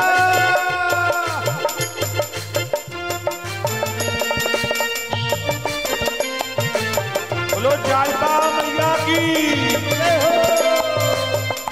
अच्छा किसको किसको देवी दी चाहिए ये बताइए, लक्ष्मी जी किसको किसको चाहिए? ऐसे करेंगे तो भगवान आएंगी माता जी तो पीछे से मुड़ कर चली जाएंगी। लक्ष्मी हाथ उठा करके झूमते हुए ये समझो कि हमारे घर में ही आज आदि शक्ति प्रकट हो गई है। जन्मी है दुर्गे मैया महल में बाजे बजैया जन्मी है दुर्गे मैया महल में बाजे बजैया जन्मी है दुर्गे मैया महल में बाजे बजैया जन्मी है दुर्गे मैया महल में बाजे बजैया जन्मी है दुर्गे मैया महल में बाजे बजैया जन्मी है दुर्गे मैया महल में बाजे बजैया महल में बाजे बजैया महल में बाजे बजैया महल में बाजे बजैया। बोले दुर्गा मैया की। जैसे माया का जन्मोत्सव हुआ, माँ हिमालय मैया मैना जी और हिमालय जी आनंद से फूल गए। देखो भैया बेटियां जो होती हैं बड़ी पवित्र होती हैं, शास्त्रों में बड़ा वर्णन है। समय कम है, बारात आने वाली है, बेटे होने में उतना उत्साह नहीं। बड़े भाग्यशाली होते हैं जिनके घर में बेटियां होती हैं। और शास्त्र ये प्रमाण देते हैं, भागवत जी में भीष्मक जी बहुत करते थे कि हमारे यहाँ बेटी नहीं, हम कन्यादान नहीं करेंगे, हमारा कल्याण कैसे होगा। सब बेटियों के भाग्य में तो पिता रहते हैं, पर सब पिता के भाग्य में बेटियां नहीं रहती। जो भाग्यशाली होते हैं दो कुल को पवित्र करते हैं। और भीष्मक जी ने इतना तप किया था, और तप करने के बाद में जाकर के कमल के पुष्प में मां रुक्मिणी जी ये दो कुल को पवित्र करती हैं। एक बेटी होती जिसे ससुराल की भी चिंता होती है और मायके की भी चिंता होती है। मायके के ताना ससुराल में सुनती है, ससुराल के ताने मायके में सुनती है, पर दोनों को चलाने का प्रयत्न करती है कि हमारा मायका भी न बिगड़े और ससुराल भी न बिगड़े। मायके में कोई कमी है तो पति से चुरा करके मायके का काम संभालेगी कि यहाँ का न बिगड़े, और ससुराल में कोई बिगड़ता है तो मायके से लाके ससुराल का। जैसे मां भगवती का प्राकट्य हुआ, आनंद छा जाता है और सुंदर अन्न धन सोना चांदी सब लुटाना प्रारंभ के उत्सव मनाए। और उत्सव मनाने के बाद धीरे धीरे मां बड़ी हुई, और जैसे पार्वती जी बड़ी होती हैं तो नारद जी एक दिन आए। मैया मैना ने मन में विचार किया, पहली बात होती हमारा बेटे के संस्कार कैसे होंगे, इसका भाग्य कैसा होगा। देखे और देख करके महाराज बड़े अच्छे समय पे पधारे हैं, सुंदर आसन देते हैं। पद पखार वर आसन दीना, सुंदर आसन दिए, पैर को पखारते हैं और पखार करके कहा कि हे प्रभु आप तो नित्य घूमते रहते हैं, हमारे बिटिया के लायक कोई बालक हो तो बताना। नारद जी ने कहा कि इनको हमने देख लिया है, इनके पति कैसे होंगे। कैसे होंगे महाराज?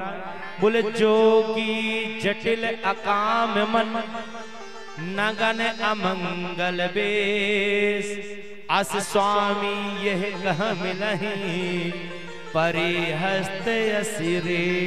इसके हाथ में जो रेखा है ना, ये ऐसा है कि इसका पति जो होगा वो जोगी होगा, अकामी होगा है और निर्वस्त्र रहने वाला होगा, ऐसा इसका पति होगा।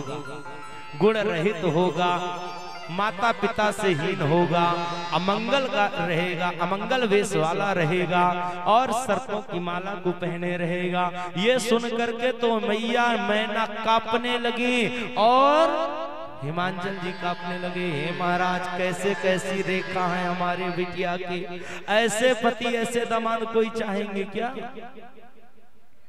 थोड़ी सी और बड़ी हुई और जैसे बड़ी होती है तो नारद जी ने कहा कि हाँ, चिंता मत करो, हम विष्णु भगवान को आपके बिटिया के लिए वर के लिए आए हैं, भगवान विष्णु जी को वर्ण कर लेंगे। माँ पार्वती जी को पता चला तो रात को छोड़ी घर और चली गई जंगल तपस्या करने। और जैसे तपस्या करती है तो तपस्या करते करते मन में भाव आया कि केवल पति मिलेंगे तो मैं भोलेनाथ जी से ही विवाह करूंगी, अन्यथा मैं चाहे जन्म जन्म कुमारी भले रहे। इसी का एक छोटी सी कड़ी आपके जो हरितालिका के व्रत रहते तीजा में तो उसमें भी आता है कि माँ पार्वती जी रात में चलेंगे, वहीं से वह हरितालिका व्रत प्रारंभ हुआ और बालू की मिट्टी, बालू की शिव जी बना करके निर्जन घनघोर जंगल में जाकर के तप करती हैं सखी के साथ में हरितालिका के। फिर जाते हैं कौन?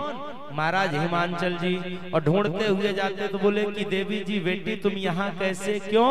तो उन्होंने कहा आप हमारा विवाह अन्यंत्र करना चाहते थे इसलिए हम यहाँ आए। बोले चिंता मत करो, हम आपका विवाह निश्चित रूप से शिव शंकर से ही करेंगे, दूसरा किसी से भी विवाह नहीं करेंगे। तब मैया आती हैं और यहाँ पर तो भोलेनाथ जी जाकर के परीक्षा भी लिए। किसी की बड़ी कमी जब देखी जाती है, बताई जाती है, लेकिन उसके मन में देख लिए कि दूसरे के भाव नहीं है, तब भगवान भोलेनाथ जी स्वीकार करते हैं। और यहाँ सप्त ऋषि भी जाकर के समझाते हैं। यहाँ तो मना कर दिए थे कौन? हिमालय जी ने और मैया मैना ने कहा कि हम बिटिया का विवाह जीवन में चाहे न करे, दामाद मिले या न मिले, पर ऐसे जिसके माता पिता ना हो, जो नंगे रहता हो, जिसका जो है तो भस्मी भभूति लपेटने वाला हो, अकामी हो, ऐसे हमें नहीं चाहिए। सप्त ऋषियों ने कहा कि ना सिद्धयन्ते क्रिया कापे सर्वेषां सद्गुरो बिना मया श्रुत्वा पुरा सत्यम श्रुतिरेषा सनातनी। सप्त ऋषियों ने कहा, बोले कि देवी जी तुम मंत्र का जाप करो, ओम नमः शिवाय का सुंदर मंत्र दिए और इनका जाप करोगे तो तुम्हें भगवान शिव ही मिलेंगे। माँ भगवती ने सुंदर जप किया, तप किया और यहाँ पर सप्त ऋषि आकर के जब परीक्षा आदि लेकर के चले गए, बता के चले गए, शंकर जी के पास भी सब देवता मिलकर के जाते हैं और सब जा करके देवताओं को चिंता हो गई। चिंता हो करके मन में विचार करते हैं, क्या? बोले कि हे भोलेनाथ जी आप विवाह कर लीजिए, बिटिया ठीक है, उसके मन में आप ही हैं। सप्त ऋषियों ने परीक्षा ली, लेकिन भोलेनाथ जी को संतुष्टि नहीं हुई तो भोलेनाथ जी भी जाते हैं और जा करके पहुंच गए। जैसे प्रकट होते हैं लेकिन ब्राह्मण के रूप में गए। क्या चाहती हो आप? तो देवी जी कहती हैं कि हे महाराज, मुझे यदि कुछ चाहिए तो केवल शिव जी चाहिए। महादेव अवगुण भवन विष्णु सकल गुण धाम, अजेहि कर मन रम जाहि सन तेहि तेहि सन काम। अरे सप्त ऋषियों ने कहा कि छोड़ो इनको, सबसे अच्छे कौन हैं? बोले कि विष्णु सकल गुण धाम, ये तो अवगुण के खान हैं और विष्णु जी सकल गुण के खान हैं। माँ पार्वती ने कहा ब्राह्मण रूप में शिव जी से कि आप चाहे जो भी कहें, किम तुम देव प्रसो लक्ष्मी किम स्वरूपा सरस्वती। ब्राह्मण रूप में भगवान ने कहा देखो लक्ष्मी जी कितने महल में रह रही है, सरस्वती माँ को देखो और तुम भोलेनाथ से विवाह करोगे तो कहाँ रहना पड़ेगा? जंगलों में न लाइट की व्यवस्था न पानी की व्यवस्था, कि नहीं? माँ पार्वती जी ने कहा कि आप चिंता मत करें, हम विवाह करेंगे तो केवल ना हम वेद प्रसूर विप्रह ना लक्ष्मी च सरस्वती अहम हिमाचल सुता सांप्रतम नाम पार्वती। महाराज मैं अग्नि में प्रवेश करके अपने प्राण को त्याग दूंगी, लेकिन शादी करूंगी तो केवल शिव जी के साथ में। शिव जी ने कहा बात तो सही है, लाइन क्लियर है, प्रेम ज्यादा है, अब हमें विवाह करना पड़ेगा। वरदान दिए, जाओ चिंता मत करो, तुम्हें शिव जी ही पति के रूप में मिलेंगे।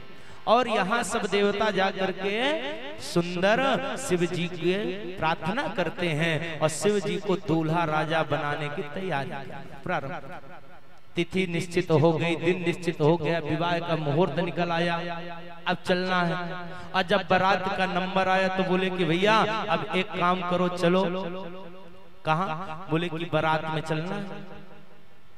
निमंत्रण दिया गया और जब निमंत्रण दिया जाता है तो निमंत्रण में महाराज जितने देवता हैं सब पहुंच गए। अब देवता सज सज करके जाते हैं और जैसे विवाह में तैयार होकर के जाते हैं तो सब अपने अपने वाहनों से अपने अपने तैयारियों से जा रहे हैं। एक से एक सुंदर लाली लिपस्टिक सब लगी हुई है, सुंदर मुख चमक रहा है। अब भोलेनाथ की तरफ किसी का ध्यान ही नहीं।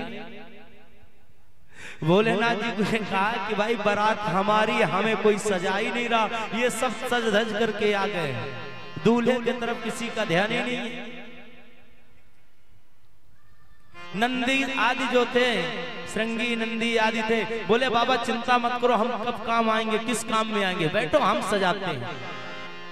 बोले ठीक है। अब नंदीश्वर आदि देखे किसको? भगवान विष्णु जी को, इंद्र जी को, ब्रह्मादिक देवताओं को, तो ये बढ़िया तैयार हो करके आए हुए हैं।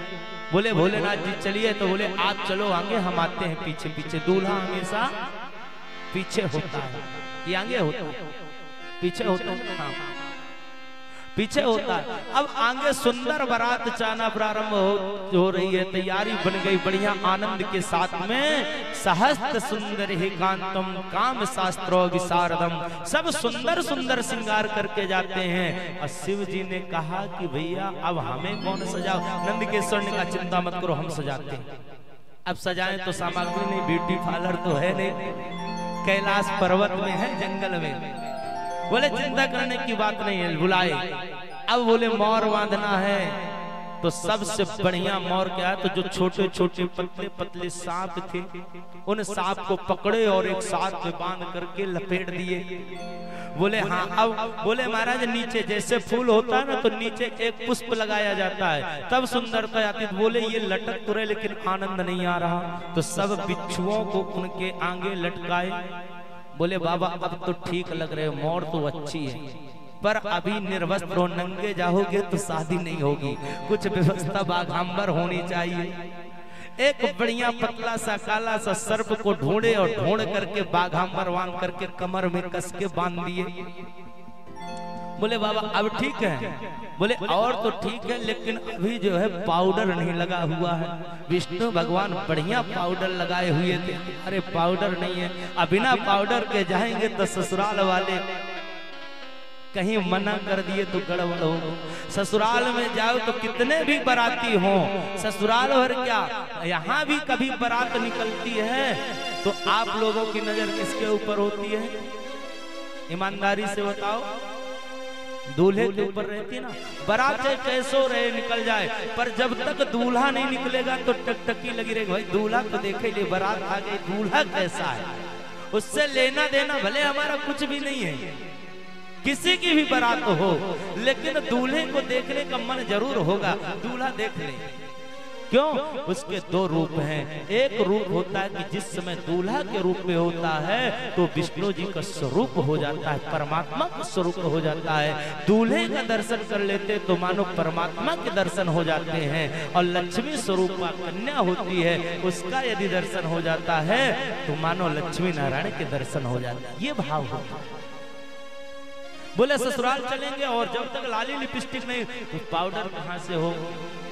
बोले महाराज चिंता मत कर, तो बढ़िया चिता की भस्मी जो एकदम सफेद थी, अब सफेद भस्मी को लगा दिया गया। अब सजाने वाले जैसे वैसे तो सजाएंगे, हैं? जिनकी जिसकी बुद्धि जितनी होगी उतना ही काम करेंगे। अब बढ़िया लगा दिए, एक तरफ सफेद एक तरफ लाल, लिपस्टिक हो गया। महाराज काजल नहीं है, काजल बिना कैसे काम चले? तो जो लकड़ी कोयला था उसका काजल लगा दिए।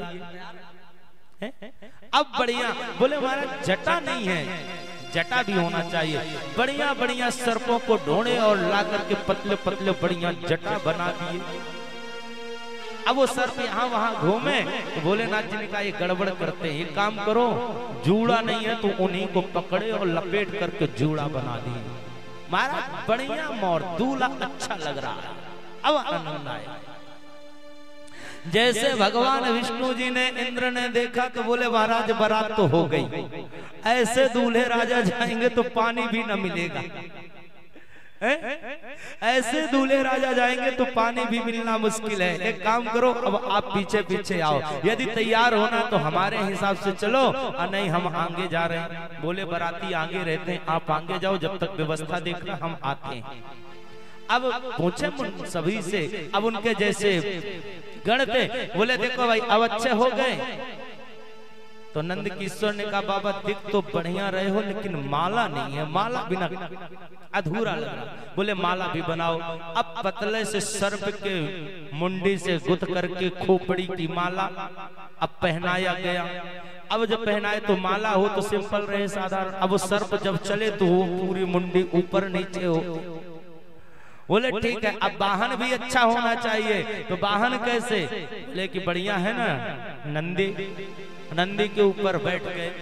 अब पीछे मुड़ करके देखे तो बोले कि नंदीकेश्वर हम दिख कैसे रहे? बोले कि महाराज बढ़िया सुंदर दिख रहे हैं, अलौकिक, आज तक ऐसे दूल्हा हमने देखा ही नहीं है, बड़े अलौकिक दिख रहे हैं। बात तो अच्छी है। अच्छा एक बात बताओ, बाराती सब अपने चले गए तो 2-4 लोग जाएंगे तो वहां क्या पता क्या व्यवस्था होगी। बारात का जलवा अलग होना चाहिए। अब होता भी है, देखो 80 साल के वृद्ध भी जो होते हैं, चाहे सिर भले डुलने लगता हो, दांत भी ना हो, लेकिन जब बारात में जाते हैं तो पगड़ी, साफा, लाली, लिपस्टिक, बेल्ट, टाई एकदम बन करके तैयार हो करके जाते हैं। हम बाराती हैं, बाराती का जलवा ही अलग होता है कि नहीं? हाँ महाराज एकदम से बिल्कुल। तो बोले कि अब एक बात बताओ, ये सब चले गए हैं बाराती, अब बचे कौन? बोले हम और आप। हे महाराज अपन चलेंगे, अब मान लो कि वहां व्यवस्था न हुई तो बिना बारात के सब लोग हंसेंगे, कैसे दूल्हा है बिना बारात के आया। बोले एक काम करो कि आज तक जो कोई बारात में न गया हो उनको बुलाओ। कौन है? बोले भूत, प्रेत, पिशाच, किन्नर, गंधर्व, सबको बुलाओ। अब एक तरफ से जैसे आवाहन किए तो करोड़ों भूत प्रेत अब नाचना चालू कर दिए। वह जय बोले बम बम भोले, बम बम भोले बोलना चालू किए। महाराज हम भी बराती है, जैसे आकर के खड़े हुए भोलेनाथ जी का मन गदगद हो गया। अब बाराती बढ़िया हो गए, अब चला जाए। जैसे ये बात आती है चलने के लिए चलते हैं तो इनके दर्शन करें। आइए हम आप भी सब कोई बाराती बन करके चले हैं। चलना है ना, वहां से भी बारात निकली होगी। तो चली शंकर जी की बारात लेके चल रहे हैं ना। चली शंकर की बरतिया हिमाचल नगरी, चली शंकर की बरतिया हिमाचल नगरी। चली शंकर की बरतिया हिमाचल नगरी, चले शंकर की बरतिया हिमाचल नगरी। चल दर्शन की नगर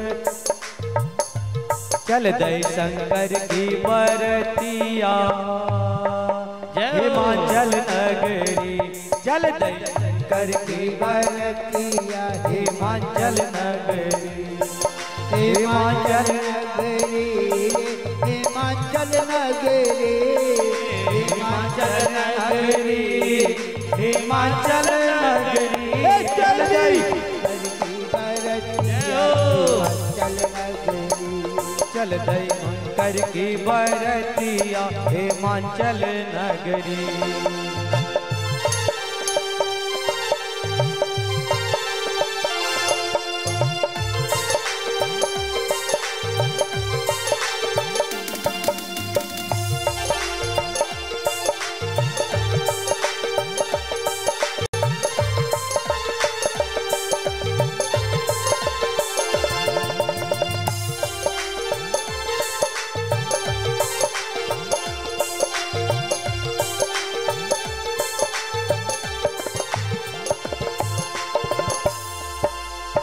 और जब शंकर भगवान की बारात निकलने लगी तब सभी उनके दर्शन पाने के लिए क्या क्या जुगन लगाते हैं और उनका वेश कैसा है।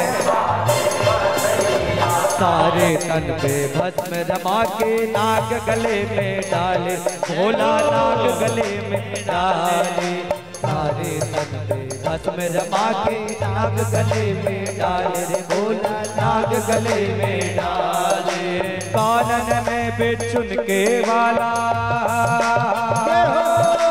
कानन में बिछुन के वाल, पर्दा के अखबार देखन काहे ने चली रे, देखन काहे ने चली, दूल्हा शिव शंकर की बारात आ गई, देखन काहे ने चली, देखन काहे ने चली, दूल्हा शिव शंकर की बारात आ गई, के देखन काहे ने चली रे, देखन काहे ने चली, दूल्हा शिव शंकर की बारात आ गई। जरा दोनों हाथ उठा के ताली बजाते भगवान भोलेनाथ की बारात का स्वागत करेंगे। दोनों हाथ उठा के। बाराती हैं और घराती हैं, तो जितने यजमान पुरुष है सब घराती हैं, है ना, सब गौरा रानी की तरफ से हैं। तो आप लोग ये पुष्प लेके जाइए, स्वागत के लिए दोनों तरफ खड़े हो जाइए। नरेंद्र भैया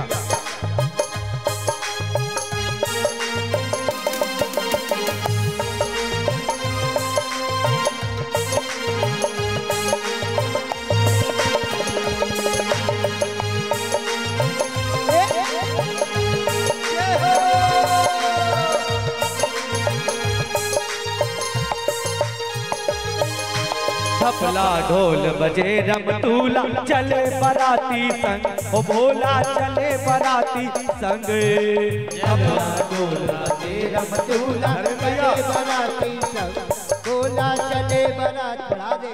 देखिए, आप लोग अपने स्थान पर खड़े रहिए, यजमान लोग यहाँ खड़े होंगे, यहाँ दोनों तरफ। और ढपला ढोल बजे रमतूला, चले बराती संग, के भोला चले बराती संग, ढपला ढोल बजे रमतूला, चले बराती संग, ओ भोला चले बराती संग। और भूत पिशाच संग में नाचे,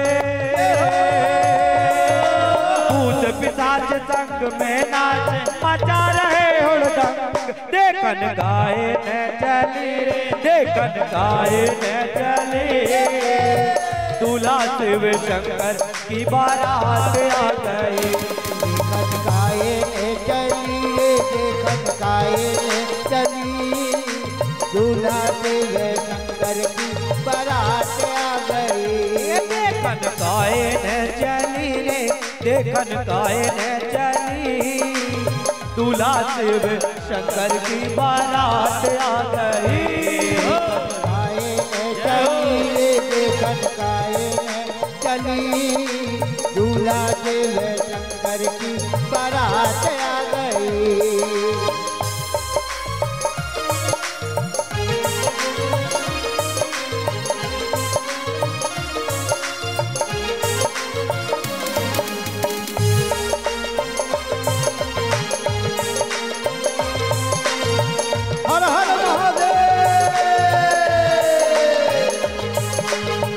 शंकर जी को पकड़ खबासन मांगे नेक हजार, हे भोला मांगे नेक हजार। शंकर जी को पकड़ खबासन मांगे नेक हजारों, भोला मांगे नेक हजारों। पर टकैया उड़ के लागे, पर टकैया उड़ कर बाग बच गई हाहाकार। देखन काहे न चली रे, देखन काहे न चली रे, दूल्हा शिव शंकर की बारात आ गई। देखन काहे न चली रे, देखन काहे न चली, दूल्हा शिव शंकर की बारात आ गई।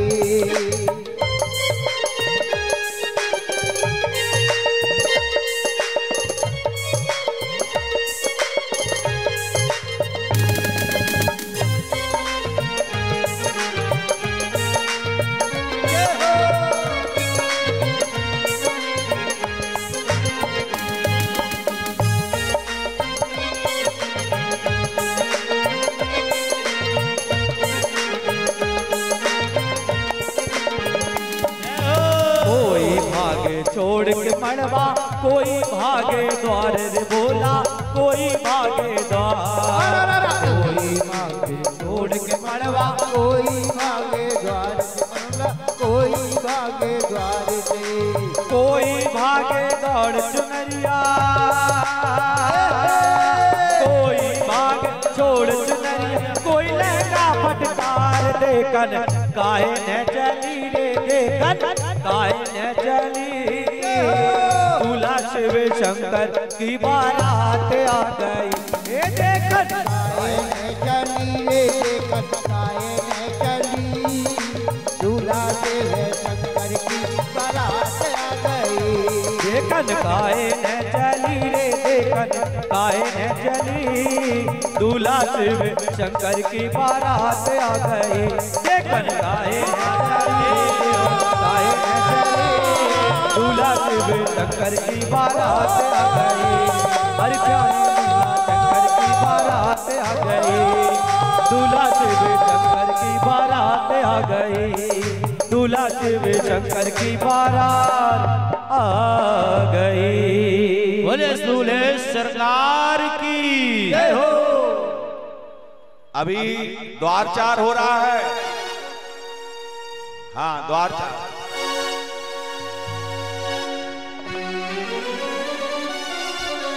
बोलो भोले बाबा की जय हो। सुंदर भगवान निराले दूल्हे में जब बारात चलती है ना, तो बारात में सुंदर भूत प्रेत गए। और कैसे बारात है? बारात में किसी के एक मुख, किसी के दो मुख, किसी के चार मुख, किसी के मुख ही नहीं है, किसी के 2 हाथ, किसी के 10 हाथ। अब जैसे बारात पहुंची तो परोसने वालों को दिक्कत, देखने वालों को दिक्कत। अब जब सुंदर बारात आती है, और बारात में कैसे, आइए हम दर्शन करें, शिव जी को सजाएं और मां पार्वती जी को सजाते हुए दिव्य उनके विवाह उत्सव में सम्मिलित हों। निराले दूल्हे में, मत वाले दूल्हे में, हरे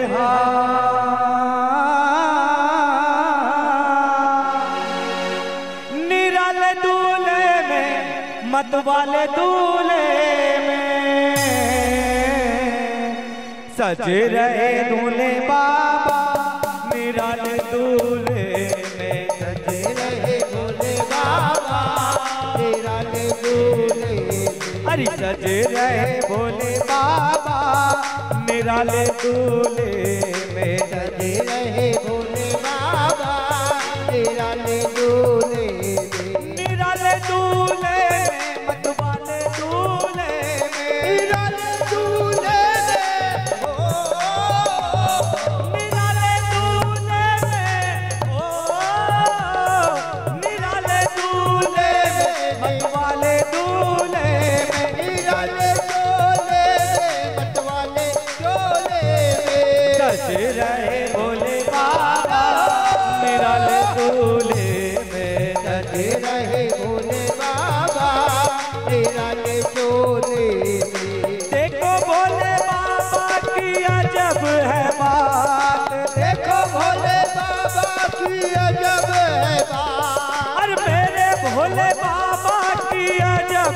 बात, अपने भोले बाबा की अजब है बात।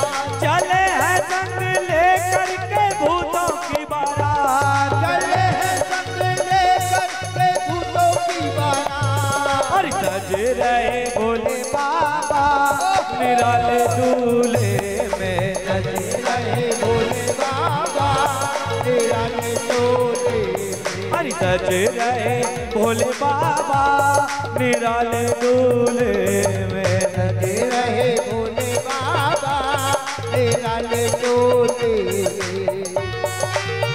जय हो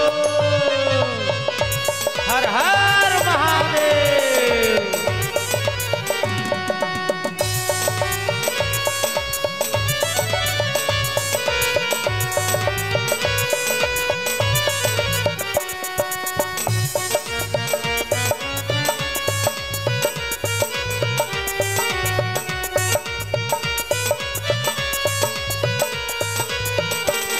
है भेष निराला जय हो, पिए भंग का प्याला जय हो। है भेष निराला जय हो, पिए भंग का प्याला जय हो। सर जटा चढ़ाए तन भस्म लगाए, ओढ़ी मृगशाला नगकार की माला। हर चीज में गंगा मस्तक पे चंदा, तेरा डमरू बाजे त्रिशूल विराजे। भूतों की लेकर टोली चले हैं ससुराल, भूतों की लेके टोली चले हैं ससुराल। हे भोले जी दिगंबर हो बैल पे सवार। भोले जी दिगंबर है बैल के सवार। सज रहे भोले बाबा निराले दूल्हे में, सज रहे भोले बाबा निराले दूल्हे में। ओ सज रहे भोले बाबा निराले दूल्हे में, सज रहे भोले बाबा निराले दूल्हे में। एक मिनट भैया, भैया एक मिनट। सीमू दीदी और महिला मंडल से आग्रह है, गुरुजी नरेंद्र भैया गुरुजी का अलग है, ये आचार्यों का है। दीदी लोग आ रही हैं। राजू गंदी जी ऊपर पहुंचे और यजमान हमारे पहुंचे। दोनों तरफ अगर आ जाएंगे तो अच्छा रहेगा। महिला मंडल के लोग पहुंचे और माला पगड़ी साफा पहनाए सब मिल करके, महिला मंडल के लोग। देखिए अब दूल्हे सरकार आ चुके हैं साफा उठा लाओ भैया। और बाराती बड़े विचित्र थे, वो तो दिख रहे हैं। सीमू दीदी गुरुजी का साफा मैना लेके मैया बड़ी चिंता में हो जाती है, और जब बड़ी चिंता में हो जाती तो पहले तो भागती है भगवान ऐसे दूल्हे राजा हैं। और बारात देखने के लिए सबसे पहले कौन आए? बच्चे आते हैं।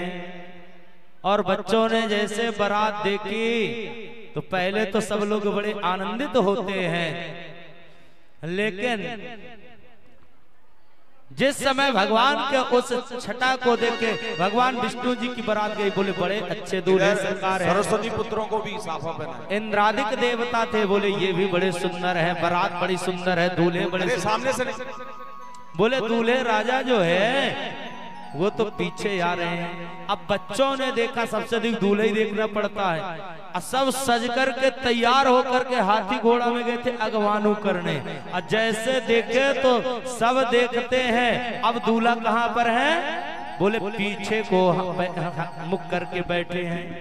अब पीछे मुख करके जब बैठे हुए हैं, सीधे किए नंदीश्वर को घुमाए तो देख करके बच्चे भागे और दरवाजा बंद कर लिए। हे महाराज, भाभी चाहते हैं कि कोई बच्चे सप्तऋषि आए और समझाए, मैया को समझाए, तब विवाह की तैयारी होती है। भैया महिला मंडल से आग्रह इधर सरस्वती पुत्रों को साफा पहनाएं, गुरुजी का सम्मान करें महिला मंडल मिलकर। और जैसे ही सम्मान हो आप ऐसा माने आप सब सम्मान कर रहे हैं। कमलेश भैया आइए ना ऊपर, डॉक्टर साहब भी ऊपर आए। हमारे आज के इस कार्यक्रम में आदरणीय जेलर साहब पधारे, उनका भी बहुत बहुत स्वागत है। और हमारे समाज के गौरव आदरणीय डॉक्टर हजारी लाल जी नौंगरैया सरपंच, अभी नहीं वहीं रहो। शंकर जी को आगे करो, शंकर जी को गण तो आगे, शंकर जी को आगे करो। और आदरणीय कमलेश सोहाने जी भारतीय जनता पार्टी के जिला अध्यक्ष मैयर के, आदरणीय अशोक सेठिया जी कृपया मंच पर आए। सम्मान के समय में आप भी जाओ। जयमाल भैया पहले स्वागत हो जाए, जयमाल सब लोग नीचे हो जाएंगे तब कराएंगे जयमाल। हाँ, अभी महिला मंडल और सब लोग मिलकर स्वागत कर रहे हैं। हाँ। चलिए, क्योंकि कुछ मंत्र भी होंगे। दूल्हे का सेहरा सुहाना लगता है, जय हो। हम सब का तो दिल दीवाना लगता है। ओ भोले का सेहरा सुहाना लगता है, भोले का सेहरा सुहाना लगता है, भक्तों का तो दिल दीवाना लगता है। भोले का सेहरा सुहाना लगता है, हम सब का तो दिल दीवाना लगता है। दूल्हे का सेहरा सुहाना लगता है, भोले का सेहरा सुहाना लगता है, भक्तों का तो दिल दीवाना लगता है। भोले का सेहरा सुहाना लगता है, सुधार लो। आज दिल दीवाना लगता है। साफा किसने पहना है? साफा गुरुजी ने पहना है ना? गुरुवर का सेहरा सुहाना लगता है, हम सब का तो दिल दीवाना लगता है। जय हो। गुरुवर का सेहरा सुहाना लगता है, हम सब का तो दिल दीवाना लगता है। और क्या कहना है? ज्यादा मत देखो नजर लग जाएगी, ज्यादा मत देखो नजर लग जाएगी, विवाह की रात दोबारा आएगी। भोले का सेहरा सुहाना लगता है, भोले का सेहरा सुहाना लगता है, भक्तों का तो दिल दीवाना लगता है। ओ भोले का सेहरा सुहाना लगता है। अब सभी से आग्रह है, सभी लोग नीचे आ जाए। सब लोग, केवल शंकर भगवान और शंकर भगवान के गण वहां ऊपर है। सभी लोग नीचे आ जाए प्रणाम करके। बोलो हर हर महादेव।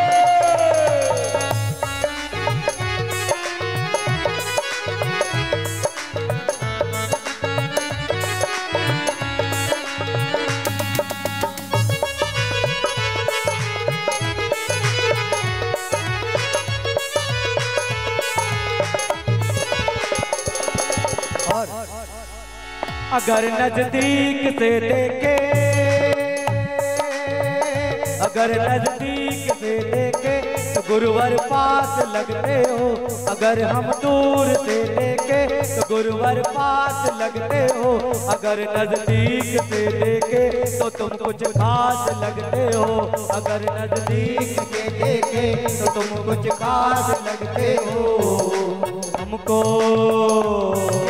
सबको आपका ये सुहाना लगता है, भक्तों का तो दिल दीवाना लगता है। भोले का चेहरा सुहाना लगता है, भक्तों का तो दिल दीवाना लगता है। ज्यादा मत देखो नजर लग जाएगी, ज्यादा मत देखो नजर लग जाएगी, और कीर्तन की ये बात दोबारा आएगी। भोले का चेहरा सुहाना लगता है, भोले का चेहरा सुहाना लगता है, भक्तों का तो दिल दीवाना लगता है, भक्तों का तो दिल दीवाना लगता है। अब वरमाला होगी, अब गौरा रानी आएंगी, है ना? तो अब चली जाए महिला मंडल, गौरा रानी जी को भी लिवा लाएं, शंकर भगवान को तो लिवा लाएंगे, ले आइए। नहीं नहीं, अब घराती बन जाओ। देखिए अब शिव जी तो आ गए हैं। अब शिव जी जब आए तो दरवाजे में आने के बाद व्यवस्था कैसी हुई? जो बच्चे दौड़ करके घर जाते हैं तो बताए मैया वो दूल्हा नहीं है, वो तो कालों का भी महाकाल है, जिसके प्राण बचे तो मुश्किल है। मैया थाली लेकर के सब दरवाजा बंद किए तो समझाए, थाली लेके आए और थाली छोड़ करके मैंने मैया भागे, सप्तऋषि आए और आ करके समझाए कि मैया ये साधारण नहीं है, ये परम ब्रह्म परमात्मा है, और ये जो देवी है ये साधारण नहीं है, परम परमात्मा पराम्बा है, माँ सुंदर जो है भगवती है, अष्टभुजी है, ये साक्षात पार्वती साधारण नहीं है, ये जगत जननी जगदम्बा है, इनका तो जन्म जन्म का जो है विवाह होता है। जब समझाए तो विवाह की तैयारी हुई। आइए हम मैया को लेकर के आते हैं और सुंदर जयमाल हमारे आचार्य वृंद जो है दिव्य वेद मंत्रों के साथ में जयमाल करेंगे। और इसके बाद गौरा जी और भोलेनाथ जी आप सबके सामने सोफा पर विराजमान होंगे। जो उनके चरण स्पर्श करना चाहें तो एक एक करके चरण स्पर्श कर लेंगे। उनको जो देना हो विदाई के रूप में सोना चांदी रुपया पैसा वो सब दे सकते हैं, और नहीं मन रूपी पुष्प जरूर चढ़ाइएगा, खूब घर में सोना चांदी नहीं लाइएगा। आइए सुंदर भगवान के विवाह संपन्न कराएं। सभी यजमान प्रणाम करके नीचे आ जाएं, जैसा महिला मंडल का आग्रह है। वरमाला के समय केवल शंकर जी पार्वती जी रहें और हमारे सभी लोग नीचे आ जाएं।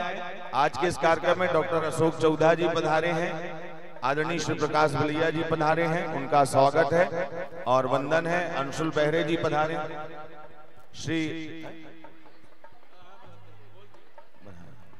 श्री प्रभात जी Chaturvedi ji jail superintendent sir पधारे हैं, उनका भी बहुत बहुत स्वागत है, वंदन है। और आज तो विवाह हुआ है तो ऐसा आग्रह है कि राजू भैया रोज ले आया करिए, थोड़ा सा जेल के वातावरण से थोड़ा सा कथा के वातावरण में। चलिए गौरा जी को लेके आइए,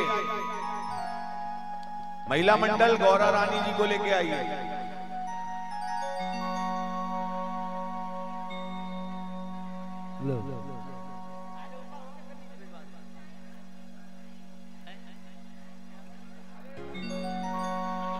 सभी लोग बैठ जाइए तभी आनंद आएगा। बीच की रास्ता छोड़ के सब लोग बैठ जाएं, वरमाला का बहुत अच्छा आनंद लेंगे अपन।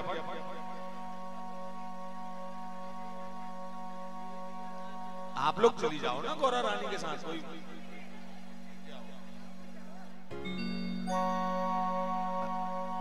हमारे यजमान महिला मंडल भी जा सकते हैं गौरा रानी जी को लेके आने के लिए।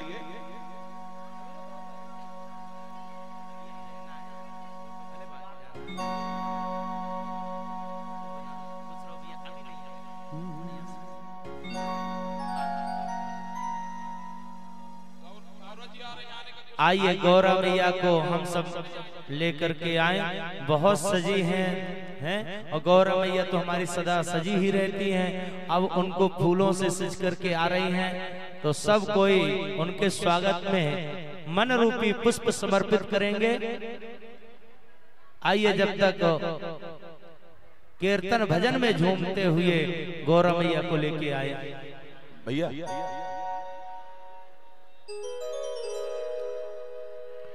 बोली शंकर भगवान की जय हो। और पार्वती मैया आ रही हैं तो कहते हैं क्या सहेलियां, और पार्वती मैया के आने पे सभी हाथ जोड़कर और मस्ती में झूमते हुए क्या कहते हैं, शिव के नाम की मेहंदी लगाकर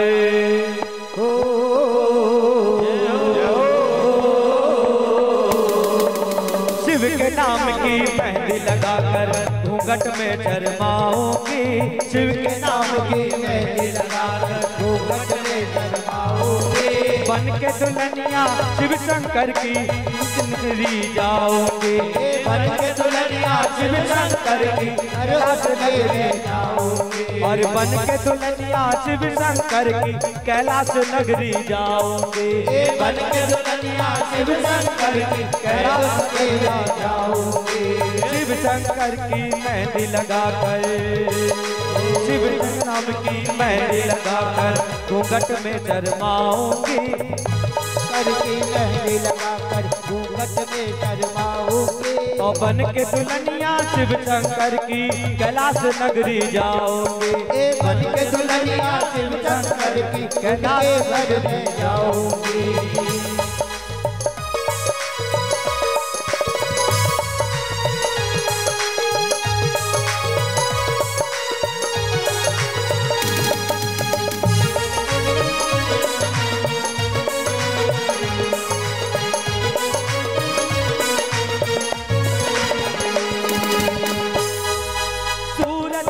चढ़ा मेहंदी का मैं तो ऐसी लाल हुई।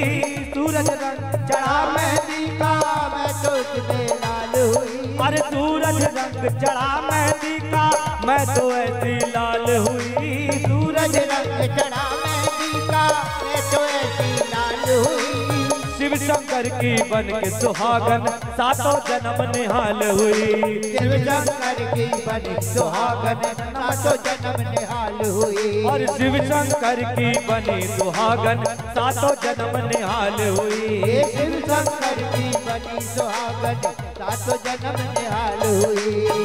और सदा सुहागन कहलाओगी।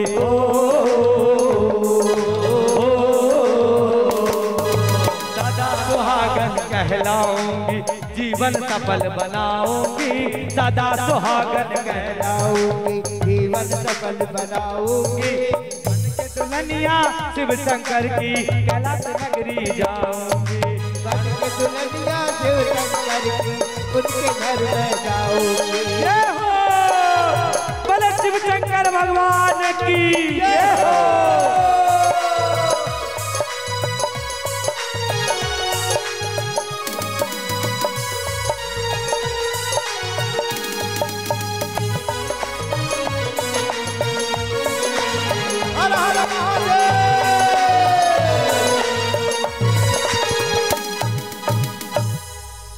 वाचन करेंगे गुरुजी, फिर वरमाला पढ़ेगा।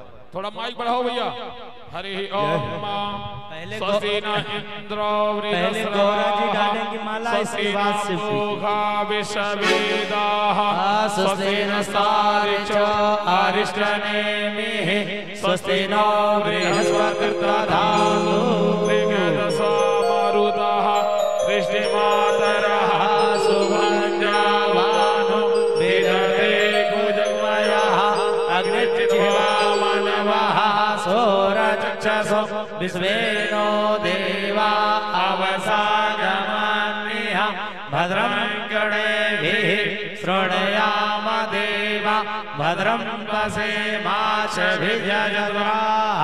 हरि ओम। शांति शांति सुशांतिर्भवतु। ओम मंगलम भगवान शंभो मंगलम वृषभध्वजः मंगलम पार्वतीनाथ मंगलाय हरिहरः। बोले उमापति महादेव की।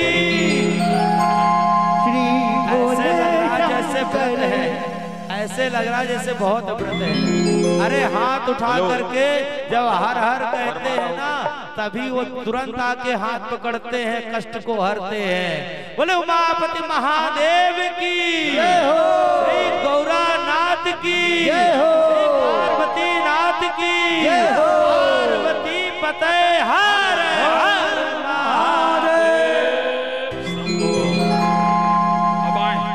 भगवान का पाठ प्रक्षालन होगा, पूजन होगा। जिनको भी करना हो इनको नीचे बैठाएं। चलिए नीचे। हाँ थोड़ी से तो एक फोटो खींच लें।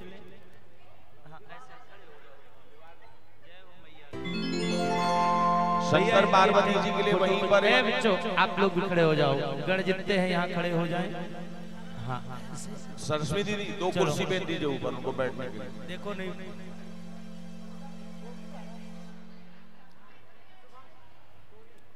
गौरा रानी और शंकर जी का विवाह हो गया। और शंकर जी को सबसे ज्यादा प्यारा क्या है? क्या है प्यारा? भंग है। आइए सुंदर उनके विवाह के विवाह गीत में झूमते हुए जिनको चरण स्पर्श करना है तो वो करते चलेंगे, जो भजन का आनंद ले वो भजन का आनंद लेंगे।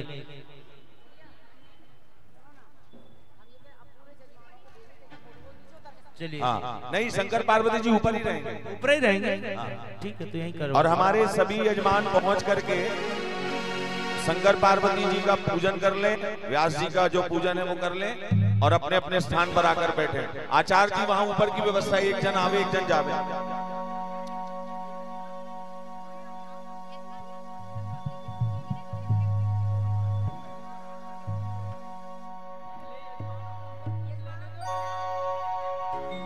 यजमान एक एक करके जाएं और पूजन करके आएं। फिर शंकर पार्वती जी भी नीचे विराजमान होंगे, तो जिनको भी चरण पखारना है वो चरण पखार सकेंगे। और कोई भी बिना प्रसाद के ना जावे। कल सुबह यहाँ शिवलिंग निर्माण होगा और अभिषेक पूजन होगा और 3 बजे से कथा प्रारंभ होगी। तो बिना प्रसाद के कोई नहीं जाए, अभी आनंद बाकी है, सब लोग दर्शन करें। हर हर महादेव। कल की कथा बड़ी पवित्र होगी। भगवान भोलेनाथ जी ससुराल में कैसे रिसाते हैं, दूध भात खाने का नेम क्या मांगते हैं, ये सब कथा होगी। फिर सुंदर भगवान गणेश जी का जन्मोत्सव होगा, रिद्धि सिद्धि का जन्मोत्सव होगा। आप सब लोग बैठ जाए, सामने से कोई खड़ा ना रहे, सब लोग बैठ जाए। चलिए अरुण भाई ले लो आप अपने व्यवहार।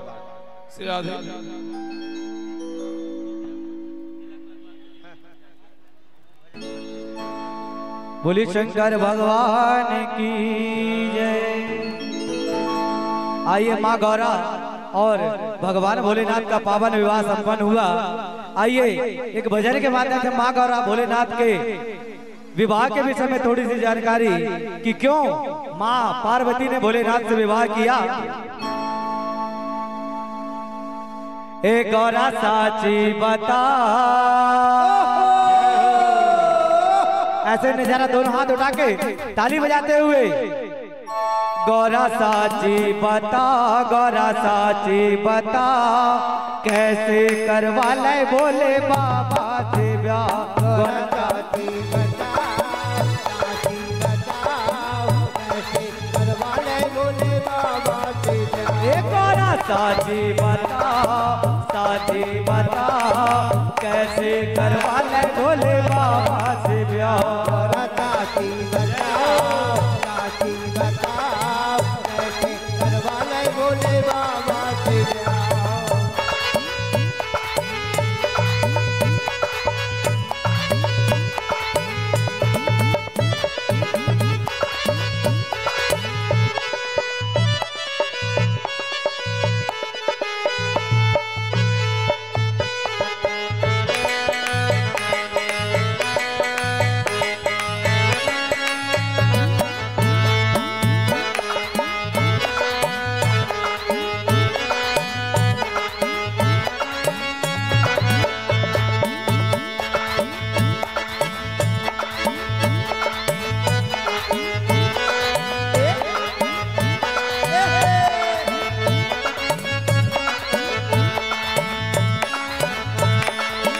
पानी की चिंता तुम्हें नहीं आवे, पानी की चिंता तुम्हें नहीं आवे।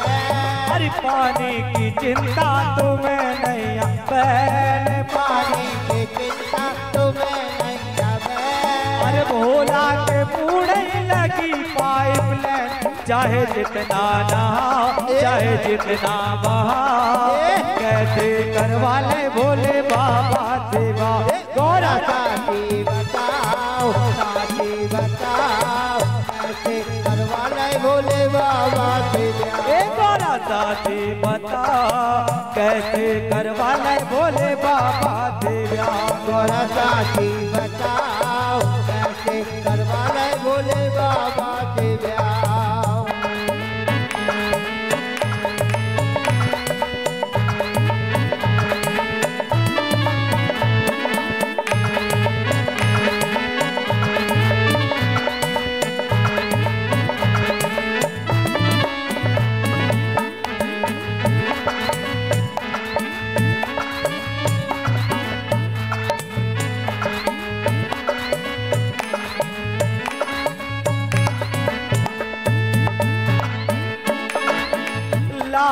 की चिंता तुम्हें नहीं आवे, लाइट की चिंता तुम्हें नहीं आवे, अरे लाइट की चिंता तुम्हें नहीं आवे, लाइट की चिंता तुम्हें नहीं आवे, अरे भोला के मुड़े लगी लालटेन, चाहे जितना जलाओ चाहे पंखा जलाओ, कहते करवाले भोले बाबा के बाबा। गौरा चाची बताओ, चाची बताओ, कैसे करवाले भोले बाबा से ए गौरा चाची बताओ, कैसे करवाले भोले बाबा से ब्याह। गौरा चाची बताओ, कैसे करवाले भोले बाबा से ब्याह।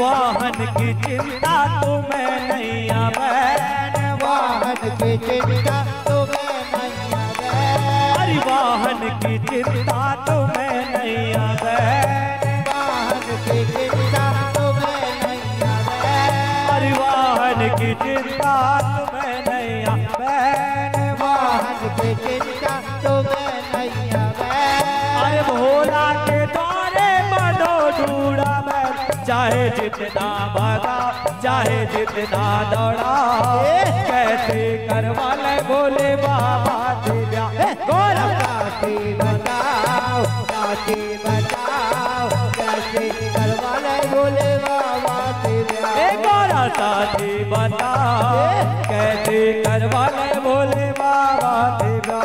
गौरा चाची बताओ, कैसे करवाले भोले बाबा से ब्याह। गौरा चाची बताओ, कैसे करवाले भोले बाबा से ब्याह। गौरा चाची बताओ, कैसे करवाले भोले बाबा से ब्याह।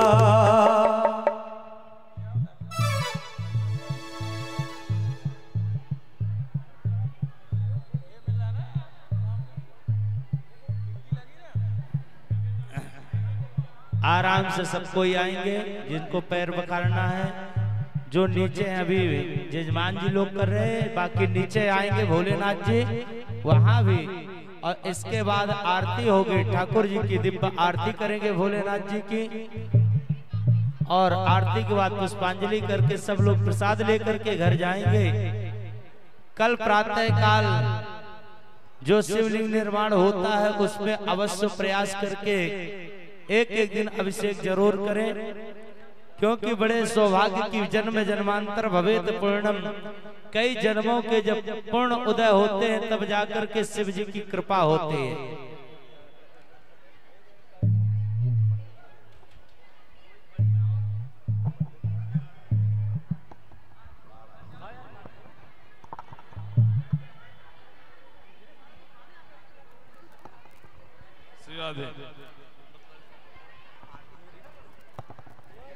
जो गले में नारियल धारण किए हैं वो ही आए ऊपर।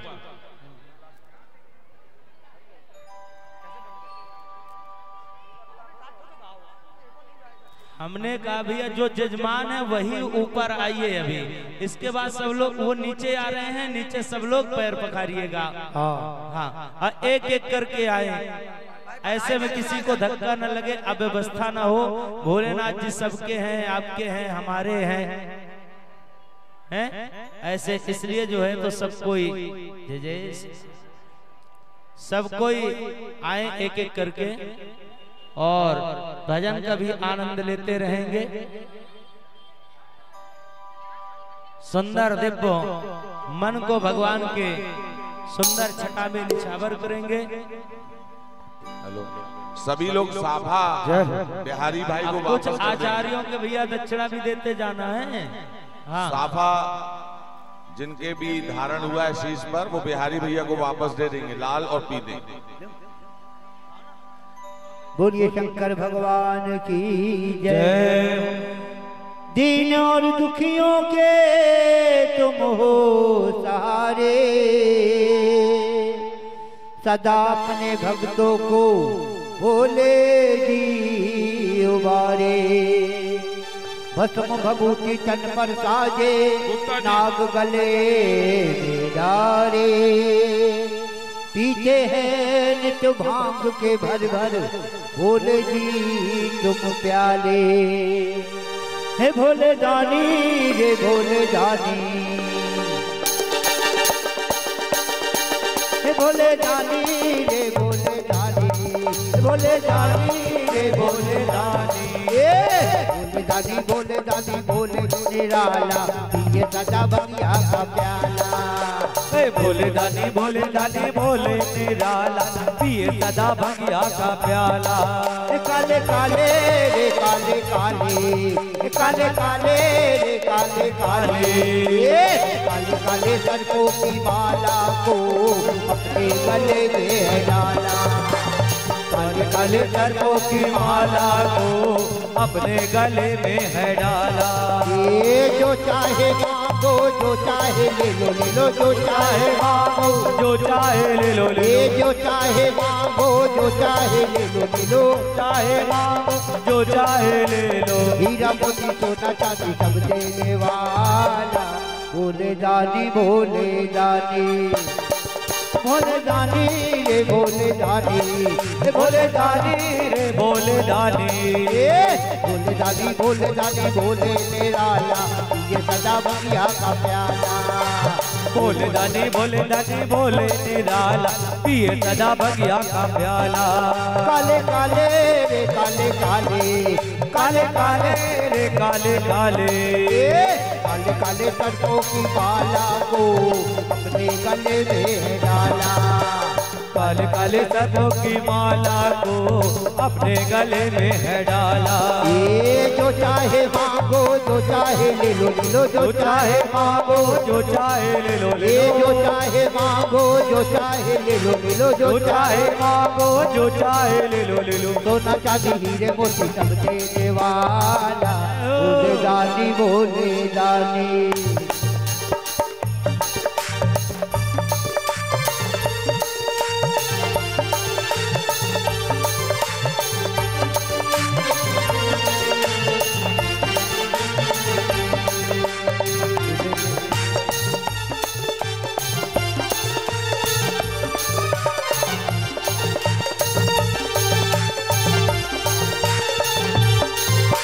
भोले बाबा जी के सब है पुजारी, नर हो या नारी ये सब संसारी, नर के भिखारी रे। भोले बाबा जी के सब है पुजारी, नर हो या नारी ये सब संसारी, नर के पुजारी रे। सारे भक्तों के हितकारी, सारे भक्तों के हितकारी, त्रिशूल धारी भोले भंडारी, कंठी वाले नागधारी। त्रिशूल धारी भोले भंडारी, कंठी वाले नागधारी। ये अब तक किसी को न करके निराशा, अब तक किसी को ना करके निसारा। ये अब तक किसी को न करके निराशा, अब तक किसी को ना करके इशारा। अपने अपने घर से न टाला, भोले दानी भोले दानी, भोले दानी रे भोले दानी, भोले दानी रे भोले दानी। भोले दानी भोले दानी भोले निराला, ये सदा बगिया का प्याला। भोले दानी भोले दानी भोले निराला, पिए सदा बगिया का प्याला। भोले दानी भोले दानी भोले निराला, ये सदा बगिया का प्याला। भोले दानी भोले दानी भोले निराला, पिए सदा बगिया का प्याला। बोलिए शंकर भगवान की जय, बोले शंकर भगवान की जय हो। देखिए कितने अच्छे सौभाग्य हमारे कि आज गौरानाथ के दर्शन एक साथ में हो रहे हैं। भूत भावन भोलेनाथ जी के दिव्य बरात में सम्मिलित होकर के पहले प्रणाम करके आगे से निकलना नहीं चाहिए, पर समय का अभाव, ये भगवान की मर्यादा है। जिनको भी पैर पखारने हैं, चरण पखारने हैं, स्वरूप नीचे पधार रहे हैं, सभी लोग पूजन कर सकते हैं। कुर्सियां ऊपर से हटवा दें, कुर्सियां ऊपर से हटवा दें। रश्मि दीदी कुर्सियां ऊपर से हटवा दो। और जिनको भी पैर पखारना है 5-7 मिनट का समय है, पखार लें, उसके बाद आरती होगी। कल सुबह से फिर आना है सबको। वहां रखा ये ना सोफा तो है ना, सोफा में बैठा सब कोई भगवान के और आरती भी सजा ले। 4-5 आरती जैसे हो, ठाकुर जी की भी आरती साथ में हो जाएगी, भोलेनाथ जी की भी। आराम से बैठा करके देखो, नजर नहीं लगाना भैया, बड़े सुंदर दिख रहे हैं भोलेनाथ जी। हाँ, सब कोई तिलक लगा करके और उनके पाद प्रक्षालन करें। आइए जब तक हो बाराती जलवे में झूमते हुए भगवान का उत्सव मनाएं।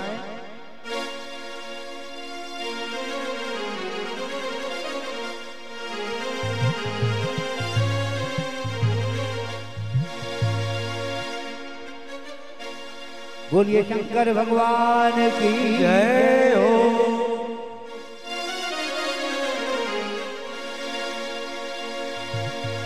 शिव समान दाता नहीं, जय हो।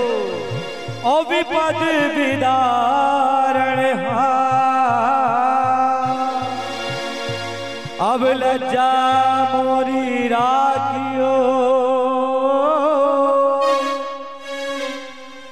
शिव नंदी के अथवा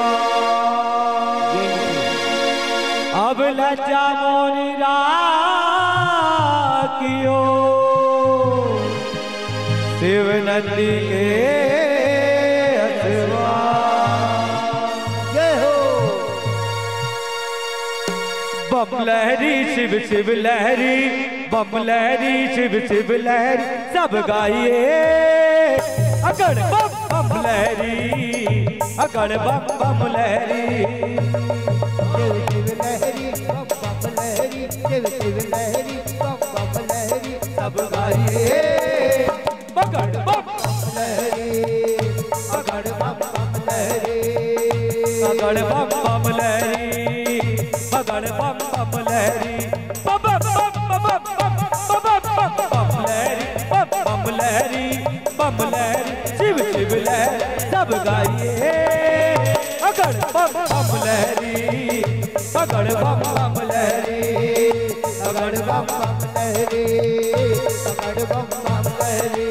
ऐसे नहीं जरा दोनों हाथ उठा के ताली बजाते हुए भगवान भोलेनाथ के चरणों में अपने आप को समर्पित करते हुए बम लहरी शिव शिव लहरी, सब गाइए पकड़ बम बम लहरी, पकड़ बम बम लहरी, पकड़ बम बम लहरी, पकड़ बम बम लहरी।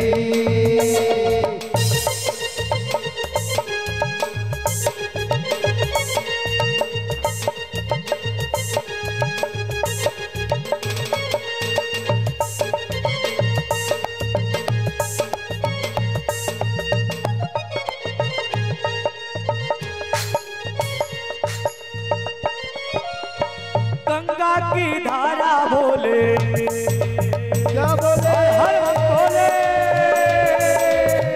गंगा की धारा बोले, मीरा का एक तारा बोले, गंगा की धारा बोले, मीरा का एक तारा बोले, शिव लहरी रे ओ, शिव लहरी ओ,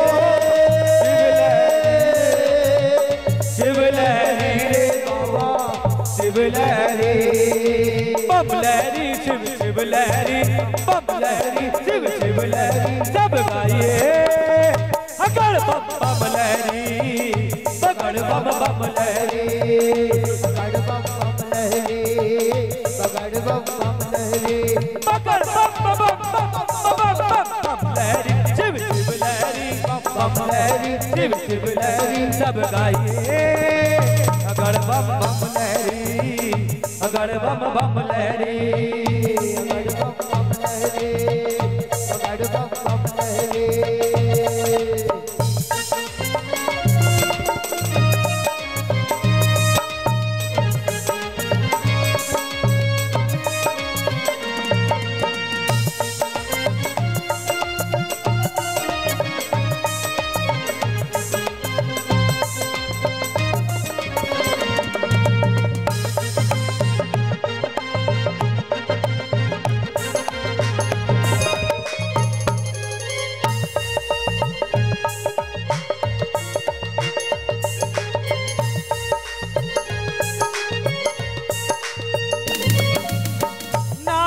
की बीड़ा बोले, जब वे बम बम बोले, नारद की बीड़ा बोले, नारद की बीड़ा बोले, शंकर का डमरू बोले, शंकर का डमरू बोले, बम लहरी रे ओ शिव लहरी ओ, बम लहरी रे बाबा शिव लहरी, ओ बम लहरी रे ओ शिव लहरी, बम लहरी शिव शिव लहरी, बम लहरी शिव शिव लहरी, सब गाइए अगड़ बम बम लहरी, अगड़ बम बम लहरी, ओ बम बम बम लहरी, अगड़ बम बम लहरी, ओ बम बम बम लहरी, अगड़ बम बम लहरी, अगड़ बम बम लहरी, अगड़ बम बम लहरी, अगड़ बम बम लहरी, अगड़ बम बम लहरी। बोले शंकर भगवान की जय हो। आइए सुंदर भगवान का मंगलमय विवाह का आनंद लिए, सुंदर बारात के बाराती बने, घराती बने, दिव्य पाद प्रक्षालन किए, ये सौभाग्य अवसर मिला। अब सब मिल करके हम भगवान की मंगलमय आरती करेंगे और आरती करने के बाद में सब प्रसाद लेकर के घर जाएंगे। आइए सब लोग मिल करके बड़े भाव से भगवान की आरती करें। आरती आप लोग तैयार कर लें। श्री राधे आरती प्रज्वलित करें, आरती की व्यवस्था बनाएं। हाँ आ जाइए। अच्छा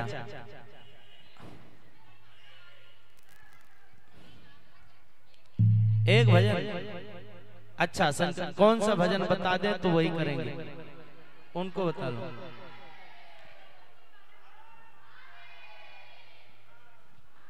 आइए सब कोई मिलकर के शिव पार्वती जी के साथ में, आनंद के साथ में भजन करेंगे, इसके बाद आरती करेंगे।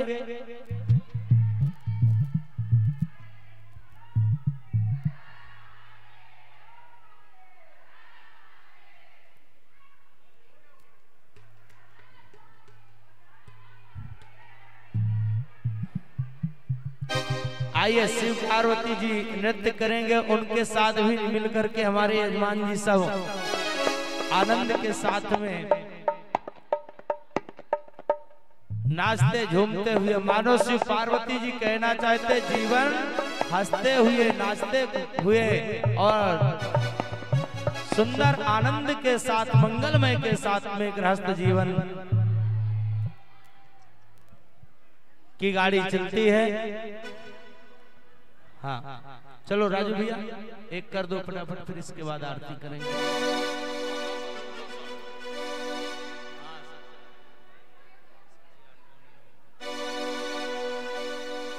हेलो ए भोला नहीं माने रे, नहीं माने, मचल गए नचवे को।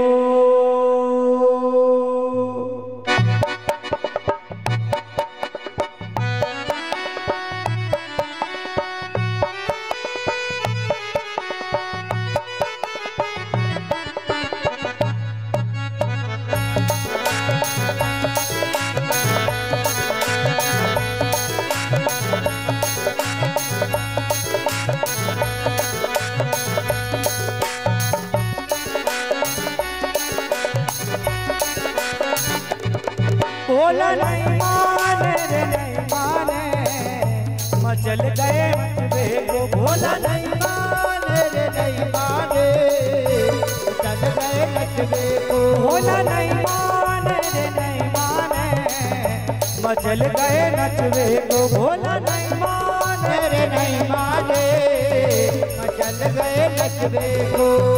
डम डम डम रो माने प्यारी, नाचे भोला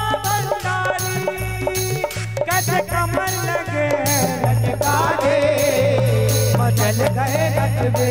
भोला नहीं माने रे नहीं माने, मचल गए नचवे को। भोला नहीं माने रे नहीं माने, मचल गए नचबे को भोला नहीं माने रे नहीं माने, मचल गए नचबे को।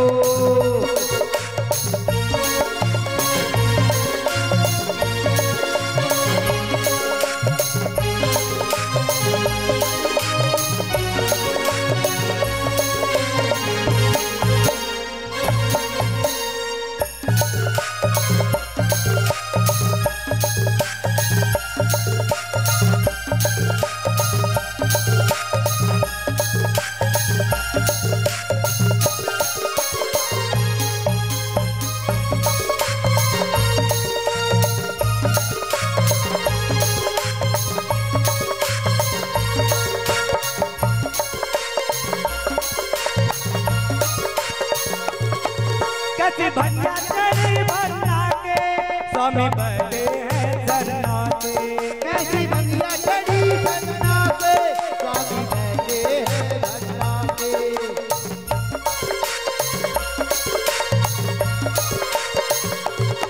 कैसी भैया चढ़ी भरना के स्वामी बैठे हैं धरना के, कैसी भैया चढ़ी भरना के स्वामी बैठे हैं धरना के। कैसे कमर लगे हैं लचकाने, मचल गए नचबे भोला नहीं माने नहीं माने, मचल गए नचबे को भोला नहीं माने नहीं माने, मचल गए नचबे को भोला नहीं माने नहीं माने, मचल गए नचबे को। डम डम डमरू बाजे प्यारी नाच रहे भोला भंडारी, डम डम डमरू बाजे प्यारी नाच रहे भोला भंडारी। कैसे कमर लगे हैं लचकाने, मचल गए नचबे भोला नहीं माने रे नहीं माने, मचल गए नचबे को।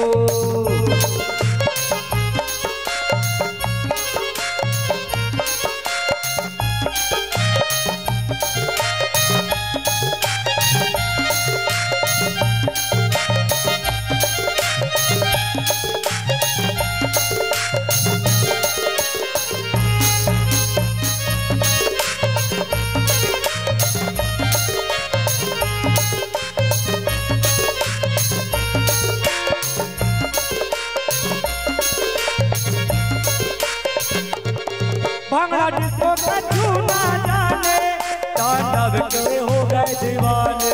भांगड़ा डिस्को कछु ने जाने, तांडव के वे हैं दीवाने। ओ भांगड़ा डिस्को कछु ना जाने, भोला बैठे हैं रंगा पे।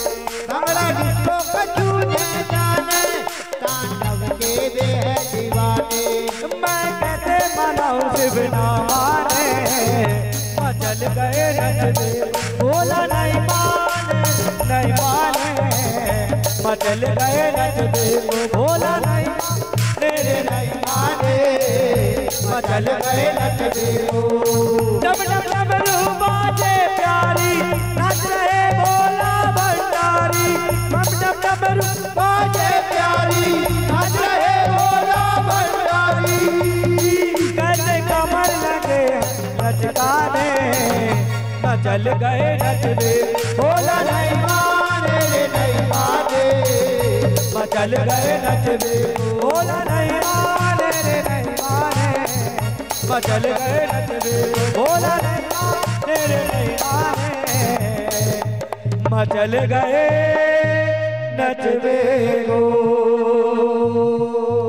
बोले शंकर भगवान की जय हो, गौरानाथ की जय हो।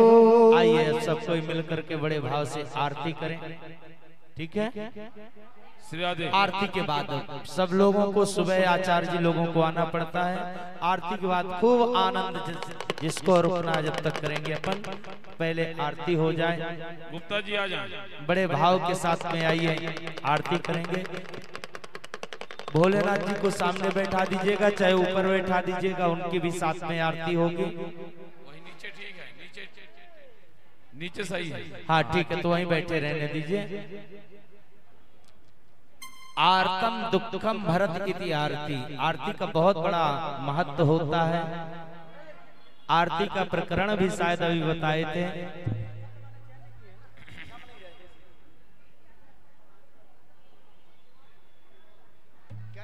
आप लोग बढ़िया बड़े भाव के साथ में शिव जी की आरती करें। महाराज जी हमारे चंद्रमा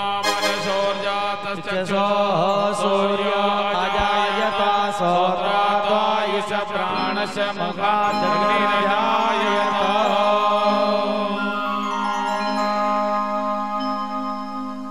बोलिए शंकर भगवान की जय हो। श्री शिव शंकर भगवान की है आरती, पापियों को पाप से है तारती। बोला शिव शंकर भगवान की है आरती, पापियों को पाप से है तारती। श्री शिव शंकर भगवान की है आरती, पापियों को पाप से है तारती। श्री शिव शंकर भगवान की है आरती, पापियों को पाप से है तारती। सोहे जटा गंग माथे पे चंदन, गले नागे अति काला, अंग भस्मी रमाने वाला। सोहे जटा गंग माथे पे चंदन, गले नागे अति काला, अंग भस्मी रमाने वाला। ब्रह्मांड यही ओंकार यही, ब्रह्मांड यही ओंकार यही, ओ ब्रह्मांड यही ओंकार यही, ब्रह्मांड यही ओंकार यही। जग के मंगल की आरती, पापियों को पाप से है तारती। श्री शिव शंकर भगवान की है आरती, पापियों को पाप से है तारती। बोले शिव शंकर भगवान की है आरती, पापियों को पाप से है तारती। बोले शिव शंकर भगवान की है आरती, पापियों को पाप से है तारती।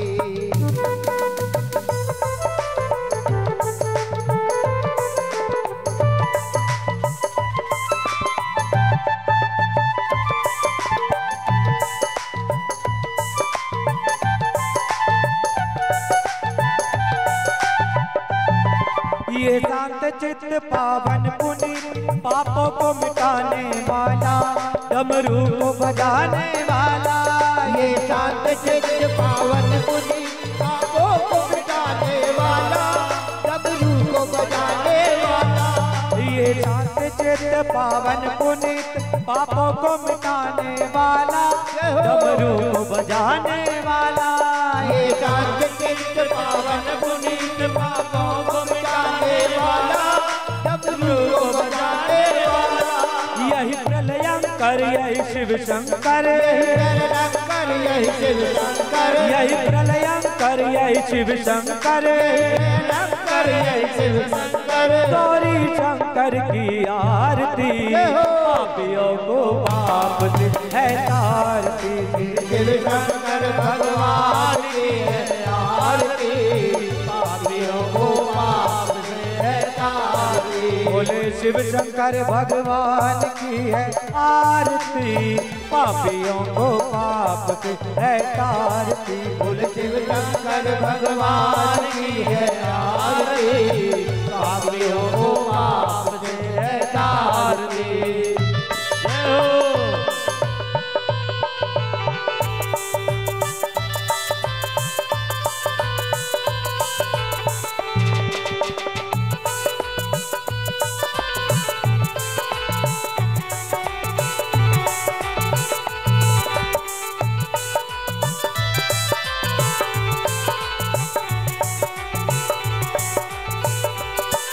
गौरी गणेश हरते कलेश, प्यारा महेश ये मतवाला, देवों में देव निराला। गौरी गणेश हरते कलेश, प्यारा महेश मतवाला, देवों में देव निराला। पहले भुजंग वो नीलकंठ, पहले भुजंग वो नीलकंठ, पहले भुजंग वो नीलकंठ, पहले भुजंग वो नीलकंठ। शिव के महिमा की आरती, पापियों को पाप से है आरती। शिव शिव शंकर भगवान की है आरती, पापियों को पाप से है आरती। शिव शिव शंकर भगवान की है आरती, पापियों को पाप से है आरती। शिव शंकर भगवान की है आरती, पापियों को पाप से है आरती।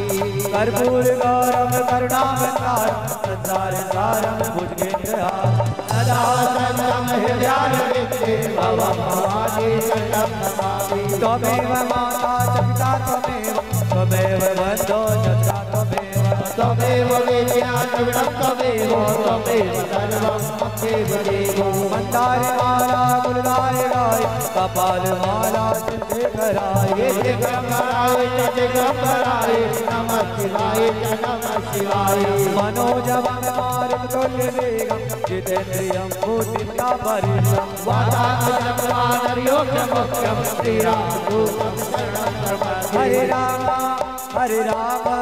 राम राम हरे हरे, हरे कृष्णा कृष्ण कृष्ण हरे हरे। हे कृष्ण राधे की जय, राधे कृष्णा की जय, कृष्ण राधे की जय, राधे कृष्णा की जय। बोलो भोले भंडारी की जय जय जय, बोलो भोले भंडारी की जय जय जय, बोलो भोले भंडारी की जय जय जय, बोलो भोले भंडारी की जय जय जय, बोलो भोले भंडारी की जय जय जय, बोलो भोले भंडारी की जय जय। बोलिए शंकर भगवान की जय हो।